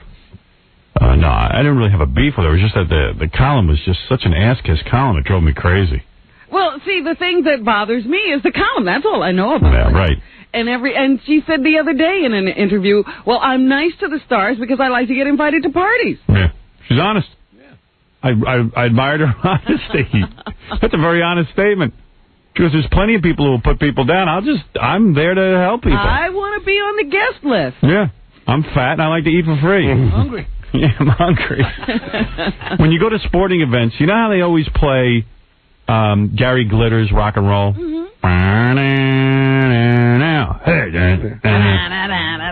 The new song that's taken over, according to Baba Booey, is Who Let the Dogs Out. Do you know this one? No. This is what they play incessantly. Every 2 minutes they play this song. Who let the dogs out? Who let the dogs out? This is a new one. Who let the dogs out? What happened to Queen's We Will Rock You? Yeah. They don't play that as much. I went to the Jet game when they played Buffalo 2 weeks ago, dogs out? and they played this every second. And then there was an article in Sports Illustrated saying how, like, this is the new song, that they've been waiting for a new song for 30 years to play. This is the one. This is the one. Who is this? That's the Baha Men. Baha Men. I never heard of it before. This they play all the time. Yeah, this is Gary Glitter, but this one is being replaced a lot. You I won't love hear this that much anymore. I love Gary Glitter. Didn't he get arrested? There was something we read. Yeah, no, I'll look it up. You better It check was it. in Britain, something about somebody very young. He turned in his computer somewhere. I'll get you the article. He turned in his computer somewhere, and they found some weird stuff on his computer hard drive. That was it. He was getting his computer fixed, and they found all these pictures. That sucks. Hey, how are you watching the playoffs tonight? Yeah. I guess you think I should? Yep. Okay. It's the debates. It's a Oh, God. I got to watch the debate. We go back and forth. Debates have but commercials the in them? Yankees, it's the Mets, it's the everybody. it's the debates. Yeah. And everybody said, "What are the Yankees going to do?" It's Roger Clemens' day. He's got to step up. Roger Clemens had 2 bad debates don't have commercials. Really? No. What time does the debate start? 8 o'clock? 9. An hour? 9? Why did they do it at 8? About an hour, the debates? No, they start at 9. But they run about an hour? They're not going to go. They're only an hour. And then an hour of... An hour and a half for the debate, 9 o'clock to 10:30, and then probably a half-hour discussion. No, it's 9 o'clock to 11. Wow. Yeah, but it's probably like an hour discussion. An hour and a half debate, and then a half-hour discussion. They'll wrap up and tell you what they said. That's right. I was listening to the old news station this morning. They were interviewing people, and like Scott DePace is a George Bush fan. Nothing's going to happen tonight that's going to change his mind, and there's nothing's going to happen tonight that's going to change my mind. I don't think. You know who's just really irking the crap out of me is this Lieberman character. I mean, I really despise him. This comment about how he wants to recognize Louis Farrakhan, who is an anti-Semite, anti-white, you know what? He's no different than the Ku Klux Klan. Louis Farrakhan's religion preaches that the black man is superior to the white man, and that it's just as hateful as a white guy saying the white man is superior to the black man. And so for Lieberman, Lieberman to come out and legitimize him in any way and to say I admire him, I'd like to meet with him, it's pandering because in some poll somewhere it said that black people consider him their leader, a segment of the black population. And as soon as he reads that, he panders to them. Now, he's come out and said that I'm horrible for America. Me. I'm doing a show basically that the most risque part of it is that I talk about sex sometimes in an honest way. So I'm bad for America, but he literally endorses Louis Farrakhan.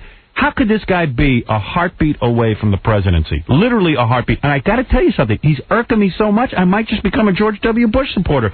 And I can't stand George W. Bush and his opinions on abortion, RU-486. And let me tell you about George W. Bush. What they have done so brilliantly in this campaign, and don't be fooled by this, they have hidden away all of the right-wing whack jobs who have influence in that party. And as soon as George W. Bush is elected, he'll go back to pandering to those guys. It'll be just like when Reagan was elected and when Bush, his father, was elected.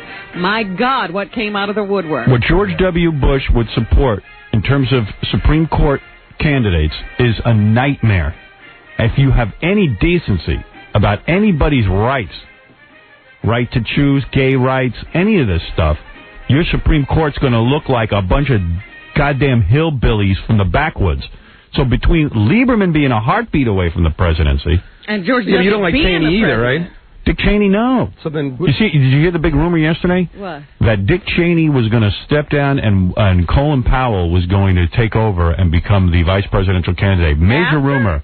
What? Right now. No, like in a week or two. In a week or two. Cheney's going to say that he's too sick, his heart is too bad, and they're hoping that the sympathy for Cheney and the fact that Powell steps in will give them the boost they need. But the rumors are timing it so that it's about 2.5, 3 weeks before the election. Before anybody can realize. So who's the lesser of the two evils? Yeah. But Howard, did you see the rest of that article? Talks about how Lieberman is really hurting the Democratic Party. I would say so. By running for his Senate seat. Because what happens is, if he wins for vice president, what happens is the governor of Connecticut, who is a Republican will choose who's going to be the 2-year senator. Yeah, I'm telling you. Yeah, the people don't get a chance to elect. That guy will just appoint. And they're saying that's having another Republican senator is really going to. It's such a tight race for Republicans and Democrats. Can you imagine if Dick Cheney came out, or George W. Bush, or even Al Gore came out and said, I support Louis Farrakhan, I want to meet with him? Be racist and anti-Semitic.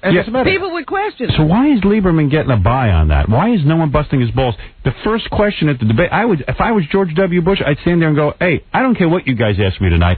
Al Gore, how do you have a vice presidential candidate, a heartbeat away from the presidency, who just endorsed the biggest racist on the planet, Louis Farrakhan? A man who has said that Jews are gutter people, that they control the blacks and are the blacks' worst enemy. How do you figure that out? You sit down and talk to him. Right. That would be a great opening comment. But you're obviously waiting for the vice presidential debate. No, I'd say to Al Gore, how do you support this guy? How come he's not off your ticket? Fire him today as a result of this. And Al Gore will go like this. Gore has not mentioned him once. No, Al Gore will go. But remember when he first. It sucks. Right. That's what he's going to say. But when it first started out, you couldn't see the two. There was no air between the two of them. They were kissing each other, hugging each other in public. Now they're like on separate parts into the country. They aren't even seeing each other. You learned that from Clinton? Yeah, well, no, Clinton did that. Clinton waited to the election. They made it look like they were going to be co-presidents. As soon as Clinton won, Gore got pushed down the steps. Yeah, but he's distancing himself even before the election. Well, the only way that Clinton could get Gore, this is interesting. The only way Clinton could get Gore to be the vice president, because Gore had a lot of juice behind him at the time. Now he seems like a puppet head, but the only way he could get Gore insisted on certain environmental planks being in Clinton's policy, and then Clinton agreed to everything and then never did any of them. Clinton's the smartest man on the planet. He knows how to get around everything. Dominic Barber, star of Power of Attorney, what is it? You know, your fear of the Supreme Court nominees really turns out historically not to be so, and I'll tell you why. The Supreme Court is usually 10 years behind what the public wants. And many times, they who pick the Supreme Court judges, they don't reflect what you'd think they would. Yeah, but most guys make a litmus test over abortion and also gay rights. Right, but the United States would be afraid to take away abortion rights today. The proof of it is that the pill has been accepted, which is, by the way, I know you're very much in favor of it. The pill's a very dangerous thing. You'll be suing?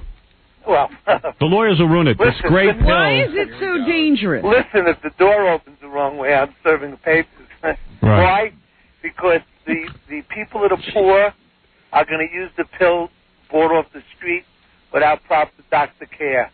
And it can be a very dangerous thing. Yeah, poor people are idiots. Poor people are sad. What are you saying? If some idiot, I don't care if he's poor or rich, wants to go without using a doctor, that's his problem. You know, are you going to blame the pill or are you going to blame the doctor? So are you going to blame the company that makes it? You know what, Dominic? Marijuana is used for medicinal purposes. There's a whole bunch of people using it wrong on the street. I'm against the use of marijuana, too. He is. He's a very anti-drug. Dominic's very anti-drug. I can't believe a lawyer could have that angle, that something that's perfectly legal is being used illegally. No, I didn't say so that's the way lawyers think, and they get the rest of us to think that way. I didn't say we shouldn't do it, but I'm just telling you there's a great danger. It's very dangerous to people who use it appropriately. It's very dangerous if you use it wrong. So is any product. That's why they write warnings on the side of the box. You know what? If you live on an estate in Staten Island or a big penthouse in New York, it's easy to say that, but if you're a poor little black girl in Harlem, go ahead. It's not so easy to always do everything right. When someone brings you over a pill and says, "Hey, baby, you're going to get rid of that baby." Well, arrest the guy that brought her the pill. Hey, was that a black impression? Hey, baby, get rid of that baby. Baby, get rid of that baby with my baby. Hey, poor little black girl, come on over here. Well, you know, now that I have to fly to Hollywood, I do accents. All right, thank you. He calls every day because of that show now. I know. Let's have an acting coach, though. Dominic and Barbara. Hey, baby. Hey, baby. Why don't you give me that damn baby? With my accent. Now we can't have a pill because somebody might misuse it. That's ridiculous. It's a very dangerous pill if someone misuses it. Well, yeah. Same with aspirin. Yeah. So, if a doctor gives you sleeping pills and you take them, overdose on them, whose fault is that? Anything. They're selling Ritalin on the street. You drink bleach. Bleach is dangerous. Okay. So, Howard, let me ask you a question. So, Gore looks healthy, though. You don't think that he's going to... Yeah, but who knows? Well, you don't know what happens. A guy could have a heart attack. Guy could get shot. There's a million things that happen. So what are you going to, put your money on? Bush or the fact that, or if George, or if Gore's going to... Well, I told you I'm a Gore supporter. I believe in the guy's presidency. I can get behind it, dude. I got a real problem with this Lieberman. And I know everyone says, well, he's just the vice president. He'll be buried away until something happens to Gore. Then he's the president. And Howard, can I just say one more thing about... And the guy's showing some really disturbing behavior patterns. Like with the screaming with the Hollywood and this and that and the other thing. I can overlook all that because, so much of that is just rhetoric.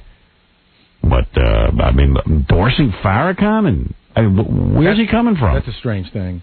And I disagree with Dominic, by the way, when he says that, historically Supreme Court justices are 10 years behind the times. Yeah. There's guys on the Supreme Court who've been there since Kennedy was president. That's right. It's a big deal. They're 10 years behind the times. In 10 years, they'll be 10 years, yeah, who needs them? 10 years is 10 years. It's not that far away. Joe, go ahead. Howard. Yeah. Yeah, my problem with Lieberman is he acts like the Jews have something in common with the black people. He's all the pandering. black people. What's that? He's pandering. Yeah, all the black people I know can't stand the Jews because the Jews have money. Right. Blacks don't have any money. Right, and I know that pussy Lieberman sitting around the dinner table calling them a bunch of schwatzes, but he'll take their vote. Yeah, and meanwhile, Farrakhan is busy telling black people that the Jews are your oppressor. Like the Jews have the power in this country. Yeah. So silly. Okay, hey, dude, later. Thanks. So silly. So anyway, I guess what I'm saying is that there is like 10% of the country that'll swing back and forth until election day. You'll never know who's going to win until that 10% has to actually go in a booth and decide. And on that day, it's whoever they like then. All right, so. Whoever did the last thing they liked. I got to take a break. When I come back, I've been trying to get to this Johnny Rebel CD because I want to play it for you and tell you what I learned about who Johnny Rebel is and stuff. It's a pretty nutty story. Then Green Day's going to be here later in the show, and also a guy who writes a form letter to every female that appears on our show. I don't know anything about that. You don't even know what the form letter says? No, I don't know anything about it, but he's booked. Then I got to play you some Touchstone Terrorist dudes because they are funny. Are there more than one Touchstone terrorist? There's two of them, and it's funny. Because I've only met the one guy. Maybe it is the one guy. He does two voices. Yeah, maybe that is one guy. Oh, it's one guy with two voices. Yeah. And got a whole bunch of other stuff to play you, too. What is the case? It is one guy. Okay. All right, we'll be back right after these words. This is the Howard Stern Show. Hello, is this the Iranian embassy? Yes. Hello, this is Fart Man. We're on the radio. Yes. Are you Iranian? Yes, I am. All right. Let me tell you something. I'm always sad to see people die in a plane, but I don't think it's right that you kill our hostages. Well, let me tell you that when we are talking about the death of 290 people, it is rather inappropriate to talk about the lives of 9, but I haven't received any... A human life is a human life, and you know that it was an honest mistake on behalf of the U.S. government. Well, we don't know that it was an honest mistake. But Fartman is on the side of the United States. Okay, well... And I'm going to say this. Now get ready. And that is all I have to say about this issue. If that makes you feel better. Because it was a mistake. If that makes and it's not right to kill Americans and hold them hostage either, so you are not without blame also. You started it. We're not holding anybody hostage. You guys are too. We're not. You started it. Well, me too. If we want to go back into history, we can go back into history of years of subordination and domination of Iranian people. All right. So who knows history better than Fartman? Of course you do. You know everything better than everybody else. Because I am Fartman. And let me say something again. Because Fartman rules. I'm Fartman. If it makes you feel better. And I will be over in Iran if there's a problem with my gas. Good.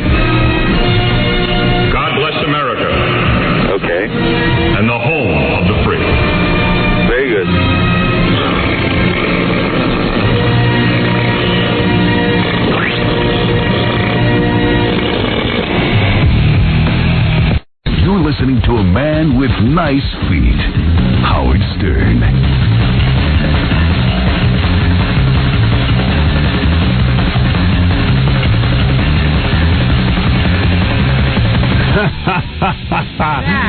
Yeah, what is this?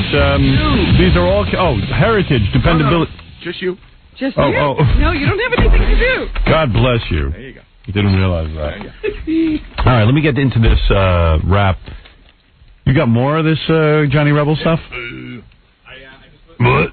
I just listened to him, Howard, and they're equally as racist, equally as funny. Okay. This is new, more another Johnny Rebel album? Yeah, Justin the intern he just gave me a whole gaggle, 11 more songs. 11 more. 11 more. What's your normal voice? What's your normal voice? You don't have anybody in the closet, do you? Very good. I'll kill you. 11 more. Justin the They're intern. all equally racist. And equally funny. I played for Buckethead. He split a gun. Is that both CDs now? Yeah. All right, thanks. Okay, so here's what I found out about this dude. Yesterday on the air, in case you missed it, we premiered a CD that was rather racist. Only racist. The recording artist is Johnny Rebel, and you listen to it and you go, hey, the guy actually, is singing his heart out and everything. He's really putting some effort into it. And we had heard that he was also a famous recording artist who recorded under the name Johnny Rebel. So I didn't know much about this, but... Well, these were the Johnny Rebel albums we were playing. Yeah, so anyway, here, listen to some of the songs. This is Johnny Rebel, okay? Let's see. My boy... Dude, what'd you just do? Why'd you change... I don't want track 4. What did you just do? Why do you touch things? What did you just do? That was the one that you were playing yesterday. No, track 3 is the one I'm playing yesterday. Oh, well, you got it right there. Wait, you just screw up. Sorry, don't touch unless you know. Okay, here we go. The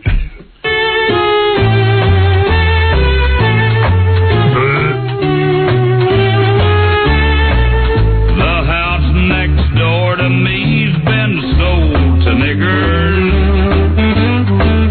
They claim to be wild Indians from the plains. Oh, but they ain't shucking me, they're colored people. We'll make cowboys and niggers our new game. All right, so they got that one, and then just to give you another sample. It just goes on and on. Yeah, here's another one. This one's called Some Niggers Never Die.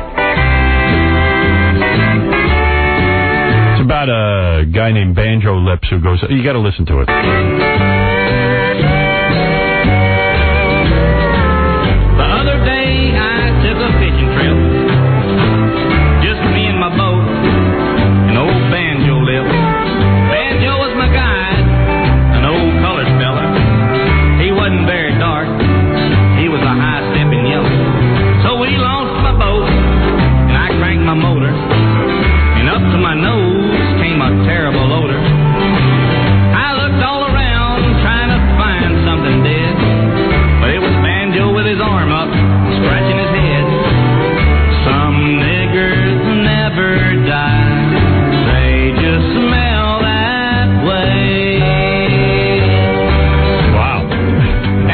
Anyway, Banjo Lips smelled real bad, and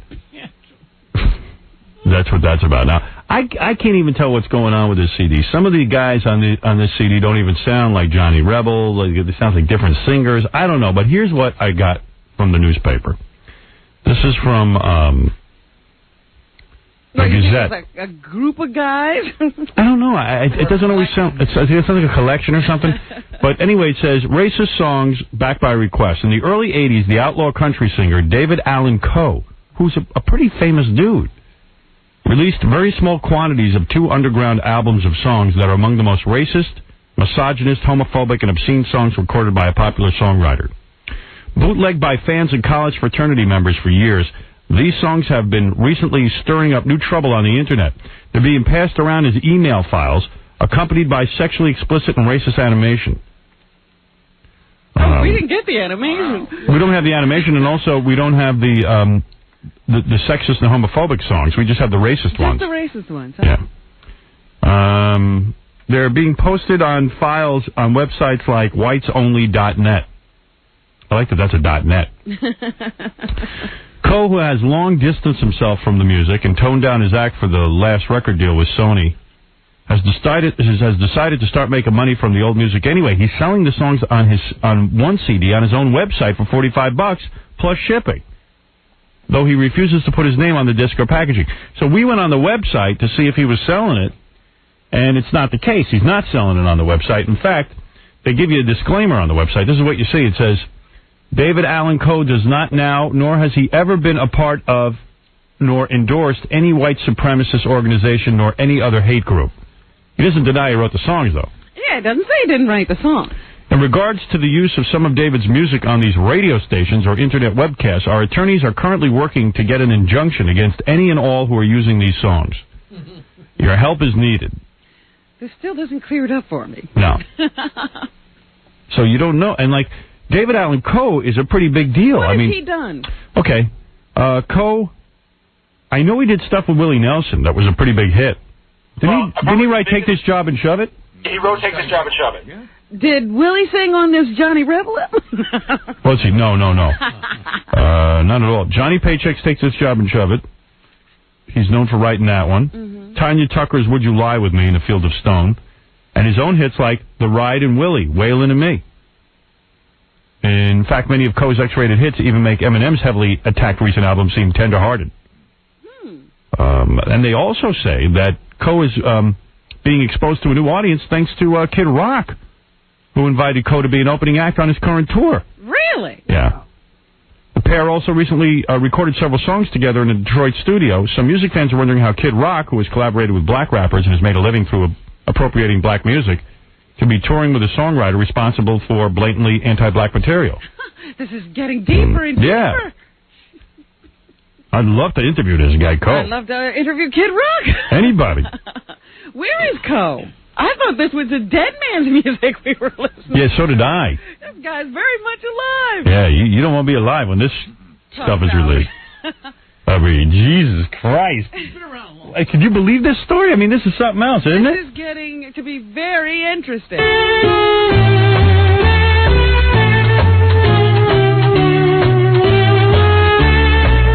The house next door to me's been sold to niggers. They claim to be wild Indians from the plains. You can tell the guy can sing, you know. Oh, but they the country ain't stuff. shucking me, they're colored people. We'll make cowboys and niggers our new game. Last night when I come home, I was warmly greeted, but not by my sweet wife saying, hello, dear. Instead it was, hello, down, what mammy Gemma says, how does you like us dark folks living here?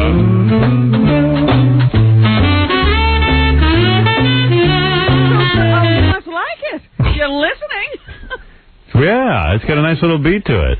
Do you have anything that he actually got played on the radio? No. But you know the song, you're going to Take That Job and Shove It. Yeah, but I wanted to hear his voice. I want to see if I can tell if it's him singing these songs. Yeah, no, I don't have any of that.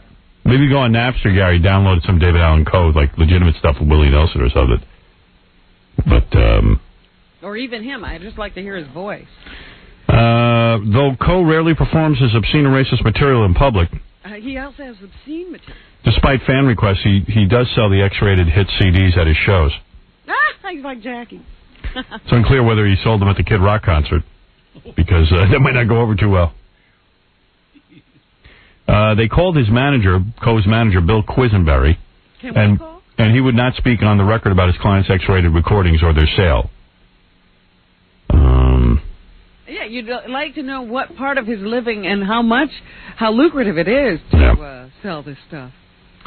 He's got one. See, here's I don't know if I can play all these. Let's see. I don't even know that these are all him. You see, I'm kind of confused, but it's hard to know. Yeah, nobody's taking credit. Sensation. Right here. Let me get this one going. This one's called No Niggers in Our Schools. Oh, we don't want niggers in our schools. We're not for integration. Keep those niggers in their place. We'll have a better nation. Our South Bend got along just fine till those integrators came down here stirring up a mess with outside agitators. Because that doesn't sound like David Allen Coe. Howard, these are all... You know what? We've also heard that one from Daniel Carter. Yeah, right. Justin got these off of Napster, actually. So really? All under... the name Johnny Rebel. Right. But maybe there's a bunch of different guys under the name Johnny Rebel. Howard, the only one that I can really say that we can account for him is the one that you played yesterday about black people smelling, because in the article it says that he's got that on one of his CDs. Boy, there's a lot of... I think there's a lot of guys involved in this Johnny Rebel thing. It's just like a whole, and everybody gets under this one Johnny Rebel label. Yeah. It's called Join the Ku Klux Klan.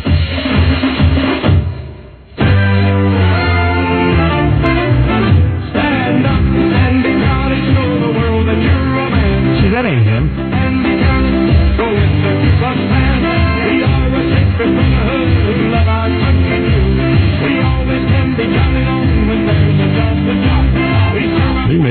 Maybe he ain't responsible for Not this. any new racist music, because this stuff sounds pretty old. You gotta get some new tunes. Here's one called Who Likes a Nigger? LBJ was a flying one morning over South Louisiana, feeling forlorn. Then he looks down below, and what does he see? Two Cajuns pulling a nigger on skis. So he lands and says, thanks for helping your black brother. And then I can't even follow the lyrics. Who's pulling what on skis? He's telling my joke. What is it? About the two Cajuns pulling a black guy out of water. Oh, Cajuns. What do they say? That's how they go alligator hunting? I imagine that's where they're going. Joke, right? Oh, they're doing the alligator hunting joke. Right, he changed it to Clan SS LBJ a little earlier. two Cajuns looked at each other, said he might be smart, but I'll tell you something. He don't know a thing about alligator hunting. No, wop, wop, bam, bam, who likes a nigger? Wop, wop, bam, bam, who likes a nigger? Wop. Wop, wop, bam, who likes a nigger? I left that part out. Very old school. You left that out in concert, huh? Let's see. Jackie didn't put the joke to music, that's all. We got Dixie. That ain't racist, is it? Yeah, it is. Oh, it is?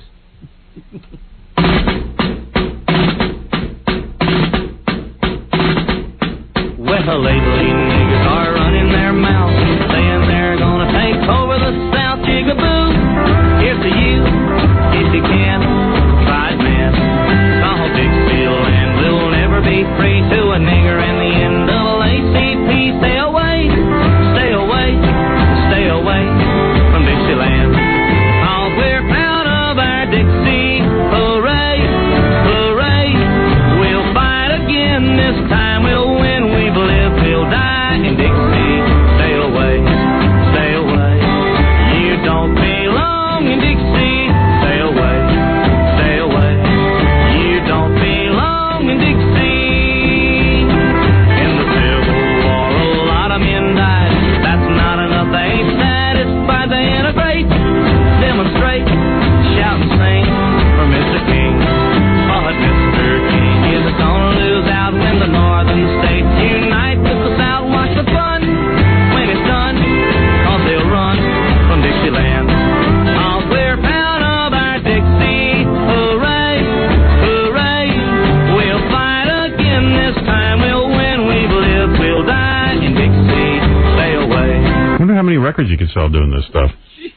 Oh, probably a lot. Think? Well, there's some people who just buy them, Goof. like that goof kind of factor. Yeah. And then there are other people who want this music because they feel this way. Yeah. In all fairness to David Allen Coe, I don't know if these are all him. No, it doesn't sound like just one guy. Yeah. Sounds like he might have one of them. I hear that music, I head for the hills. That steel pedal guitar thing, man, I'm right out of the door. I hear that, I know I'm in the wrong place. Uh-oh. They'll be stringing me up shortly. Yeah, that's like stringing you up music. If you're different, you're done. Get the hell out the door. Have you ever been just driving around? Yep. And ended up in the colored part of town? And you see an old-time one-room shack with a great big TV antenna. Then you look out in the back. You can always see a Cadillac. Right. And inside there's about 15 niggers eating one can of beans for dinner. That sounds like the guy that did the first one, doesn't it? You know, there's a lot of guys who just talk. I think there's a point to this song. Let me hear. Now ain't that just like a nigger, so the story goes. They just like to live that way, you know. Why, they haven't got one spark of ambition in their mind. They're hard-headed as a dad blamed me. Cut off. I guess the CD player didn't like it. Wow, that was weird. That sounded like the one that Banjo Lips, though, didn't it? Yeah. The same guy? That sounded like the Banjo Lips dude. I think here's what I can figure out about this CD. Johnny Rebel is a bunch of different artists. And the one song they're talking about from this guy, Coe, I think he's getting blamed for all the songs. But he's probably the best known. Yeah. Yeah, because here's a guy, he says he knows who this is. Okay. Oh, he's gone. Who's working the phones out there, bro? John. Yeah. John said he was on a second ago and he hung up. Okay. But Howard, what the article says is there is a CD of a bunch of racist and X-rated songs that David Allan Coe puts out. Right, we just don't know that all of these are his. Yeah, he's maybe a collector as well. As an author. Or lyricist. Well, okay, cool. All right, so there they are. Looking for a handout. No niggers in our school. Let's see. The South shall rise again. That sounds kind of angry. That's a good one. South shall rise again. Bonus track. Yeah, bonus track. David Allan Coe's like huge, though, right? He's like Green Day. You know what I mean? Yeah. Like in country music, he's that big. Green Day. Come on, you son of freedom, and join our southern band. We'll find those carpetbaggers and drive them from our land. What's a carpetbagger? That's a guy who comes in from out of town, like Hillary Clinton. She doesn't live in New York, but she's going to be the senator. So she's a carpetbagger. I gotcha. They used to call Robert Kennedy that, too, because he came to New York to be senator. And he's from Boston. Originated in the South. Howard, don't you think it's funny that those like crazy Southern people are always waiting for the South to rise up again, but it's been 140 years and it hasn't happened yet? Yeah, I like that they think they're going to win. Mark. Yeah, Howard. Yeah. One of those songs you played by Johnny Rebel yesterday called Leroy the Big Lip Nigger. Yeah. Was done by John Belby, Dr. Dirty. Yeah, you see. Who's Dr. Dirty? I went on Napster and I went in John Belby and it came up. See, there's a lot of different guys. So I think you're right. It might be a label. Yeah. Let's see. You're talking about Leroy the Big Lipped Nigger? Yeah, the But who song? is Dr. Dirty? Could somebody give me The guy, some he info? plays the piano and sings dirty songs. Dirty songs. Yeah. This one you're talking about.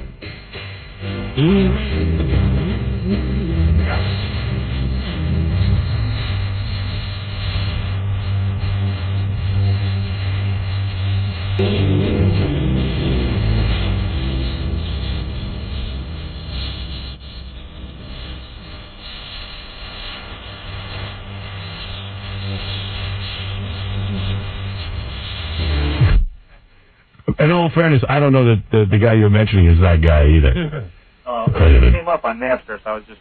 Yeah, it doesn't mean Napster doesn't mean anything. Yeah, that's true. You know what I mean? So Yeah, just some people out there putting together... yeah, they might be guessing that it's him. So it doesn't mean it is him. So don't go lynching the guy until you find out for real who did this. Right. You know what I mean? But these songs are really wild, man. I never heard any of this stuff before. Yeah, that's really nasty. Yeah. Isn't Napster great? Yeah. That's the best thing ever. Brings out everything into the light. Yep. Come into the light.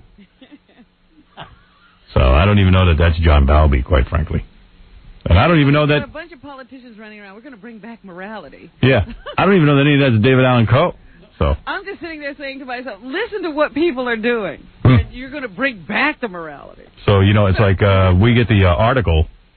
So I'm just reading the article. I don't know who's who on this Johnny Rebel album. Sounds like you can make money now doing just about anything. Yeah. I don't know if these guys... Could. I don't think that... I mean, obviously, these guys were selling this before Napster. I don't know if these guys are making any money. Jackie buying it. Hey, speaking of Jackie and speaking of songs, you know Jackie's hit song. What's the name of that?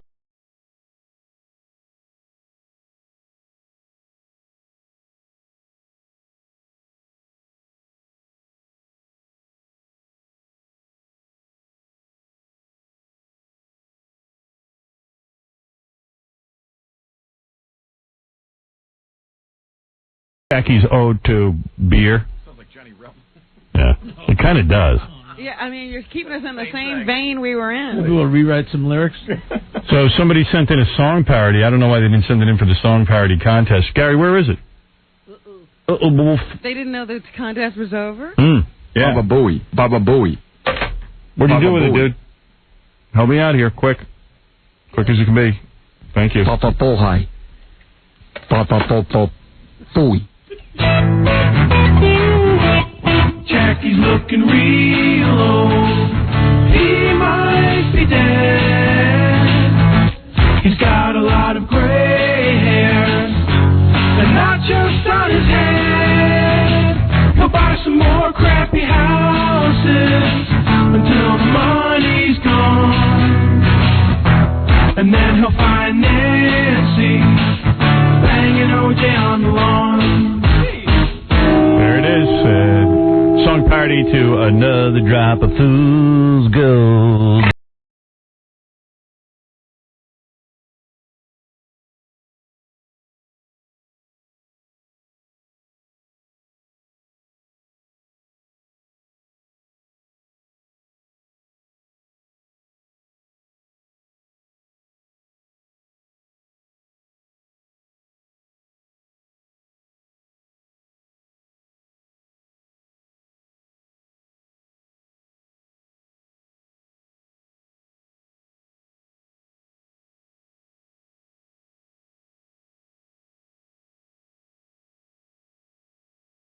All right. He sounds a lot like those. How do I know that isn't you? He gives heart to it as well. How do I know that isn't you on the Johnny? How do I know that isn't you on the Johnny Rebel I'm CD? pleading the fifth, Wolf. I told you one of those guys sounded like Jackie to me. Right. And he was just saying to me the other day in the coffee room after those I'm not talking songs no more. were played, I love the steel guitar. You were saying it too, right? No, I never said that. Steel guitar. Michael, you're on the air. Yo, Michael. Hello? Not there. You know, for all I know, there could be two David Allan Coes. You know, I just don't know anything about it. You know, David Allan Coe could be painted with this, you know, and he's undeserving. Yeah. So he should call in and let us know what's going on with that. Let's get to the bottom of it. That's right. Mike. Hello? All right. John, you got to remove the person's name from the computer if they aren't there. I don't know. I was caught up in the music. I was listening to the show. It was funny. It's very good. Entertaining. All right, let's go to Alan. Alan, you're on the air. Hey, Howard, what's up? What's up? Hey, I know a lot of stuff about David Allan Coe. I got a bunch on my computer at home. He's got a song talking about his wife having sex with a black man. I don't want to say the N-word on there and get you in trouble. That's right. That's okay, dude. Relax. It's good talking to you. You're just nervous. Yeah, I'm very nervous because I've been... Here's David Allan Coe. What did he have on his website? I think. What is he talking about? Anyway, this is David Allan Coe with Willie Nelson. No, the name of the song is Willie, Waylon, and Me. Oh, so he's not with them. Right, so this was, I think, one of his big...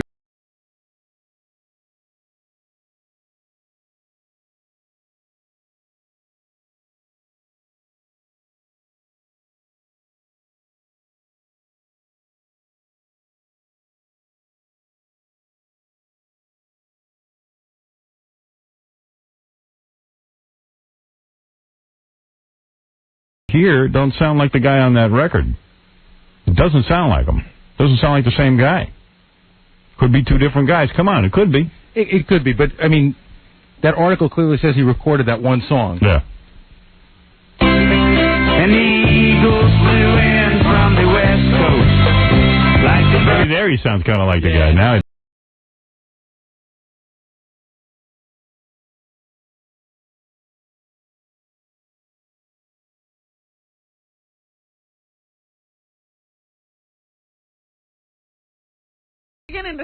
Yeah. Starting to sound a little Johnny Rebel-ish there. Little banjo, that little piano tinkling. That stuff starts coming in, you start hearing it. All right, well, whatever. So if David Allen Coe can call in and just straighten this out for us, we'd really appreciate it. I'm going to call his publicist first thing this morning. Tell him we need an interview. Well, this would be a great place for him to clear everything up. This is the perfect forum for him. Right. Since the music is resurfacing because of the Internet, it's time. Yeah. Captain Jenks, you're on the air. Hey, good morning, Howard. You know who I think that is? Remember the guy who did the Battle of New Orleans, Johnny Horton? No, that ain't him. You don't think so? No. That first one that you played sounds just like him. If you play the Battle of New Orleans, I don't know who anybody is. I don't want to study the song that well. I don't want to get anybody in trouble. You know, it's funny because nobody's stepping forward to take credit these days. No. Maybe it's Tiger Woods. There you go. Hello. Thank you, Captain Jenks, who is now an executive at a gas station. People work under him. Yeah, he has thoughts.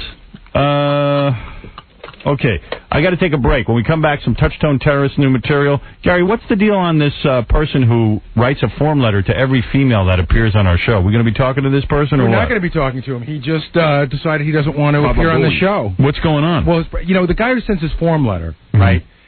Whether it's Jasmine St. Clair or Pamela Anderson or anybody who's ever on the show, he sends a form letter, and it'll say, like, Dear and blank, and he'll write, Pamela. I think that you are an incredible performer, and I would like to meet you.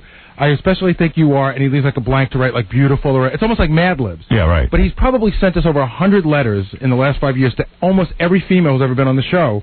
So we were set to interview him this morning, and when he found out we weren't sending TV cameras, he decided he wanted to be part of it. That we were or weren't? Weren't. So let's send TV cameras. Okay. You want me to send it? He's down in Tennessee. He's like, if I'm not on TV, I'm not going to be part of this. Really? Yeah. Good, let's send TV cameras. The guy's fascinating. Yeah, he's holding out for television. Okay. Oh, definitely. I want to see this guy. Oh, I've seen him. He sends an article that was written about him. He's won some poetry contests, and he was runner-up for high school president in 1971. That's on his resume? Yes. Stupid me. I figure you don't want to be on TV when you're sending form letters to hot chicks. But, hey, more power to him. I'm all for it. And the form letters are really odd-looking, Howard, because they're in his handwriting. Right. It's not like it's typed. Oh. So it's his handwriting, and then he just writes in a different color whatever word he wants the celebrity to know. Here's what he wrote to Darva Conger. Cool greetings. Welcome, my friend, Darva. And then Darva's like written in a different handwriting. I see you are dandy as cotton candy, as you are beautifully hipped.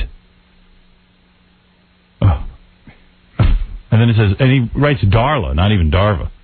Got her name wrong, too. He gets them often wrong. He gets them wrong often. So here's the form letter part. I enjoy viewing you and your fascinating acting, Darla. Puts Darla in. And modeling. Oh, that's funny. Then it goes, Darla, then he gives his name, am a cool, wealthy, rich, real good, classy, handsome, decorated, delectable, dignified, intelligent, educated, with a BA degree in business literature, tough and world-famous poet, script, songwriter. And that goes to everyone. Goes to everyone. That's written by hand? Yeah. Yeah. And then he goes, Darva, you have a pretty, and then he uses the P word for private parts, with such luscious lips and a stimulating, fascinating clitoris. And he wonders why he doesn't get a response. Yeah. Howard, did you see his picture? Yeah. Flip over. You're going to you love it. Oh, yeah, we got to put this guy on TV. He's a black dude. With a big, giant afro. Yeah. And he's a skinny, sort of nerdy guy. Yeah. That's great. Where's he writing from? Tennessee. That's all we know. All right, put a camera on. Put a camera. He's absolutely right. He should have a camera on. We'll get him back in a couple of days. Yeah, I want to talk to him. Yeah, go ahead, Benji. No, this dude, we had an intern contact him because he had to write him a letter because he wasn't giving us his phone numbers and everything. Yeah. And so he wrote back to her the same form letter he sends to all the celebrities and everything. That's how he answers. That's great. Any correspondence. Love it. Good. Let's get in touch with him. Let's get him on television. He deserves to be a star. He's a poet, too. I know, he says that. Yeah. I'd love to hear some of his material. We need to find his published works. Yeah, you bet. All right, let's fly him in live. Yeah, why are we just sending cameras to Tennessee? That's right. Gold mine. All right, we got to take a break. When we come back, I'll do some Touchtone Terrorist calls for you. A couple other things we got to talk about. Some real funny stuff going on in the news. Also, we got Green Day coming in to give us a live concert. They're going to do 2 songs for us. Their new single, and what's the second song they're going to do? You said it earlier. I know, somebody took my note away. They come in, they take the notes, they put down notes. I don't know. What? What do? Do you take away the note? Well, yeah, because... Why do you take away the note? I'll tell you exactly why. Tell me why. It said CD1 had Minority and CD2 had When I Come Around. Then we put Johnny Rebel in CD1, and when you see 2 notes, you get confused and you get pissed off. No, but why don't you just say Green Day will be doing this song? Okay. All right. Thank you. That was good. You had a list there. Right, I know, but I didn't want you to look at it and then think something was in CD1 when it was something different. All right, good. All right, Baba Booey. That's Baba Booey, everybody. So, and then get Johnny Rebel to come in. Do one of these songs. Good. If you can line that up. It'll be 50 different people. Jackie was pissed off because Johnny Rebel sells more than his crap. Right. I bet you Johnny Rebel does. I know it does. It's really true that this guy sells these at his concert. We got to find everything out.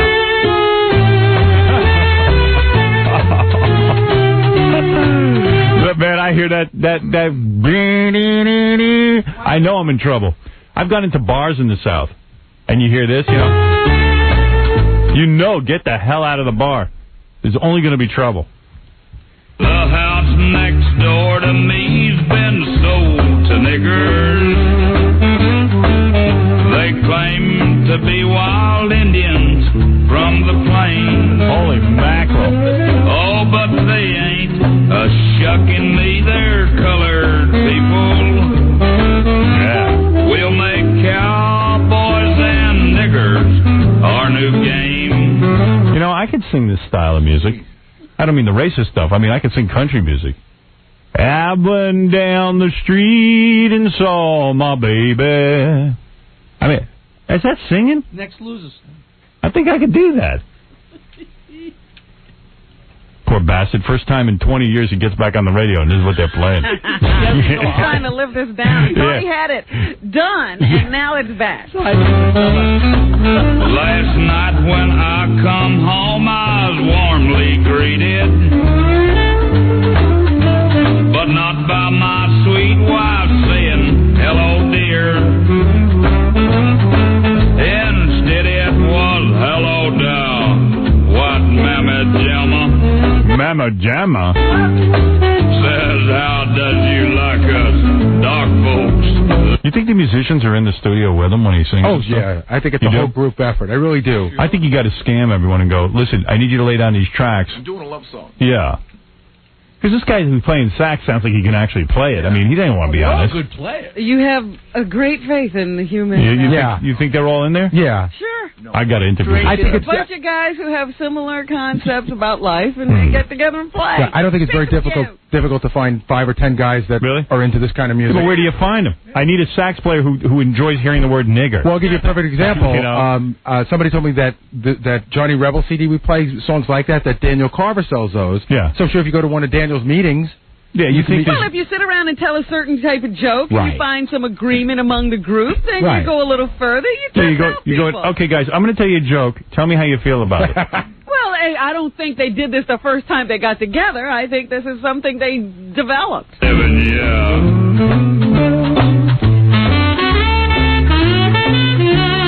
Because I'd even like to interview the sax player. I want to interview the guy who sings, the sax player, and anybody else. Anybody who's in the room. I'd love to get the producer. You know, I don't like the way you said nigger on that term. Give me that little. How many takes do you do this? Because it's awfully clear. Yeah. I mean, I bet you there was more than one take. Oh, yeah. This guy can play. Here's how I see it going.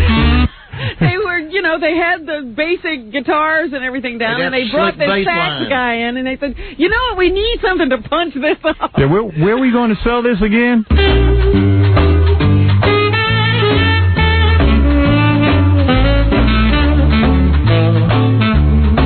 I'd sell my house, but I ain't had no offers. I figured during that sax break, they're like hanging some black dudes. Though I paid $20,000, I'd take 2. Black people moved in, and his house went from 20,000 to 2,000. He'll take 2. He'll take 2. He doesn't even get it. He doesn't say it's worth less. Yeah, He'll just take 2 for it. This is a private discussion. I'll take 2, but believe me, if I get 1, I'm lucky. Cause this nigger crap done killed all my red roses. He's angry. And my violets turned black instead of blue. Last night the NAACP came a-calling. A lot of these songs mention the NAACP. Oh, they're ruining everything. Yeah. I didn't know what it was all about. Yes, sir. Oh, but it didn't take me long to understand them. When they said, won't you kindly move your white butt out?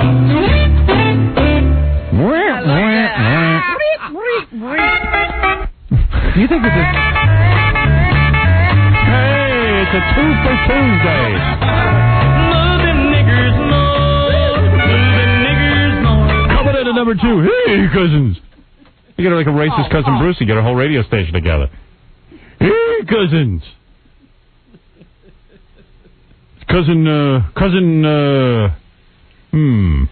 Yo, Howard. What? I went to school down south, right? Cousin Hillbilly Billy. Hey, Cousin Hillbilly Billy. Would you, If they don't like our southern ways. What? I went to school down south, and it's like, all the South isn't like this, but there are some places that are like this. Pockets. Yeah, right. So I'd never been down there before, and I was talking to my roommate, the guy I was going to move in with, right? Yeah. He was going to pick me up from the airport, and we were going to go to his grandmother's house like an hour outside the airport, right? Where's this, Kentucky? This was in Tennessee. Good. I went to Western Kentucky, though. All right, good. So I get down to the airport, and I meet this guy, and we start driving out there. The first thing that the 80-year-old grandmother says to me goes, "Woo! We thought you were a nigger." Thank God. Oh, because Casey had the football scholarship. Right. And he's from the north. Yeah. I guess I spoke a little different, you know what I mean? Yeah, right. So they thought I was...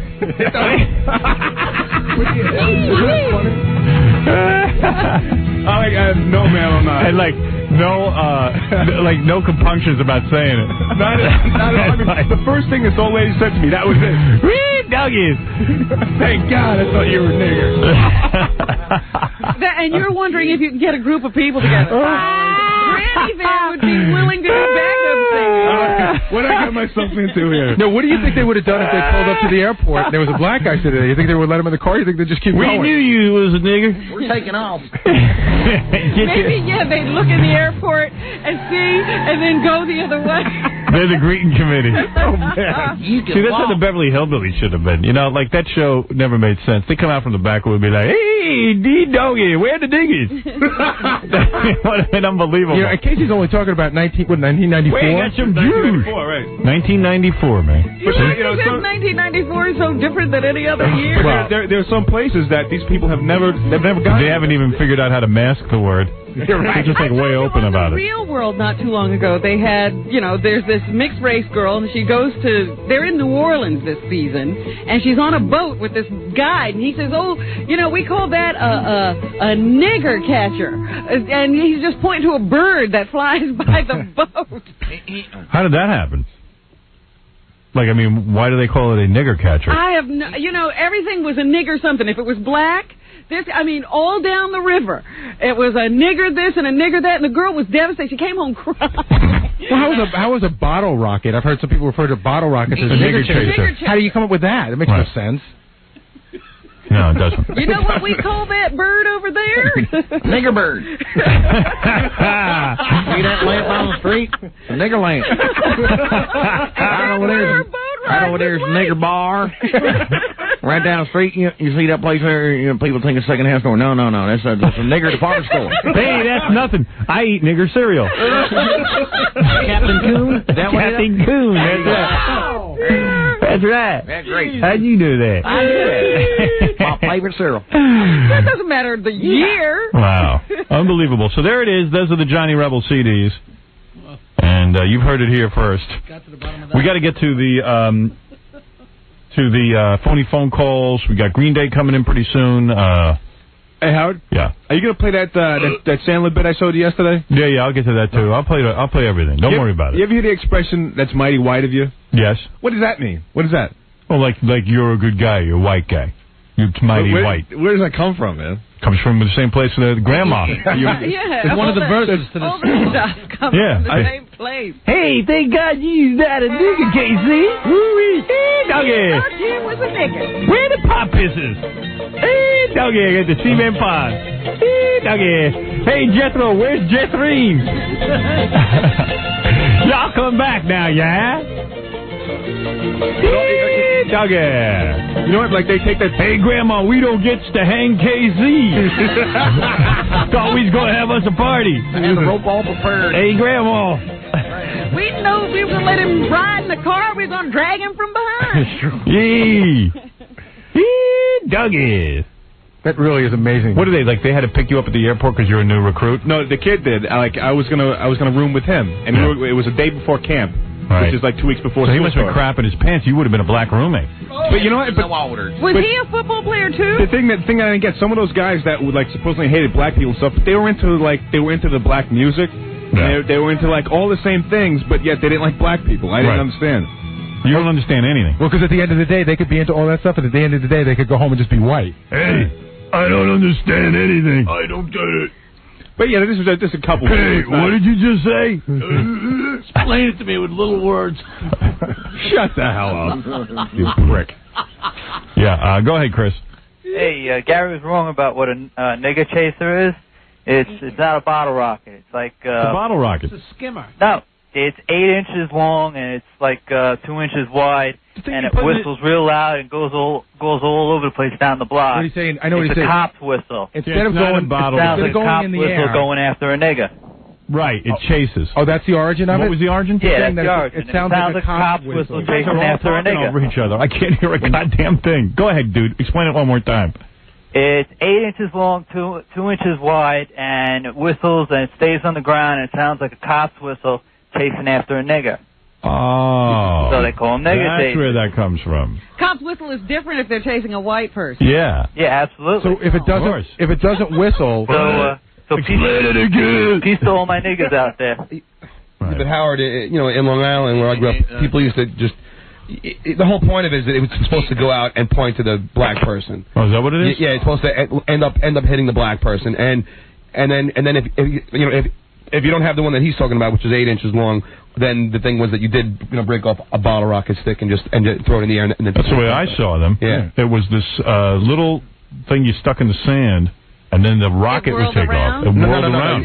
If you broke off the stick of a bottle rocket, that's it. That's what I saw. And then, but that guy makes sense. He's saying it whistled, so it's a cop's whistle. See, we used to call those whistlers. Yeah, and in fact, they were called that on the package. Neighborhood. Yeah, you lived in my neighborhood. You called it a whistler. You didn't say anything about anybody's color. You didn't slip. You mean what you just say?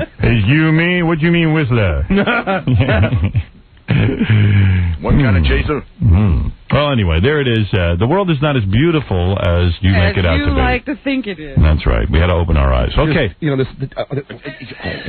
There's so much controversy about these songs, Howard. People are saying it's not David Allan Coe, and they say it's different people. It's different people. We figured that out. Because not all of them sound like that same guy. And we don't even know that it's David Allan Coe, the singer. It could be a different David Allan Coe. We don't know anything about it. I'm just reading the article from the paper. Rumors and hearsay at this point. We want him to call in and clear it up. I love that. You know what? If he talks here, he'll never have to talk to anyone else. That's right. This is the place to be. That's it. That's what we tell all our by guests. the same token, he could be changing his story. We need other confirmation. We need corroboration. All right, listen, we got to take a break. Enough of this. We're going to move on, and we'll be back right after these words. And Robinson, Jackie Fred, and Mama Blue, they're all together every day, and Casey is kind of gay. Howard Stern is the king, forget about his tiny thing. Howard Stern's right here, on the big show, this is it. Howard Stern. This is Big Gay John the Artist. I was raped by a man when I was 9 years old, and I loved it. I'm coming on the Howard Stern Show to find a great, big, hairy, overweight, fat guy that I can make passionate love to. Coming soon on The Howard Stern Show. Yeah. Jackie Way Too Many Heineken Martling, his filthy new CD, F. Jackie, available at all retail outlets, coast to coast on Oleo Records. Saturday, October 7th, Jackie in Chicago at the Chicago Theater. For MP3 audio, Filthy 3D Joke Man, visit jokeland.com. I've got a $1,500 gift certificate to Sharper Image I'll be giving away, courtesy of TBS. Also, a trip to San Francisco, courtesy of the new reality TV show, Arrest and Trial. That's hosted by Brian Dennehy. So I'll be giving that stuff away later on. Green Day is setting up. They're doing a little sound check in a while, and they'll be out here playing for us. And we'll talk to Green Day. They got a new CD out called Warning, and it's on sale today. More and more David Allen Co. information coming through. People can't seem to get enough of this music. Jasper, you want more of this, right? Yeah, Howard, how you doing, man? You like this music? Yo, man, I think you should do more sets of this. I think this should be a regular thing, dude. Whole sets. Yeah, man. I'm sure you already have the whole collection at home. I got a couple of them there, Robin. But Not as extensive a library as we have, Robin. Oh, well, maybe we should burn one for him. Yeah. Yeah, you know, Howard, I got my trained nigger right here. Hey, Howard, it's Tiger Woods. How you doing? Get out of here. Anyway, this fax I got says that, of course, we heard that David Allen Co. was touring with Chris Rock at some point, and this guy said when he came out on stage, the guy had dreadlocks. He did. David Allen Co. So there you go, you see? Might be a different guy. I don't know. You don't know. All right. Here's a couple of things real quick. Dennis Miller, Monday Night Football. Here he is, classically rambling. I say his days are numbered there. They've got him so toned down at this point that it's even getting harder and harder. Why bother to have Dennis Miller there if he's not going to be Dennis Miller? Well, it's getting harder and harder to pull clips for the show from Dennis Miller because they got him so toned down. So at some point, they're just going to say, let's cut our loss. But, yeah, I mean, why pay Dennis Miller not to be Dennis Miller? Well, you know, the Seattle Seahawks lost 5 of their final 6 games last year, and they also backed into their first AFC West Division championship since 1988. That's a perfect scenario for Mike Holmgren, who was able to brandish both the trophy for the championship and the slow finish as proof that he was the one to prune back this current team for the long-term good of the franchise. And hack away he did, like Mr. Miyagi with a chainsaw. Rich Glover, Brian Abebe, Joey Galloway, Merton Hanks, Amon Green, Archibald Cox, Elliot Richardson, all gone like that on a fateful Saturday night.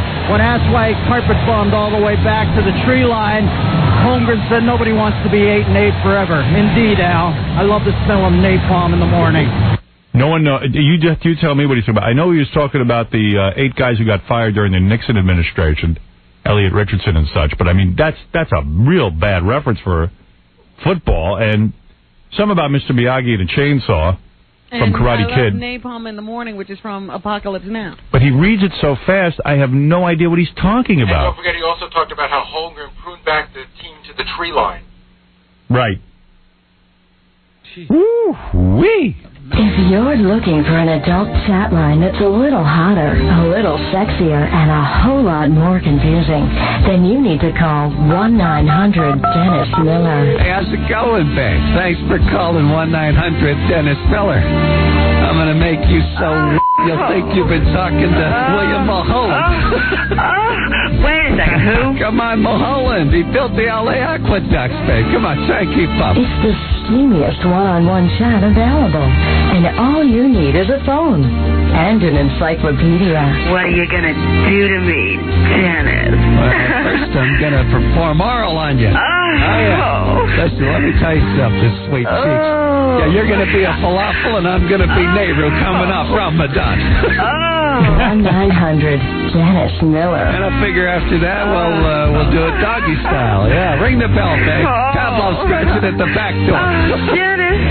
1-900-DENNIS MILLER. Let me tell you something, babe. When I get done with you, your panties are going to look like a Kandinsky watercolor. 1-900-DENNIS MILLER. Oh, Dennis. Callers must be at least 18 years old and have a master's in Western civilization. Right. Now, that's funny. That's funny. See, that's funny. That's funny. You wish that was Dennis Miller on Monday Night Football. You bet, honey. Robin, so there's this thing in the paper today. This blew my mind. It was about me in one of the gossip columns that the other night, remember I told you? In fact, I told you about this on the air. You happened to mention that's why it caught my interest. It was Sunday night. I got Back from, I don't know what I was doing. Oh, yeah, I know what I was doing. I was running around the city. I had a bunch of stuff to do. You had been to that sound check. Yeah.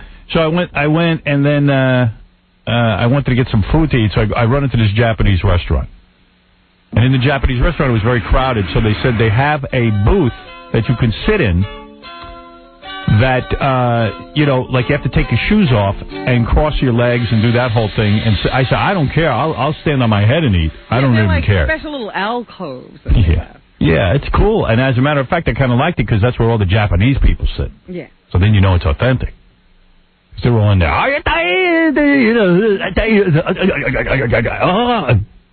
So I go in. I take my shoes off. You have to leave your shoes like in the little area front of the booth. Right.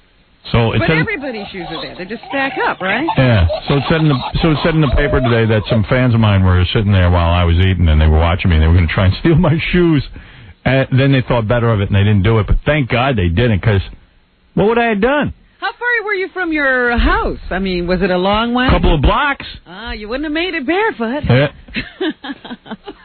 Could you imagine? I was like, damn. Yeah, friggin' break. That would have been funny, though. You standing around. Where's my shoes? Hey, here's my shoes. I had no idea that discussion was going on. They apparently debated it for some time and then just decided to leave you with shoes. Yeah, great. But I'll tell you, if I would have caught him trying to steal my shoes, I would have pressed charges.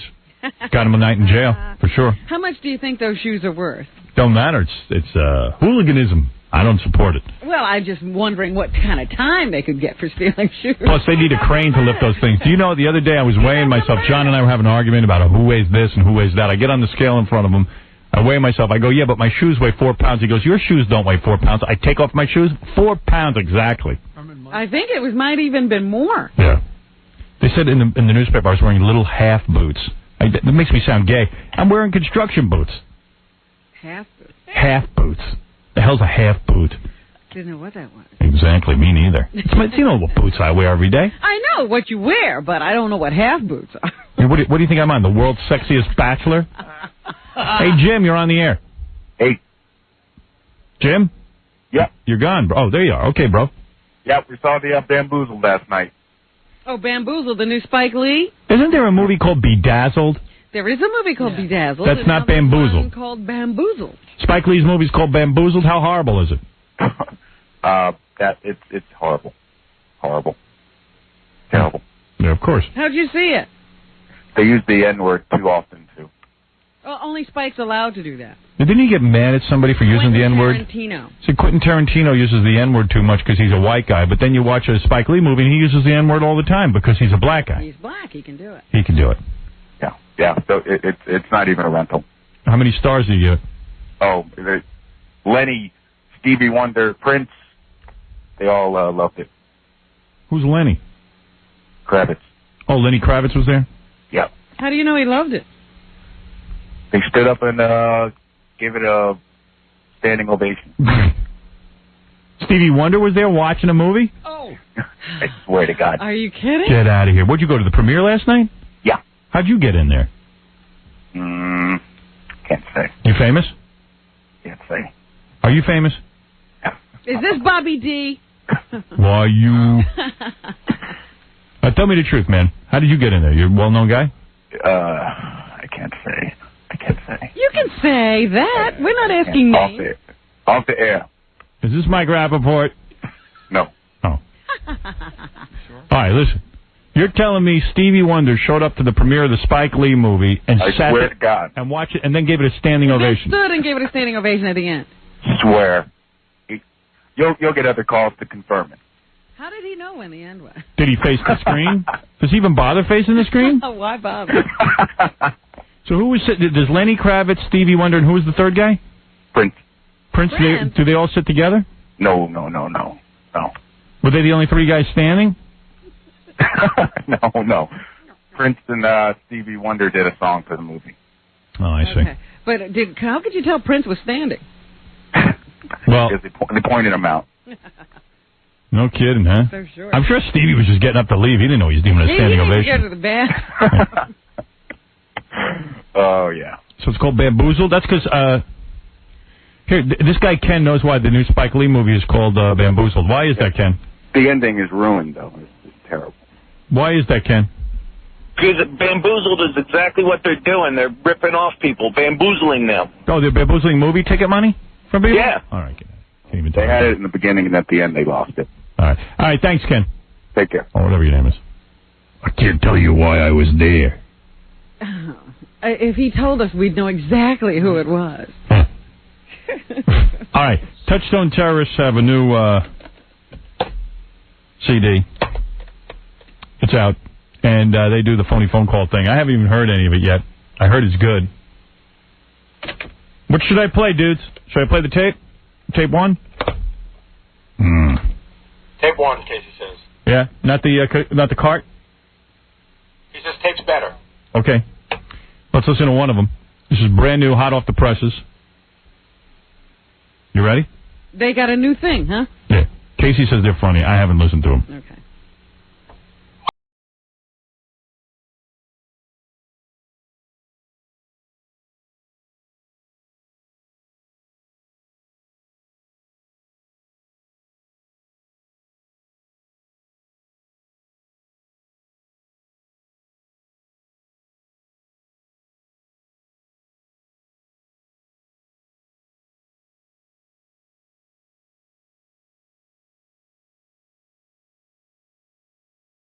It's only one guy, actually. You know what he does? He just exhausts people. He makes them explain everything, and then he makes them explain it 20,000 times.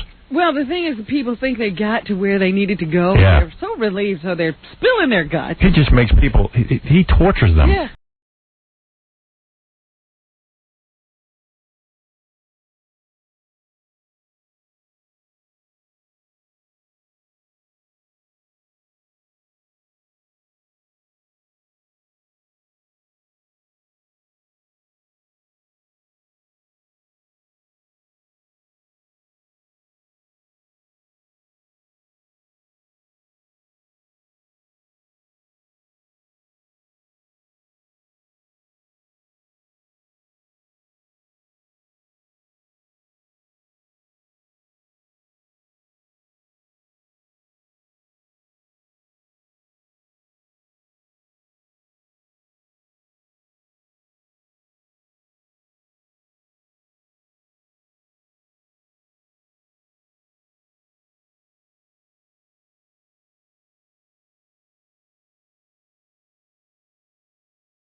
There it is.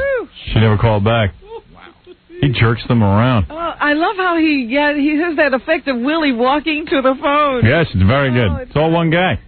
Anyway, if you want Touchstone Terrorist information or to order the new CD, 1-888-PRANK. 1-888-PRANK. Well, he really yanks people. Poor lady. He's doing it several different voices I know. this time. Poor lady just wanted a... What? Hey, Arnold, so that's 1-888-44-PRANK. Look how you don't know how to write down stuff. I know, it just hit me now. My bad. Can we hit you now? When's the last time you got something right? You never get anything right anymore. 1985. 1-888-44-PRANK. My bad. Come on, man. Come on, bro. I got a lot of stuff going on. My bad. All right, listen, I got to go take a break. Green Day's going to set up. When we come back, they're going to play for us. They're going to be playing something from the new CD, Warning, and also an old song, When I Come Around. So we'll be checking that out in just a couple of minutes. We'll be right back. Hi, this is Kelsey Grammer. For many years, I've heard that Howard Stern has made fun of me. Howard has ridiculed my misfortunes. Howard has had great laughs at my expense. So how do I cope with it? I go home, and I make love to my gorgeous wife while Ralph is in the backyard shaving Howard's belly. So tell me, Howard Stern, whose life do you want now? Okay, everybody, rise and shine. Howard. F you. This was Sodom and Gomorrah. Is The king of all media. Howard Stern Show. I get all cranked up when Green Day's here. I feel very rebellious. I bet you get that I want to join a band. I go, F you, F you, F you. Come on, I'm going to kick your ass right now. Come on, let's go. I got to get in a band. You can get out a lot of your... You seem very envious when you're I'm so envious when I watch you guys. Do you know that, like, when you guys are in concert, that most of the kids out there are just envious? They want to be up on stage with you. You guys were fans once, right? That's why we bring them up on stage. You do bring them up. I've seen you in concert a bunch of times. I had the best kid ever the other day. What do you do? He's like 11 years old, and he'd been playing guitar for like 3 months. Really? And he just rocked. I love when you guys do that. You bring a guy up and you let him play the guitar. At first I thought it was kind of like fixed, like you kept his guitar down. Oh, no. But it's real. Yeah. Oh, no. It's You thought it was like what they do to you when you can either go two ways. Either it's really great or it's a total disaster. Which makes it great anyway. Yeah. So then we just a good kick 'em idea. off and try to get someone else to come up and play. It's the best thing. Green Day will be in the middle of a song. Is it always the same song? Well, it depends. We've actually put together whole bands on stage. Oh, you have? Yeah, we had one band. They're called, I guess they'd be the A-Holes. The A-Holes, yes. Yes. That was in Detroit. Right. And then we had another band that came up. And one time we were playing in Italy, and there was actually a band in the audience there holding up their CD. And we just said, "Oh, you guys are a band? Yeah, come on up." Oh, And cool. just play. We just gave our instruments and walked They had off. to kick them off because they were better than us. They were good. They showed you up. There is nobody better than you. I love when three guys can get up and make music. Well, they make loud music. Yeah, I mean, yeah, that's true. Get rid of Jason. No, but seriously, both Gary and I were sitting here watching you guys. It is so unbelievable. One of my favorite bands of all time was Cream, because it was always three guys: Ginger Baker, Jack Bruce, and Eric Clapton. And they get up there, and it sounded like a full, like a. That's what I like. That you think there are more people on stage. It's powerful, right?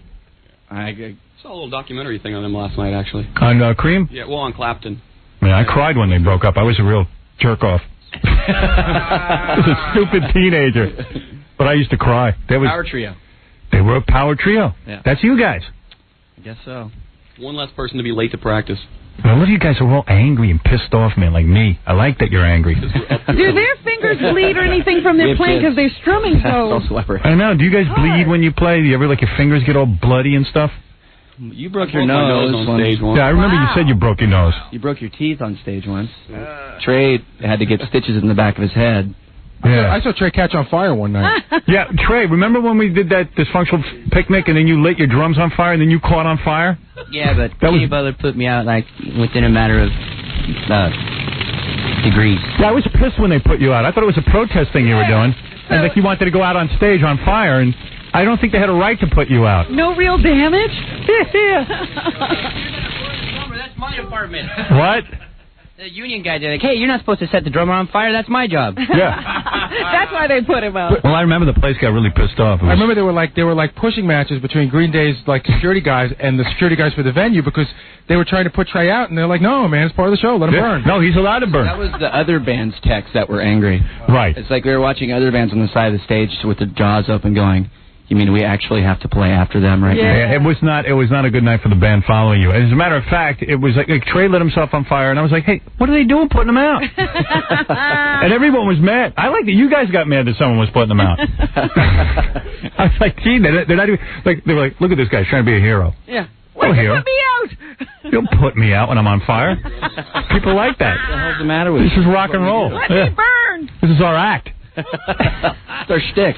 Yeah. So what are you guys doing? Have you been laying low or something? You're not doing any concerts for a while, and then you just work on. We just.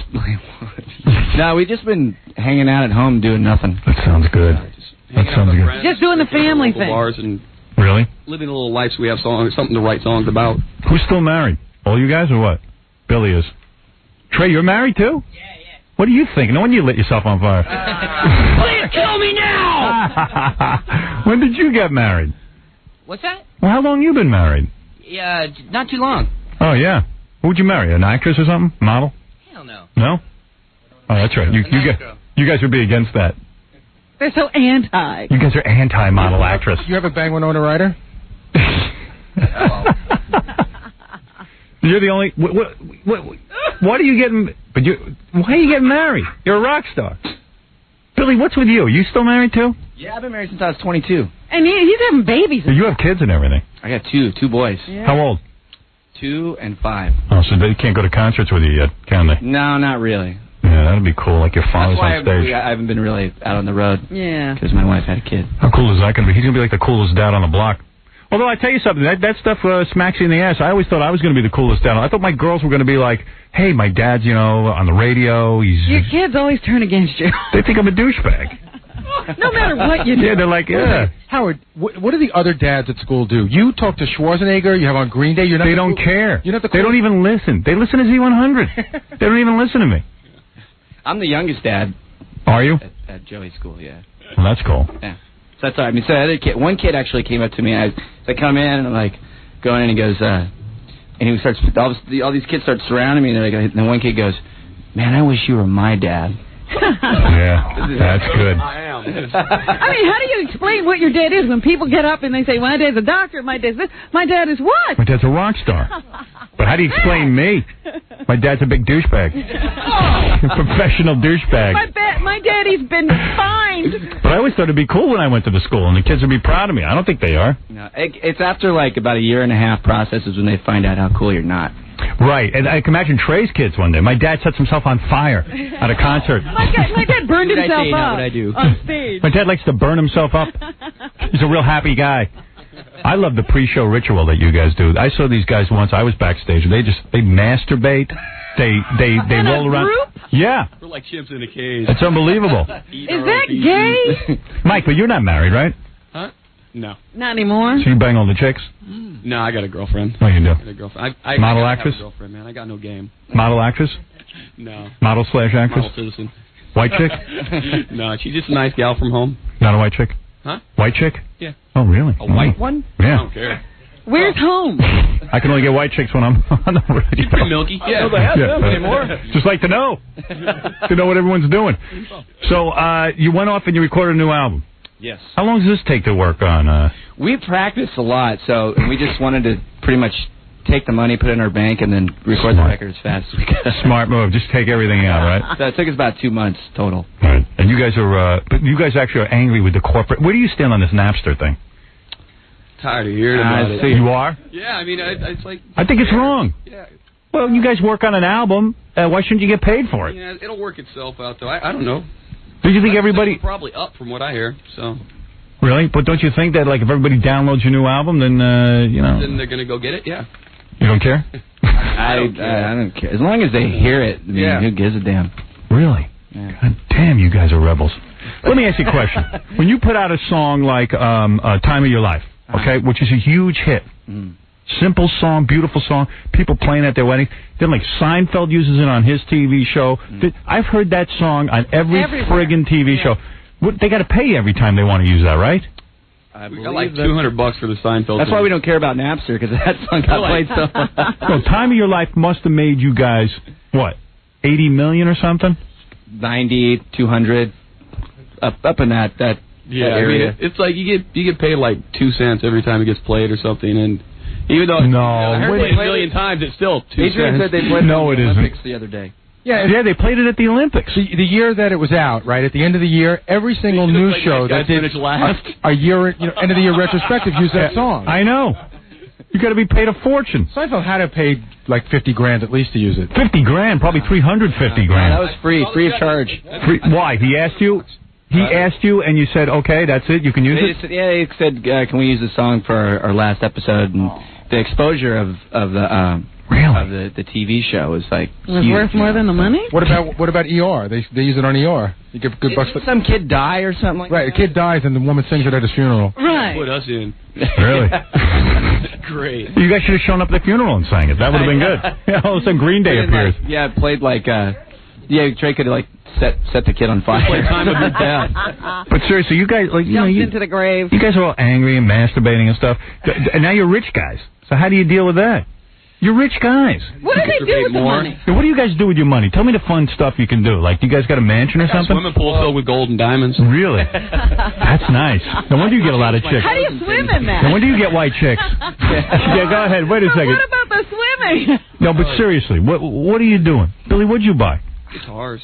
No. Studio equipment. You do? You know, they probably I like got like a cool mansion. They just don't want to tell anybody. Hey, do you guys have cool mansions and you don't want to tell anybody? Is that what it is? It doesn't fit the image? Mansion? No. We live in Oakland. Yeah, but you live in Oakland? Yeah, we're from Oakland, California. But isn't Oakland like a badass neighborhood? Hey, that's where the badasses hang out. It fits the image. Yeah. You live in Oakland. Live in Oakland. Your kids go to school in Oakland. No, my kid goes to school in Berkeley. Right. Yeah, they bust the kids. Dude, you ain't going to send your kid to school in Oakland. That's like where I went to school. Oakland gets a bad rap, man. Yeah, Oakland's cool. Yeah. It's cool, but Jesus, you ain't got to send your kid to school there. That's a badass neighborhood. Not the public schools. You know, no, he goes to school in Berkeley. Oh, all right, good. MTV has this new new TV show called Cribs. They got to go to their cribs. I want to see where they're living. Now, you know what? They can stay the hell away from my house. Yeah, maybe keep your crib quiet. The dumbest. Cribs. Yeah, come on over. Check out my house. No, go Blaze. Not a good idea. Did you see Snoop's crib?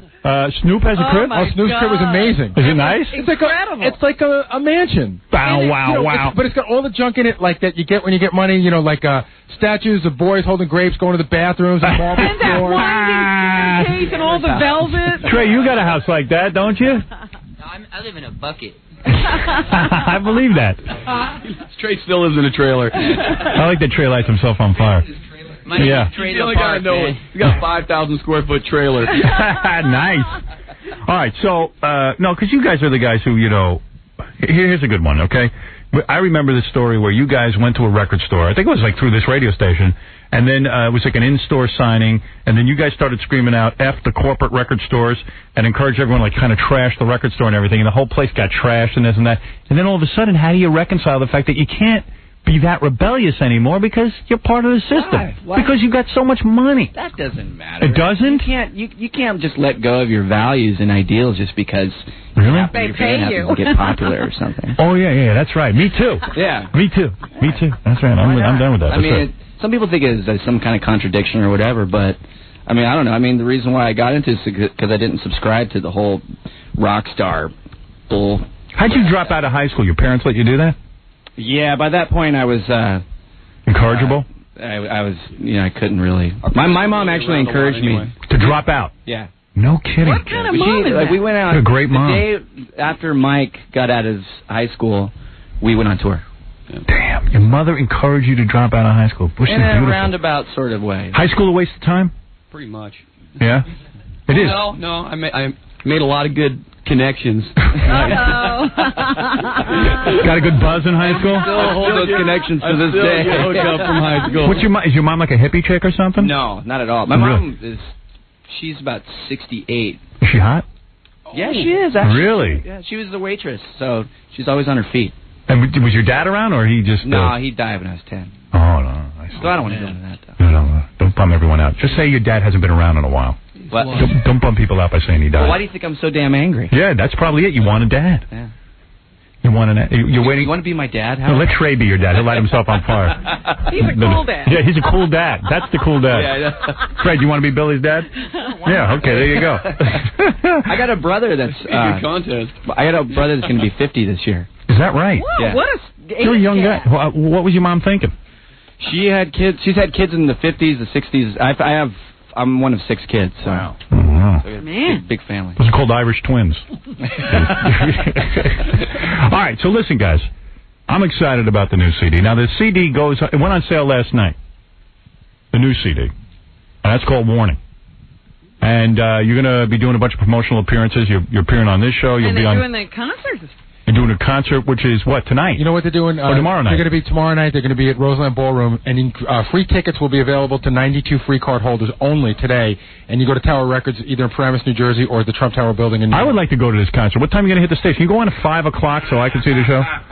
We're going to do like a Springsteen set, play for like 5 hours. Are you really? So if you start at 5, the people who come late will still hear some music. Maybe I'll show up. I'll jam with you dudes. I got an axe.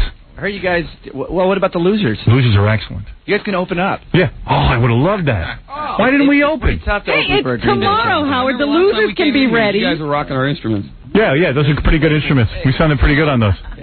Wait, we should open for The these guys. losers it's tomorrow. You could do it. We have 2 songs.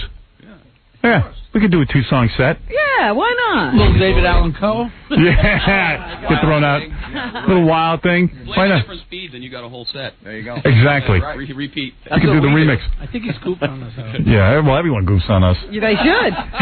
Anyway, They're the losers. all right, so we're going to do 2 songs. Let's see. What are we going to do first? We're going to do Minority? Yeah. What do you mean, Minority? What is it about? Yeah. It's like a song about being individual, being yourself, and not subscribing to anybody's just sort of gang or rules or whatever, and just being your own person. Sounds very angry. I like that. You get very angry. It's because of my dad. This is about your dad. Yes, I'm going to dedicate this song to my dad. God? Do you believe in God? No.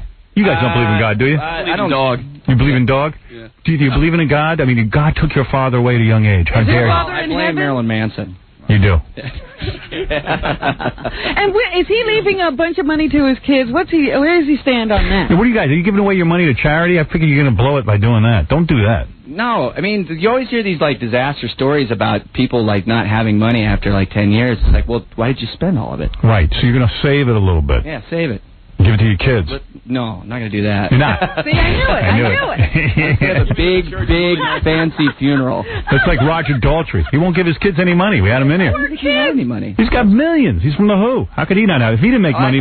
Yeah, saw him recently, man. I don't think his kids could take it from him either. He looks like he could break them off. Yeah, he stays the in rest. shape. Tough guy. I think he's in the gym with Joe Piscopo. All right, so here's Green Day. This is from their new CD. These guys are just great. I mean, they play and you just want to get up there and play with them. This is Minority.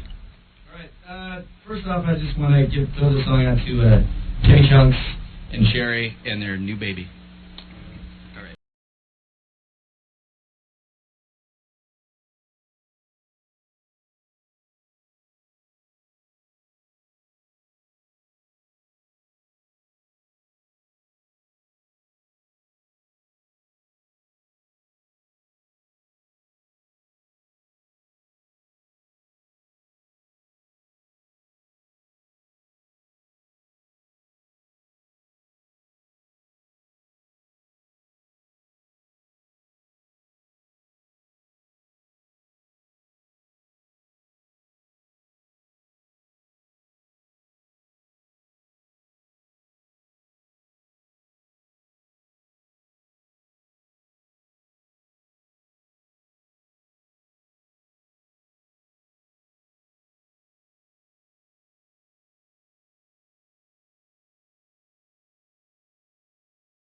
Why was everybody running around during this song?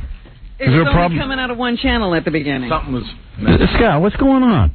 Was it only coming out of one channel? Did it sound good to the people at home? Yeah, we had one channel, and I switched it back to 2. That was nice of you. Yeah, but that was cutting in. No, there was a problem. There's a problem coming from the mixing board. Yeah. I fixed it here for now. Did it sound all right out there? It sounded good, but you could only hear it out of one channel for the first, few seconds. Seconds or minutes?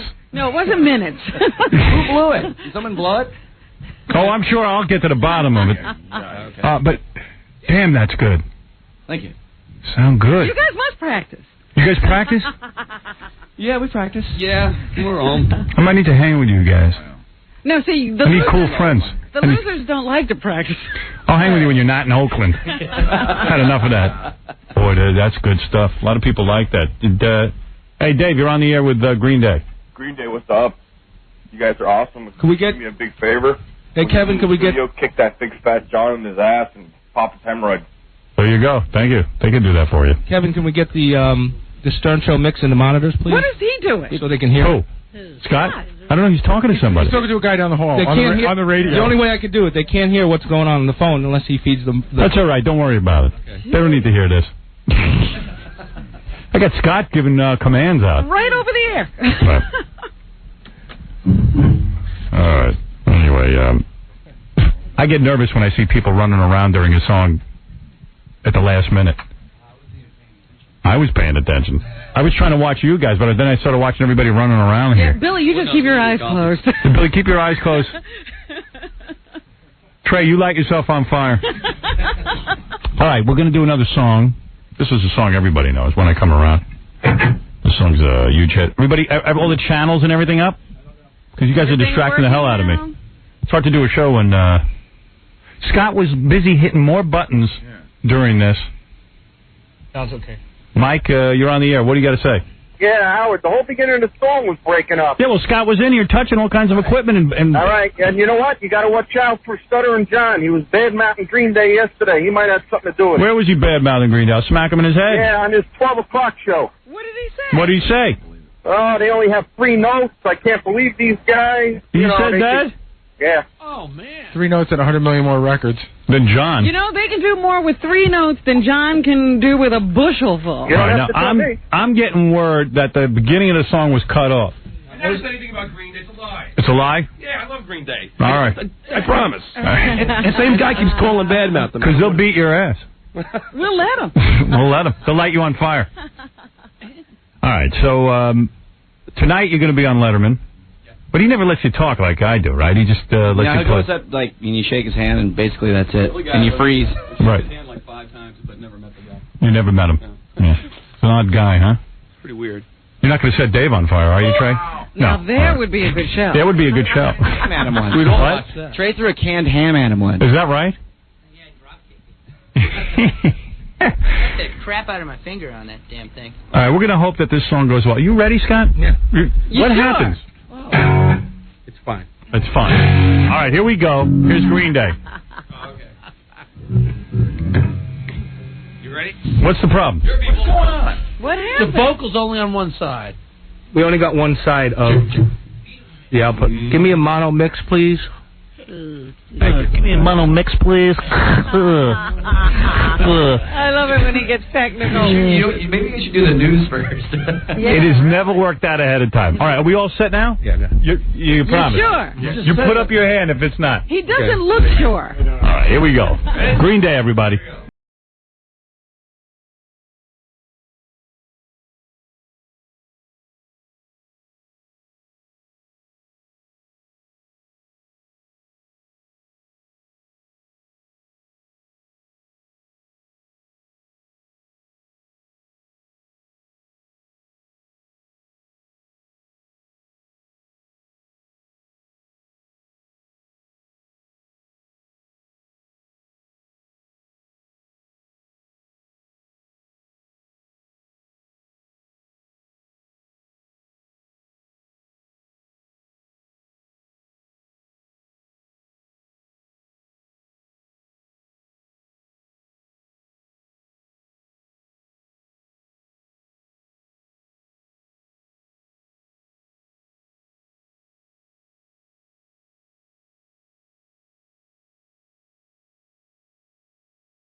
I wish I'd like to be able to play guitar and sing at the same time, and also like play the bass, sing, and dance at the same time. It's the dancing that's the hard part. You guys jump up and down also when... You need to go to dance school. Yeah, but seriously, how do you jump up and down and play the guitar at the same time? God damn. Not to. I would love to do That's that. why I was just kind of moving a little bit even here. It's like, it's hard to stand still and play the songs. How do you write these songs? Think about it, it's hard. How do you write these songs? Do they take like 5 minutes to write, or do they take like months to write each song? It varies. Yeah, we just get in and kind of practice and do whatever. And is there any pressure? Come up with an idea, bring it into practice, then we all work it out. And sometimes it takes like a year. Yeah. Really? Because I was talking to someone the other day who's making an album. You ever hear this woman, Estero? Ever hear her music? Out of Canada? She's real good. It takes years for her to write these songs, and it's such angst, and it's a horrible process, isn't it? I mean, it's just like torture, pulling these songs out of yourself, no? Don't force the songs, I guess, is the thing. Yeah. You know, we don't, if something's not working, we just leave it. You know, like, okay, it's not working, let's go play the songs that sound good so far. You know, and then come back to them. Let's just play the same song over and over and over again. Perfect. But, you know, they had they've had incredible success. I mean, is there any pressure at a certain point to continue to match? Yeah, there's got to be pressure, right? Is there pressure? I mean, do you guys worry about sales of records and hit songs? songs? About just putting out a good record. You want to put out a pile of crap. Right. So, I mean, that's the main. And then you also want to be able to change and diversify. And probably our own worst critics. Yeah, So yeah, you want to make your sound grow. You don't want to always make. And you want the people that we have a pretty good relationship with our core audience. You know, so it's important for us to know that they at least like what you do. But doesn't the core audience change? I mean, the guys who originally bought your first album it's a whole new audience. Do you want to hold on to them, or are you? I know. You know what I mean? That's why our new record sounds like In Sync. There you go. Smart move. Now you're thinking. All right, anyway, good luck with the concert tomorrow night. Oh, can we play another song? What do you want to play? I don't know. I would love it. What would you like to play? Now that we got it working. When do you guys, you ought to write a song about me. Play a song about you? Yeah, you ought to work on one. The song's called Fashion Victim. No, I'm just kidding. There it is, Fashion Victim. That would be me. Oh, my goodness. You want to switch up guitar? Write a song, Howie is God. Look, they don't force a song, Howard. Oh, I see. Force a song out of yourselves about me. Now, you guys sound great. I would love another song. Now, what is this from? The new album? Yeah. What is this song called? Hold on a second. They're working. Be quiet. We're listening to a jam session. What is this song called? Blood, Sex, and Booze? Yeah. All right. This song is entitled Blood, Sex, and Booze. And when did you write this? What's that? Recently you wrote this? When did I write it? Yeah. I'd sit at home, wrote it, brought it to practice, and we worked it out. And so it was like one of the first songs we wrote for the new record. Blood, Sex, and Booze. Yes. All right. I'm going to listen to this. All right. Whoa.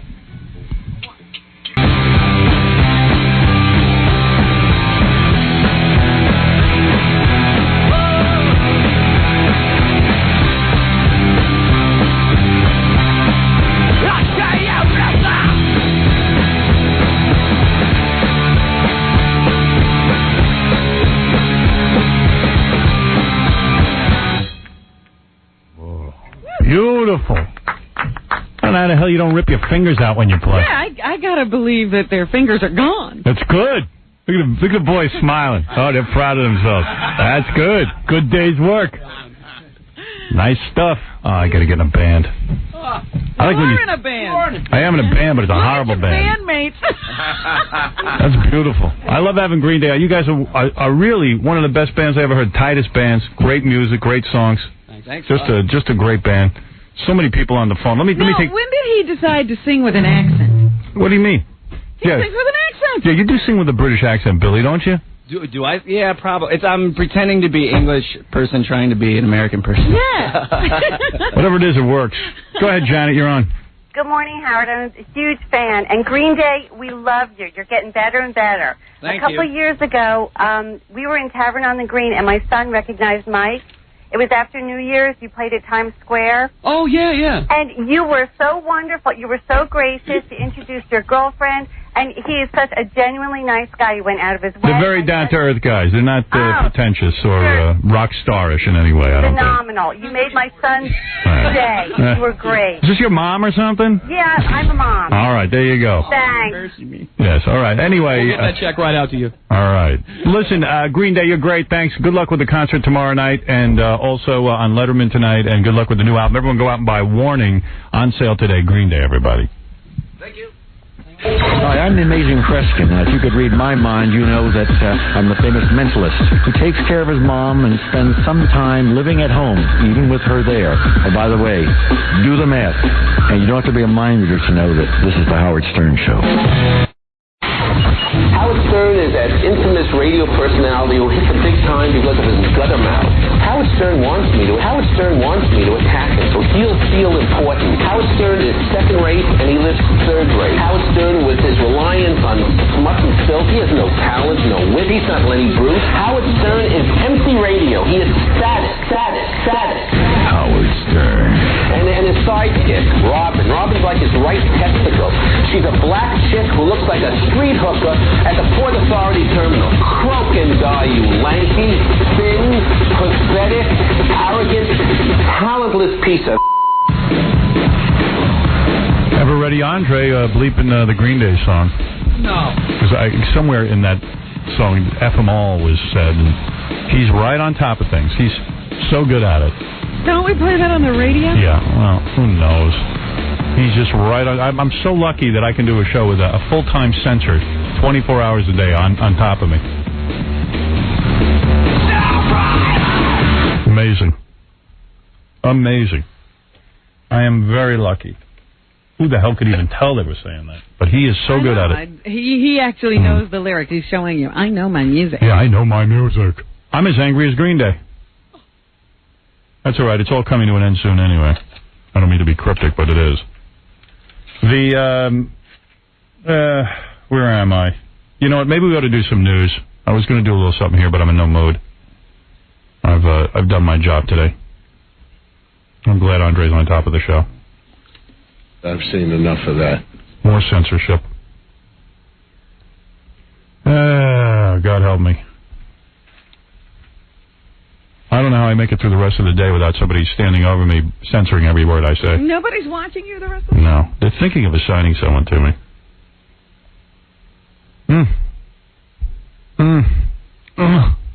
Let me alone. Let me alone. Let me be, will you? Why me? Why me? Why did it have to be me? You know, every once in a while... All right, I'm going to put that behind me and just keep going. We're going to do the news, but every once in a while we have somebody on from the Bunny Ranch, which I always think is funny. The Bunny Ranch is out in Vegas, and this is a whorehouse, basically.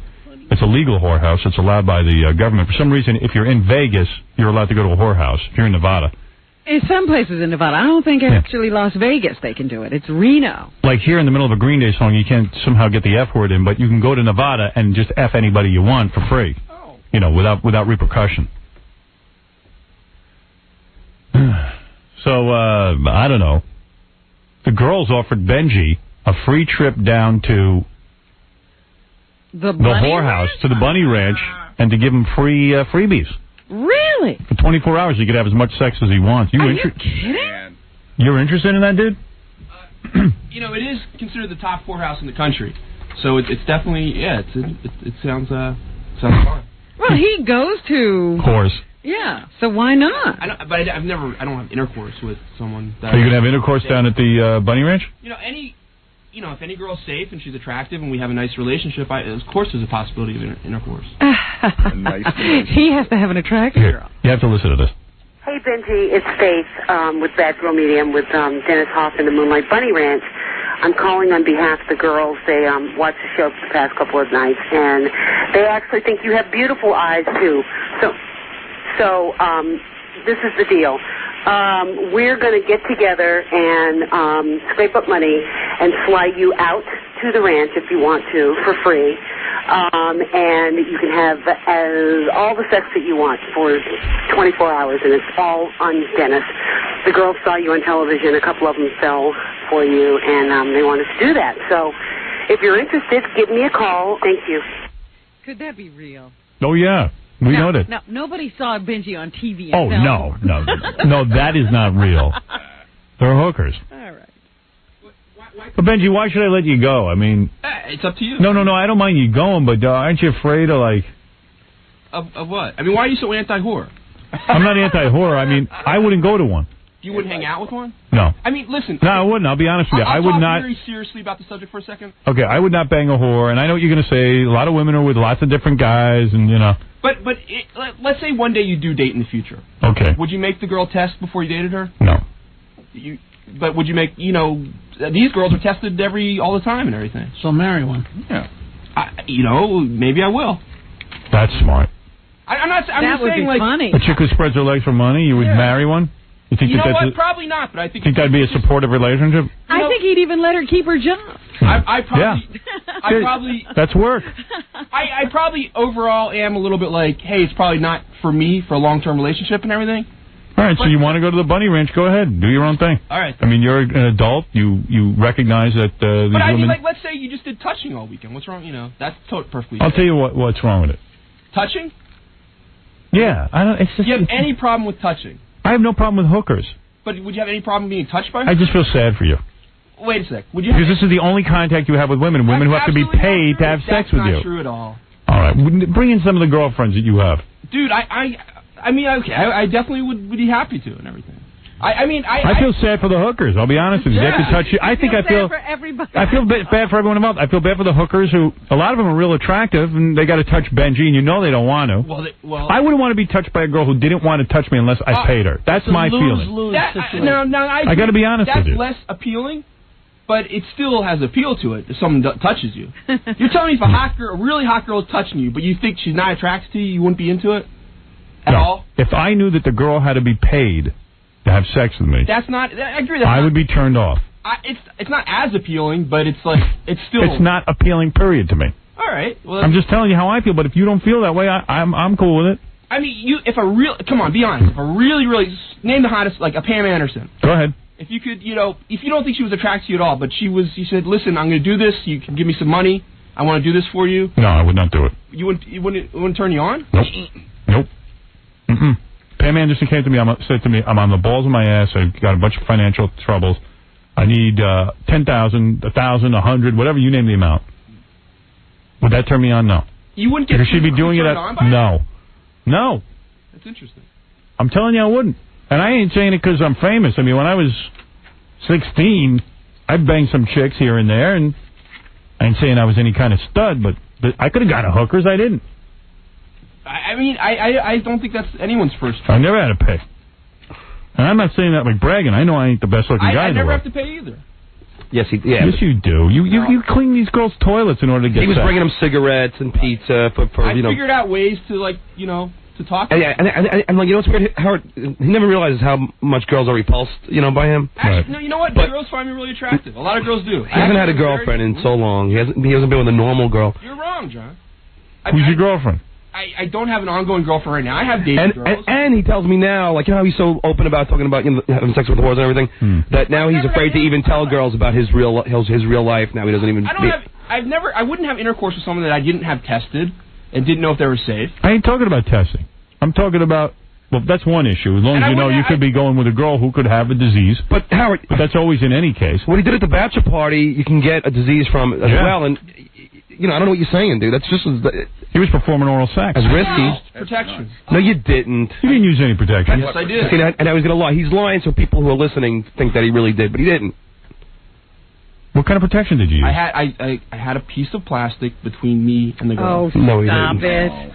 Everybody who was there said that's not true, and he's just making this up so people think that he's safe. Did you witness this, John? Well, the people who did. I did, Benji. I was standing about 2 feet away from you, and I didn't see anything as dark as it was. And you can say positively there's no piece of plastic. Yeah, I can say that. All right. So you could say all right. If you could. Benji, I watched you. I was fascinated by you, and I watched you for a good 10 minutes. I mean, I know it's not that interesting for the air. I'd love to put a piece of plastic against my skin, and you have to. As if he brought a piece of plastic along with him. So that means he knew he was going to do that. If he says he did, then he did. Are you a liar? Let me ask you something. Yes. Are you a man of honor? Yes. Are you lying right now? Look at me in the eye and tell me if you're lying. He's lying. What? Are you lying right now? No. This is between me and Benji. Okay. Are you lying right now? Why? No. Okay, then I take your word for it. He had a piece of plastic. I take his word. If he's gonna, I don't believe he'd lie to me. Oh, he would. You wouldn't lie to me, would you? Would you ever lie to me about anything? No. You would never lie to me about anything. See, he just lied to I'm you. not a liar. I'm not a liar. All right. I mean, this is separate from this issue, but I think there was you'd never lie to me. No, why would I lie to you? What would I lie to you about? Just I don't know. Like, you come to me about something, I'm not going to lie to you. Why do I have to lie to you? I don't need. Same here. Ask him again, then, Howard. I need to answer me once. That's good enough for me. You got a piece of you had a piece of plastic in your mouth? I don't know if the chemical composition was plastic. All right, but you had something. You had material between you and the girl. And what was it? I mean, I saw you. I didn't see anything. It was a cookie wrapper. All right. And do you think there's it's wholly protected you? There isn't a chance there could have been any fluids exchanged. I've never had an STD. I've been tested. Oh, John, you have. You know. Here we go. So he really was eating a cookie. Yeah, you were just eating a cookie. I don't believe he'd lie to me.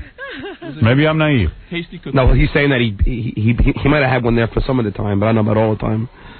So if he tells me he did, it's okay. And it's okay for Benji to sleep with whores if he wants to. I'm saying any attractive girl. So you want to go down to the Bunny Ranch and have these girls touch you for money? Yeah, that'd be fun to touch. Okay. Well, they don't. No, it's not for money. They're paying. They want me to come. And then go. And then you're thinking that a girl can be attracted to me. It's ridiculous. Take the cameras with you. Let's see what goes on. All right. I mean, it's personal, but I'll take care of it. Take some cookie wrappers. Take some cookies. I mean, I saw him. I didn't think he had any. Howard, everybody who was there told me he didn't. But obviously, maybe he has to. Well, yeah, but see, like now he tells me, like, he doesn't want normal girls to know that he does these things because he wants to get a normal date. Listen, I will gladly take an STD test, an AIDS test, and you can make it public. And Did you tell me how you were afraid for the last date you had to have the girl find out about all your things? I said, yeah, there's things that come up in the air that girls could be turned off by. Yes. Yes, that's true. Of course. And I'm sure everyone here, I'm sure says the same thing, like, oh, it's all just me. I think you take the case. I think any chance of you sleeping with Robin is out the window. Benji, this isn't about me. This is just a question to you. When you go home for the Jewish holidays and you see your mom and your dad and your sister, if they ask you if what happened at the bachelor party really happened, would you tell them that? It's all scripted for the air. So you wouldn't admit it to your family? No. So you do lie to your parents. Yes. Listen, What business is it of his parents? I really? say I don't want to discuss my sex life. I can discuss intellectually sex with my parents. Or lack of sex life. But how come you once met a girl that you liked, that you remember you telling me she was a really normal girl, right, and you didn't want her to know that these things went on? No, actually she asked me about it. And what'd you tell her? I told her about it. Yeah, but you were gentle about it. But I mean, I don't know. All right, leave him alone. He wants to go down to You think he had a normal upbringing here? No. Yeah, well, he says that he definitely... Well, it was normal for him. It's the only thing he knew. Howard, I have a question for you. Are you turned on when you see strippers dancing for you? Yes. But they're doing it for pay, right? Yes. Okay. Yeah. He's just taking it another level. This is these dumb analogies he uses. Yeah, go ahead. Go ahead. So tell me so finish the thought. During a lap dance, are you turned on? Yes. When she does it for money? Yes. But if she went all the way, you wouldn't be turned on if she did it for money. I wouldn't go all the way. I would be turned on, but I wouldn't do it because I know I can't get a disease from a lap dance. That's not true. Oh. You can get tons. You can skin it. Yeah, I mean. Here we go. See, come on. it's just now you get silly. I mean, you don't know the difference between a lap dance and going to a whore? What's the matter with you? I would do touching. I'm not saying I would do intercourse or kissing or anything like that. Dude, I've seen you in action. You're going to be doing plenty. No. Yeah, how's he going to hold himself back? Yeah. He's so restrained. You're going to have the whores use their hand on you, at least, I hope. And what would you get from that? Like chafed? No, that's fine. All right. Do what you want. I just don't, I don't know. I know things actually, there's things And the cookie wrapper thing is just plain sad. If you would you take a polygraph? I mean, it's just plain sad, the cookie wrapper thing. I know. Well, obviously he doesn't want it. He wants to lie to me. Ralph, go ahead. Us being men of honor. First of all, that was the most disgusting thing that I've ever seen in my life. And this is a guy who I've seen do disgusting things. Yeah, he's a disgusting guy. Ralph's disgusting. Yeah. It not only was disgusting, it was disturbing. I left there like unnerved, like for the whole next day. I just couldn't stop thinking about it. It was the weirdest thing I've seen. And there was no plastic. Benji, Hey, please. Ralph, I've never had an STD. I'll take that to prove it. Have you ever had an STD? Hey, Ralph, have you ever had an STD? Benji, this has nothing to do with an STD. It has to do with you being a big fat liar. Ralph, have you ever had an Benji, STD? you're a liar, and you're lying to yourself, and you're retarded. Ralph. You had no plastic between anything. Ralph. And you were jumping from one girl to another. Ralph, it was have you ever had an disturbing, STD? and the look on your face was disturbing. You're completely odd. But Benji, why is it about Ralph? He's just asking you a question about what happened to you. I'll be tested, and you. No, but he's asking you a question about what happened to you that particular evening. I don't really get turned on by messing around with girls in public, but that's what the situation was at the time. Benji, he wanted attention. What you were doing no, I would have gladly gone to a private room, but they were doing a show at the time. Benji, that's not the situation at a bachelor party. At a bachelor party, the girls do things to you. You don't get on your hands and knees and act like a dog. I'm not greedy, okay? You what? I like to, help participate. Well, you certainly did that. It was an interactive bachelor party. You committed 4 different acts that night, all involving different body parts that are all separate. Let me ask something. 4? If you guys have another bachelor party, is he invited? Yes, absolutely. He's the fun. Everybody else stands around. I just wondered where the level of revulsion was. Let's go to a bachelor party today and watch Benji in action. It's great. Why don't you come to the whorehouse with me? I was mesmerized. It really was the weirdest thing I've ever seen. Hey, on another topic, who was your favorite bachelor last night on Fox? Did your favorite win? I was shocked who won. I didn't think that guy was hot. I was surprised. I was very surprised. Ralph I thought the turns other to guy me. was going to win. Ralph, I was talking to Ralph on the phone, and he goes, "It's definitely gay if you have a favorite." I go, "You bet." I said, "This is the gayest show I ever saw. Bunch of guys just hanging around in there, like different outfits." And the guy who won had a lot of chest hair, Howard, so maybe he should stop shaving. No, you know what? He got very low points, that guy. Was that the guy with the chest hair? Yeah, the taller guy He got won. very low points on when he took his shirt off. The girls all were turned off by his chest hair. He won on personality. But he didn't have the greatest personality. No, but compared to those other idiots. We figured out that the better looking you are, the worse your personality is, because you don't have to develop it. Well, they're like himbos, a lot of these. Yeah, himbos, yeah. They'll ask him simple questions like, "Do you believe that a man should live with a woman before getting married?" And the guy's like, oh my God. Like they have to think about it. How about that real good-looking guy who goes, what are you most proud of? Well, there was college that, and nobody in my family had. That guy. Woo. But Howard, was that the guy with the pedal pushers and the sandals? He went sandals? Yeah, he goes, "Well, my parents didn't graduate to high school, but I was the first one to graduate to college." It was the guy sitting down with the white, white pedal pushers. Yeah, right, yeah. capri pants. Capri pants. There was a guy wearing capri pants. Robin, but they were white, and the sandals are black. Right. Yeah, big, ugly sandals. But the guy says, "What is the thing you're most proud of?" College. What college? Because my sister didn't want to go. Yeah, she didn't go, so he was calling. She didn't go. I did. So I'm pretty proud of that. I'm the first. And the guy had big giant biceps. Howard, I was goofing on their aunts because they were all trying to be nice to women. I'm like, they're complete lies. My wife's going, this is what this is. I'm like, but they're lying. They're all lying. Yeah, women can see through that. Like, how about the guy goes? He goes, "Do you believe in having sex before marriage?" The guy goes, "Well, if." Oh boy, he goes, "This is a hard question, but." That's a tough one. Yeah, this is a tough one. Yeah. But if someone wants I'm a Southern to, gentleman. yeah, if somebody wants to do something like, he couldn't say sex, he goes, do something like that, I think they should be in love. I'm like, the one that killed me is when they asked the black guy if his girlfriend brought another woman into the he said no. into the bedroom, what he would do.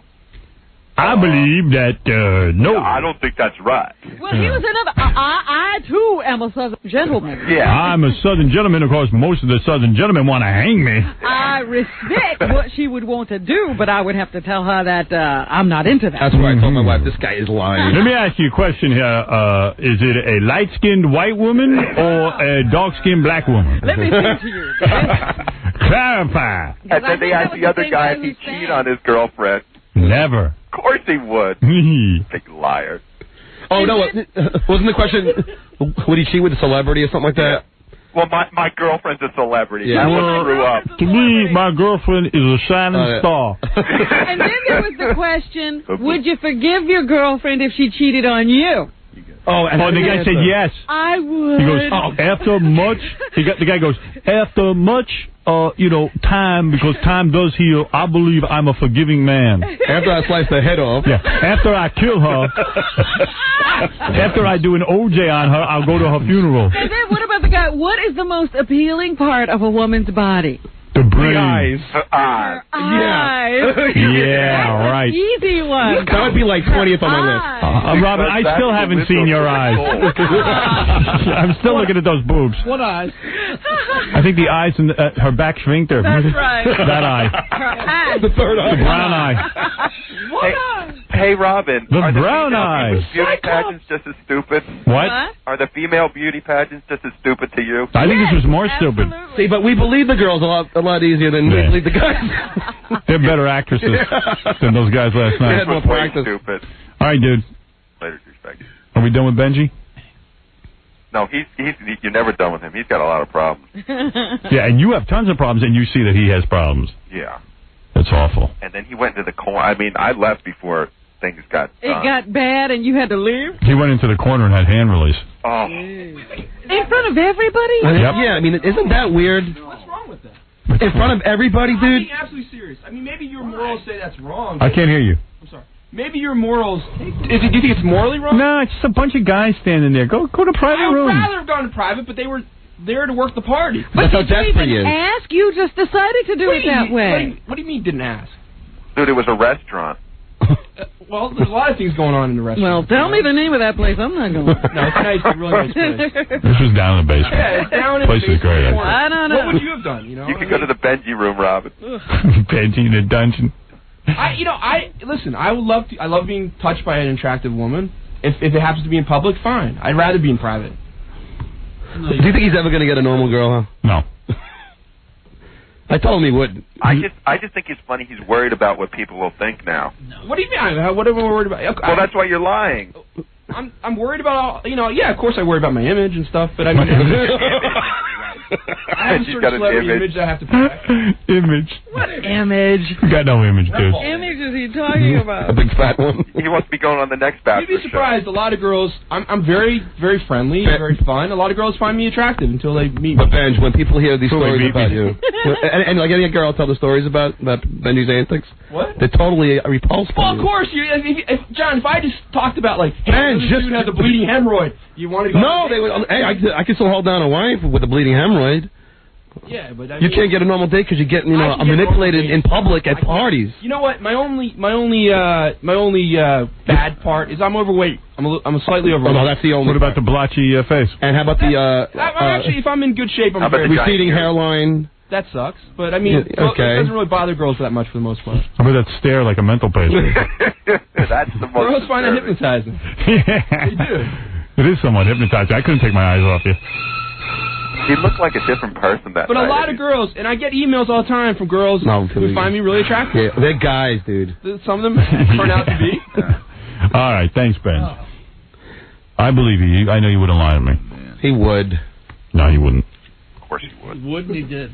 Because he's doing it for his image. Okay. That fat, blotchy image. I'm just wondering what the image is. That big, fat, repulsive, blotchy image. Benji looked better when he was a little fatter, too. He lost some weight, and he looks a little weirder. But don't worry, the weight's back on. Oh, is it? Yeah.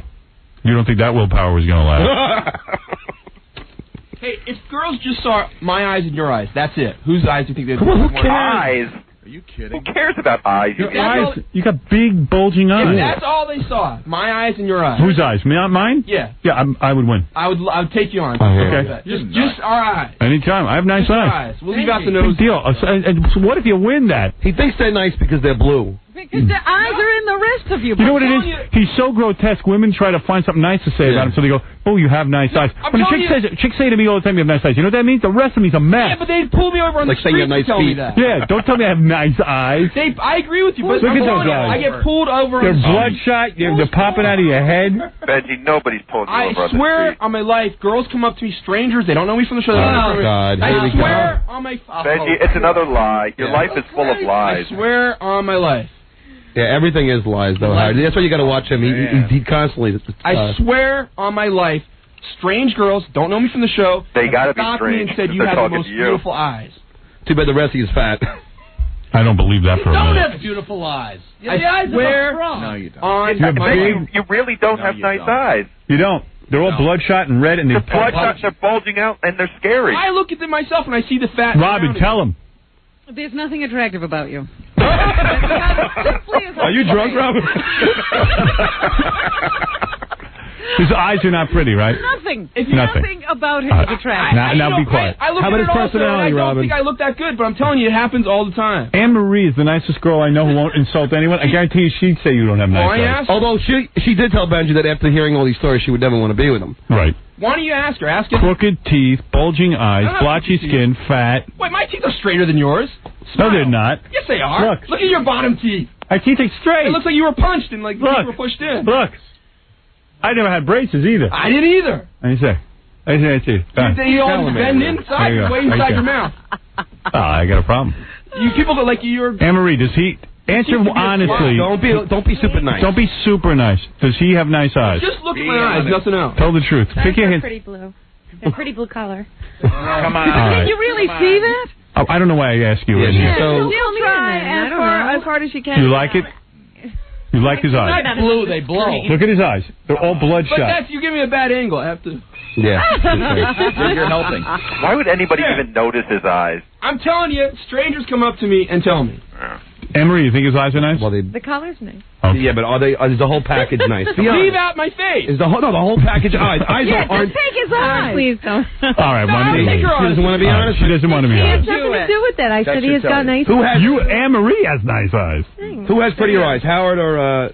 No, I do, right? There you go. Yeah, look at those. Yeah, if you see. There you go. Give me a break. There. Oh, no. Beautiful, Benji. You look great. Does he wear contacts? You can't hide the blotch. Yeah, he does wear contacts. But they're not color contacts. But they look like marbles. Yeah, they look bulgy. You know what this is about? It's like I guys give an eye model. like me and you, and I still think we're a whole level above Benji. Like, we focus on parts of, like, I love when you go that you have the most beautiful feet in the world. You always talk about how good looking your feet are. Yeah, and it's sad. And I'm sitting there going, like, I have the greatest legs, which are useless to anybody. Right. Like, my legs. Girls don't care about I go, that. feel my legs, because then you won't look at my face. You got a grotesque face. You got a beaver face. No, listen. Right, and I know I'm gross. But Benji's sitting there. I mean, nobody stops Benji to look at his eyes. I swear on my life, Gary. I Benji's swear going bald, too. on my I life. know. The only guy who's kind of good looking here is John. Oh, thank you. Good Fred. It's all right, but it's no beauty either, believe me. Compared to the rest of us, he is. Did you ever see the picture that Casey forwarded to all of us of Jackie when he was 18? Yeah, Jackie was a great looking Yeah, guy. he was a good-looking 18-year-old. It just said, Casey's note just said, doesn't age suck? Yep, it does.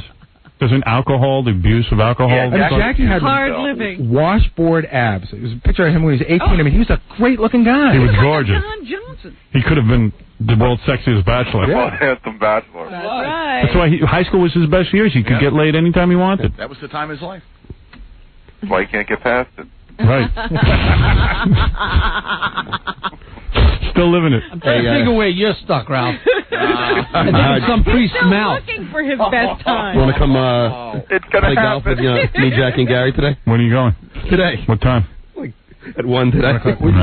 Robert's charity, the guy won a round of golf with us, and I haven't played golf in 10 years, and I played it once. Should be fun. He'll be as good as John. So bad. I mean, I probably missed the ball. Right. All right, Ralphie boy. All right, man. And Ralph's a lot better looking than he was 10 years ago. Oh, yeah. I don't know about... No He got way. his tooth fixed, and he uglied himself up, I think. Ralph's better looking than Benji. Yeah, but his hair, he spiked. Ralph gets tons of chicks. I've seen him. That's because you're around. No. Ralph is physically in good shape, and he sort of dresses cool. And the Howard connection helps a lot, but I think even without Howard, he'd still get some chicks. He still gets chicks without Yeah, but me. you think he has a better face than Benji? I don't. Yeah. Ralph? Oh, absolutely. Yeah. Really? Look at Benji's skin. Wait, Howard, let me show you a picture. When Look at Ralph's skin. A better face than you, No, fat his face. skin isn't like that. I mean, you think Benji's got a Ralph gets disease? chicks. I don't see Benji getting any. Yeah, but he hangs out with you all the time. I mean, not all the time. He goes out tons of. You want to know something? Sometimes. You guys have this misconception of Ralph. When's the last time I saw you? I don't 2 know. weeks ago? Yeah, but how do you know he's got When's the last time I hung out with you? A month ago? Yeah, probably. I don't hang out with him all that much. Yeah, but you know he's there going, he's going to show up any second. Well, Yeah, that's true. Right. I go to a club and I sit there and go, hey. well, you told me, Ralph, that you can't. He told me that he can't meet a good girl. I mean, he could meet a girl. Right? I told you what, John? Do you remember you telling me that you wanted to find a decent girl? It's very hard. Yeah, well, you know what? He doesn't want a decent girl. We had this discussion when we went out to dinner. Ralph has not had a serious relationship since we met him in 1988. He was dating that one girl, and he's not been serious with anyone. And he's having a great time. He bangs lots of different chicks. No, but I think he wants to find a serious girl. Yeah, no, he doesn't. Oh, that's what he told me. Yeah, what? Something to talk about. It doesn't matter. He wants a serious girl that doesn't speak English. That's right. He wants a serious girl. How you say? Yeah, how you say is his favorite expression. My favorite word. Yeah. He has intimacy issues. Yeah. What, ever since the priest? Yeah. Yeah. You let a priest bang you, see if you want to talk to girls. Makes you right out. He wants a hot chick girlfriend and a serious guy friend. All right, Ralph, thank you. Thank you. Go grease up. And Benji, you know what, man? Hey, God bless you. You want to go to the Bunny Ranch? Go ahead. Can I show you a picture of how good looking I was when I was 17, 18? Yeah. Here. Let me see. Show us your baby picture. Show me the... Then we'll I bet he looks just like his baby picture. Let me see when you were good looking. He's probably still chubby. What is that? You do look better there. Maybe you should lose some weight, man. You do look better. Let me see. You don't think I'm attractive there? Yeah, you look good there. Why is he carrying? I'll tell you right now, if that's a handsome picture, it came with the wallet. Why is he carrying? Well, you gotta carry Show that to Robin, Benji. All fat people have a picture of themselves when they once looked, at Let one me point, see they this look picture. better and stuff. Every fat person has that. Give us the picture. Show it to Robin. He does. He looks handsome. There's a time he looked handsome. Before you ruined yourself. If you got to carry that kind of picture Is that you? That's sad. Does that turn you on? That's a cute guy. But that's not you. But that's not you, douchebag. That was like That is not you. You know what you got to do? You got to tape that picture to your face. I have this potential. Get a mask made. He loves all this attention. I got to take a break, and then we got to do the news. I thought we'd have a clear shot at the news about an hour ago. But then we got into Benji, and then you get lost.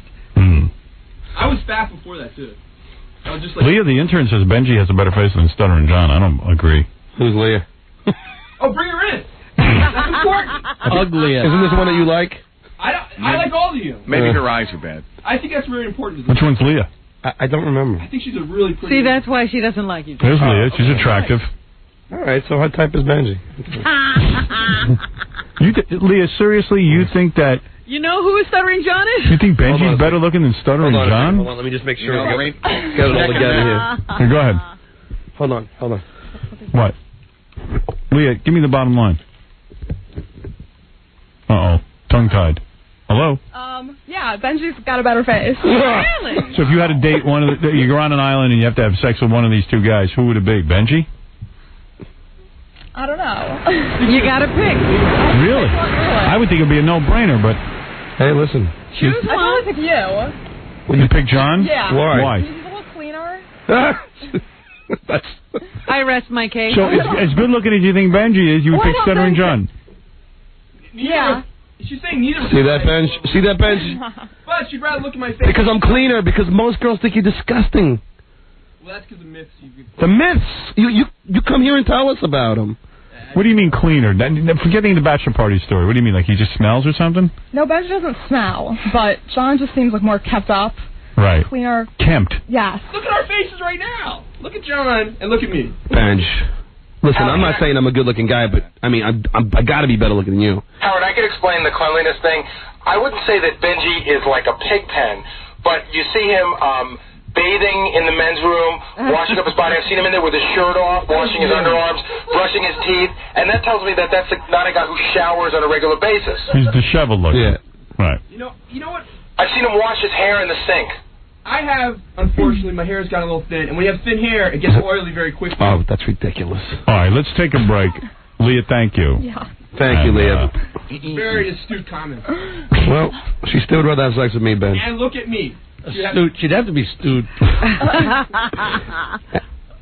right. You girls come up to me and say I'm Oh, adorable. shut up. All right, we're going to take a break. Is Jackie better looking than Benji? Yeah. Jackie's better looking than Benji? How about Howard? Yeah. Gary? Yeah. What the hell? John, you're in trouble. John's a Delicate. good-looking guy. You don't think John's a good-looking guy? Yeah. This John. Yeah. Oh, all right. Okay. He's not like... She's certainly consistent. All right, we got to take a break. We heard nothing from that. She hesitated before Gary. She says she's in a delicate position. Right. Understood. We're going to take a break, and we'll be back right after these words. You're listening to a man who single-handedly could have saved everyone on the Titanic by letting them float on his nose. Howard Stern. Let's go. Well, come on. The following program is closed captioned for the thinking impaired. You are listening to the Howard Stern Show. You are listening. You are a dick. Hey, Robin, let's do some news and call it a day. All right, quickly, a few things to mention. Go ahead. The deranged fan who stunned the world when he shot dead John Lennon 20 years ago will ask a state parole board today if they will let him out.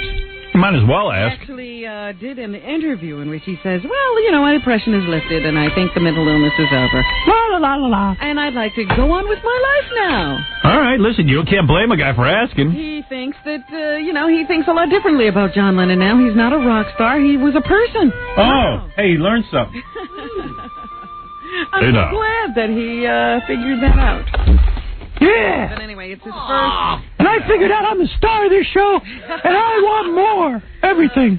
It's his first bid for parole. He's eligible after 20 years. I'm as crazy as John Lennon's killer. Also in the news now, remember a couple of weeks ago we went to that, we decided to attend Fashion Week and we went to that Luca Luca show? Yeah, it was great. And there was this girl, Devin Aoki, who was one of the models we saw walking up and down with no shirt on. Yeah, is that the one whose dad owns Benihana? Yeah, we saw her. Looked right through her clothes. Benihana. We chop up food at your table. You got the shrimp and the chicken? Get fingers off a hot plate. Benihana, I've only been there a couple of times, a long time ago. Yeah. Just to freak me out. The guy slinging those knives, you know? Me sling knife. Yes, you'll get the shrimp and chicken. Stay away from Data. I cut your dick. Lenny Kravitz is with her now. It's right. on page 6, and they've been canoodling. No kidding, Lenny's getting her? Yeah. Way to go, man. 18 years old. He gets the best broads. He's 36 now. She's 18. We saw her. I remember this one outfit she was wearing. It was a see-through top. Oh. And she looked like she could have been just walking down the street of Manhattan, like her top wasn't see-through. So her boobies. Yeah. I like to get between her chopsticks. Maybe she'll go out with Benji, that chick. I never know. Eyes. She probably would stop him and tell him he had pretty eyes. I have beautiful eyes. Great. Here's another case of people having a baby so they can save a child they already had.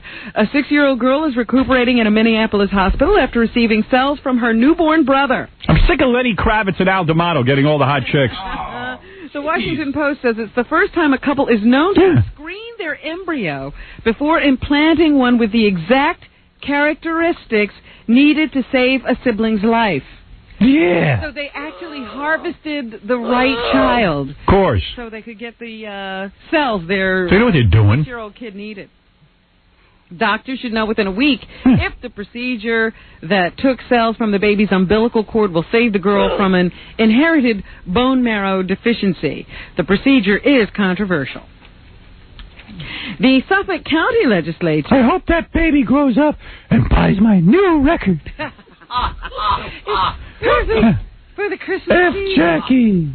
You know, that's what he said to me at the coffee machine this time. Jackie always says a nugget at the coffee machine. It's perfect for the Christmas season. I'm going to twist your nuggets the next time we're at the coffee. Your nuggets. Your nuggets. A nugget. Can you imagine? He put Is he out serious? an album for Christmas. That album? It's like a piece of coal. Yeah, you can listen to it. Great stocking stuffer. She comes in there, she doesn't shut up the whole time, and then she says how much I talk. She can't even get in word edgewise. Oh, it's so good for Christmas. You know, it's perfect timing.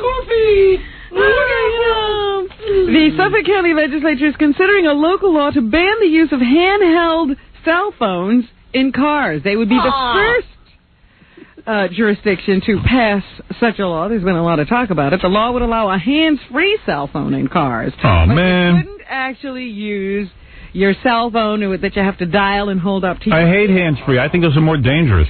If the law passes, I have to the yell. driver could get a $150 ticket for holding a phone while driving. Yeah, well, I'll tell the cops I'm Howard Stern. Hello, I can't hear you. Benny Hanna-Donna. Oh, give me her number. Lenny Kravitz and Al D'Amato getting all the chicks. If Suffolk passes the law and it's signed by the county executive, Suffolk would be the first county in the nation to restrict phones in cars. I love a handheld while I drive. Makes driving more fun. Matter of fact, I'm the only guy I know. I play with myself. I'm on the phone. I'm driving all at the same time. If you can't use your cell phone, people are going to go back to drinking and driving. I have phone sex while I drive. I never stop. It's not an obstacle. I steer with my nose. Now, of course, kids are always in the news. Police say an 11-year-old boy robbed a Tampa, Florida bank at knife point because he wanted to buy food at McDonald's. It's not wrong. The 6th grader was arrested shortly after the midday holdup. A bank employee followed the boy, found him hiding in nearby bushes, and held deputies arrived. The youngster was charged with 1 count of bank robbery. The sheriff says the boy, dressed in black with a baseball cap and yellow bandana pulled across his face, demanded $1,000 bills.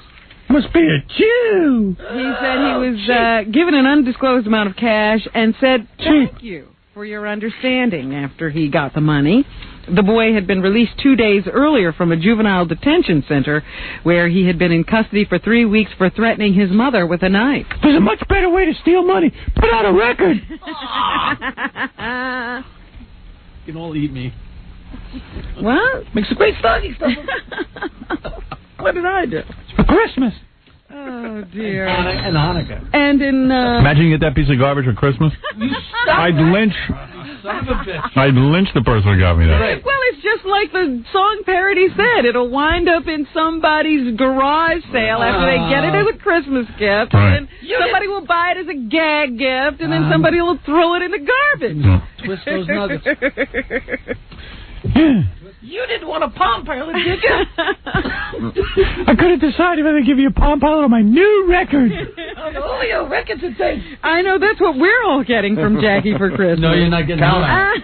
No, you already told me I'm getting a nightlight. Oh, you're lucky. Because I lost the other one, my divorce. Well, at least that's something. It has a function. I gave you Hannibal. You never read it. I will. As soon as I listen to your first album. That was good. The relatives of Columbine high school students say bullying was commonplace at the school before the massacre that claimed 15 lives. In high school, I was a bully because I had a good build. It was my best years. No. I was BMOC. What's that? Big man on campus. Oh. Right. I was a bully. Now I took yesterday to the Columbine Review Commission set up by Colorado's governor. I went from BMOC to FAT. It was the first time. Let's go through this.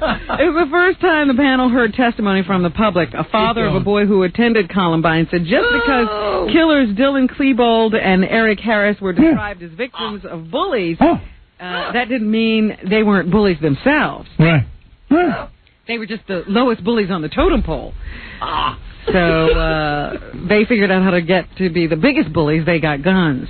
Others criticized the police response for the shooting, or to the shooting, and the father of one victim said no police officer were injured. He said in a battle, soldiers get wounded. Children shouldn't have to. My father was a drunk. That's why I bullied other people. Have you heard about the soccer controversy up in Connecticut? You told me you drank a lot. I was a lot of things. I wasn't a bully. I was about 3'3". I was a bully. I was a gymnast. You're a bully. I made fun of people. I'm president of the student council. Get ready for hazing. Push people around with your nose. Get ready for hazing. Get ready for hazing. Have you heard about the soccer controversy going on up in Connecticut? There's a world war over here. You just keep going on. Right, I heard about that. Okay. It's a soccer versus religion controversy. Could be resolved tonight. Connecticut Junior Soccer Association people. I believe in soccer. To review its refusal to allow 2 youth soccer teams to reschedule a state cup match around a Jewish holiday. The league had been the focus of criticism after being caught up in the controversy involving teams from Avon and Fairfield. The Fairfield team was to play Avon Saturday in the State Cup tournament, but several members of the Avon team are Jewish and couldn't play on the holiday. Oh, they want everything. So their coach asked that the game be rescheduled. Fairfield coach Don Houston at first refused to reschedule, but he reversed his position late last week, saying he would not accept a forfeiture by Avon. So they've just tried to resolve this because by the time the guy decided he would accept a rescheduling, it was too late to reschedule, and then the kids couldn't go and play, and everybody started screaming, and now they've scheduled another soccer match for a Jewish holiday up there. It's just crazy. Oy vey. Now, here's an interesting story. You know how DNA is getting people out of a lot of crimes? Well, in Virginia, a governor has pardoned a mentally retarded man for a 1982 rape and murder after DNA tests cleared him. Earl Washington Jr. had spent a decade on death row until his sentence was commuted to life in prison in 1994. Despite this pardon, however, he won't be released from jail. He still has to continue to serve a 30-year sentence for beating a 73-year-old woman and burglarizing her home in 1983. Oh. So it's a good news, bad news thing. Yeah, it's like you're off the rape charge, but you still got to serve your 30 years for the beating. He was arrested after that 1983 burglary, and he later confessed to a 1982 rape and murder. He recanted his confession at trial, but was convicted anyway. Now the DNA has cleared him. Israel, you know, they've been fighting over there again. 50 people so far have been killed because I don't know what they fight over there anymore. But anyway, the Palestinians and the Israelis have each been saying it's the other one's fault and they can't stop the bloodshed yet. Then they called a truce, and now I see that this shaky truce has been violated. Some American official is rushing to the scene to try to get these people to stop killing each other again. Bad news for the Paul Ankas. His wife wants out. Ann Anka has filed for a legal separation, claiming irreconcilable differences after more than 37 years of marriage. Very sad. The court papers were submitted yesterday in a Los Angeles court. A spokesman for Paul says the Ankas remain best of friends. Oh, yeah. They even plan to be together on Thanksgiving. The Ankas have 5 daughters. Their births inspired the controversial hit Having My Baby. Having My Baby. 70s. So even a song like that can't hold people together forever, Howard. That's sad, Robin. Of course, the debate... A lot of these Hollywood people can't keep a marriage together because they're selfish. That's right. They're so self-centered. They really got to work on that and stay together for the sake of the kid. Take marriages more seriously. You're in it for life. There is a debate tonight between the two presidential candidates for the Republican and Democratic parties. Here's Bill Schneider, a senior political analyst. He says the vice president in the past has come off very aggressive in debates, and he needs to try to avoid that tonight. Number 4. To avoid being himself. That can be unpleasant and off-putting to voters, and he can sometimes seem nasty and condescending. Can he keep those tendencies under control? Yes. Or is he like the Incredible Hulk? It'll just come out. For the good from Clinton personally. That'd be good if he morphed into the Incredible Hulk and beat up George W. Bush. Well, he's trying to hold back that aggression. We should have them arm wrestle. Here, Gore was talking to reporters yesterday and talked about the agenda he'll try to put forward in the critical debates, the debates tonight. Communicate directly to the American people. Give them a clear sense of what my trying to keep calm agenda is and what I want to do to improve the lives of middle Tell a joke. families. Open with a joke. Open with a non-ethnic joke to involve all peoples. Meanwhile, 2 French candidates, Pat Buchanan and Ralph Nader, they won't be at the debates tonight. Yeah, like they really had a chance of being there. And someone's going to include them. Buchanan was on CNN's Larry King Live last night, and he said at least... I was watching that. At least as qualified as Gore or Bush to take part in the debates. I was going back and forth between the beauty pageant, the all-male beauty pageant, and Larry King. Did you get confused? Yeah, Larry's so hot. Pappy Cunion's real good looking, too. Going to Pappy summit Cannon. meetings in Moscow and Beijing with Richard Nixon. These fellows were in college. I think my experience and background and knowledge are far deeper and broader, certainly, than Governor Bush, who's been in national politics for a couple of years. We ought to be included. That's why you have 1% of the vote. There you go. Also, there'll be dueling websites during the debate. Both the Gore and Bush camps will have websites up. And Jokeland. To give you up-to-the-minute information about the contradictions and fallacies that each of the other candidates is saying about them when they're on the air. So if you want to, you can be watching the TV and on the web at the same time saying what they have to say. Al Gore should try to kiss, who's the guy, Jim Lehrer? Oh, yeah, I guess. Because that wins people over. Really? Might get the gay vote. You're very cute. A new poll suggests, they've already got a poll about what you think will happen with the debates. I'm going to be on the TV during the debate. I'm going to be on the website. I'm also going to have a newspaper wrapped around my ass. Just in case I can absorb information that way. Yeah, look at me. I got a newspaper wrapped around my ass. Input. Oh, my God. I'm on the web. I'm on my TV. All the news that fits. A new poll suggests that the nip and tuck presidential race has failed to generate a lot of interest in tonight's first debate. The Pew Research Center says just 4 in 10 voters is very likely to watch Al Gore and George Bush square off tonight. They should flip him the bird. I guess they're going to be no more popular than the Olympics, which they say was the lowest Olympics since the lowest watched Olympics since 1968. So NBC's still reeling from that, and they say they'll have trouble selling ads in 2004 as a result. James Cameron, the guy who gave us the movie Titanic and Terminator 2, wants to be the first guy from Hollywood in outer space. He's king of the world. King of Bayville. They say he's planning a stay aboard the Russian space station Mir beginning next summer. They better put some hot chicks up there. I know he digs his women. Maybe he's just trying to get away from all that for a little while. The movie maker has already trained and undergone tests at the Russian Institute for Medical and Biological Problems in Moscow. And he was okayed by the doctors to undertake the space mission at the end of the summer. A source added that Cameron is planning a long mission on Mir, although he has not yet inked a contract with the Russian corporation that runs the space station. Why does he want to go up there? If Cameron makes the trip, he would be the first Hollywood celebrity to blast off into space. Apparently, he has had a long... Fred's been blasted into space. Interest. He said to have dreamed up the idea of flying to Mir after learning of a Russian actor who trained to make the trip himself, according to Space.com. Before he blasts off, tell him to leave me his money. Yeah, I was going to say, if you had his life, would you actually... Nope. I'd be happy I'm on Earth. Send yourself into space? Just doesn't know what to do with himself. Fred orbits Mars on a 3-day weekend. By the way, he does have a new TV show debuting opposite the debates and the playoffs tonight. It's called Dark Angel. A lot of good word of mouth about it. Jessica, they spent $10 million on this first episode. Jessica Alba is the star. What is it about? Number 3. I don't know. I didn't read the script.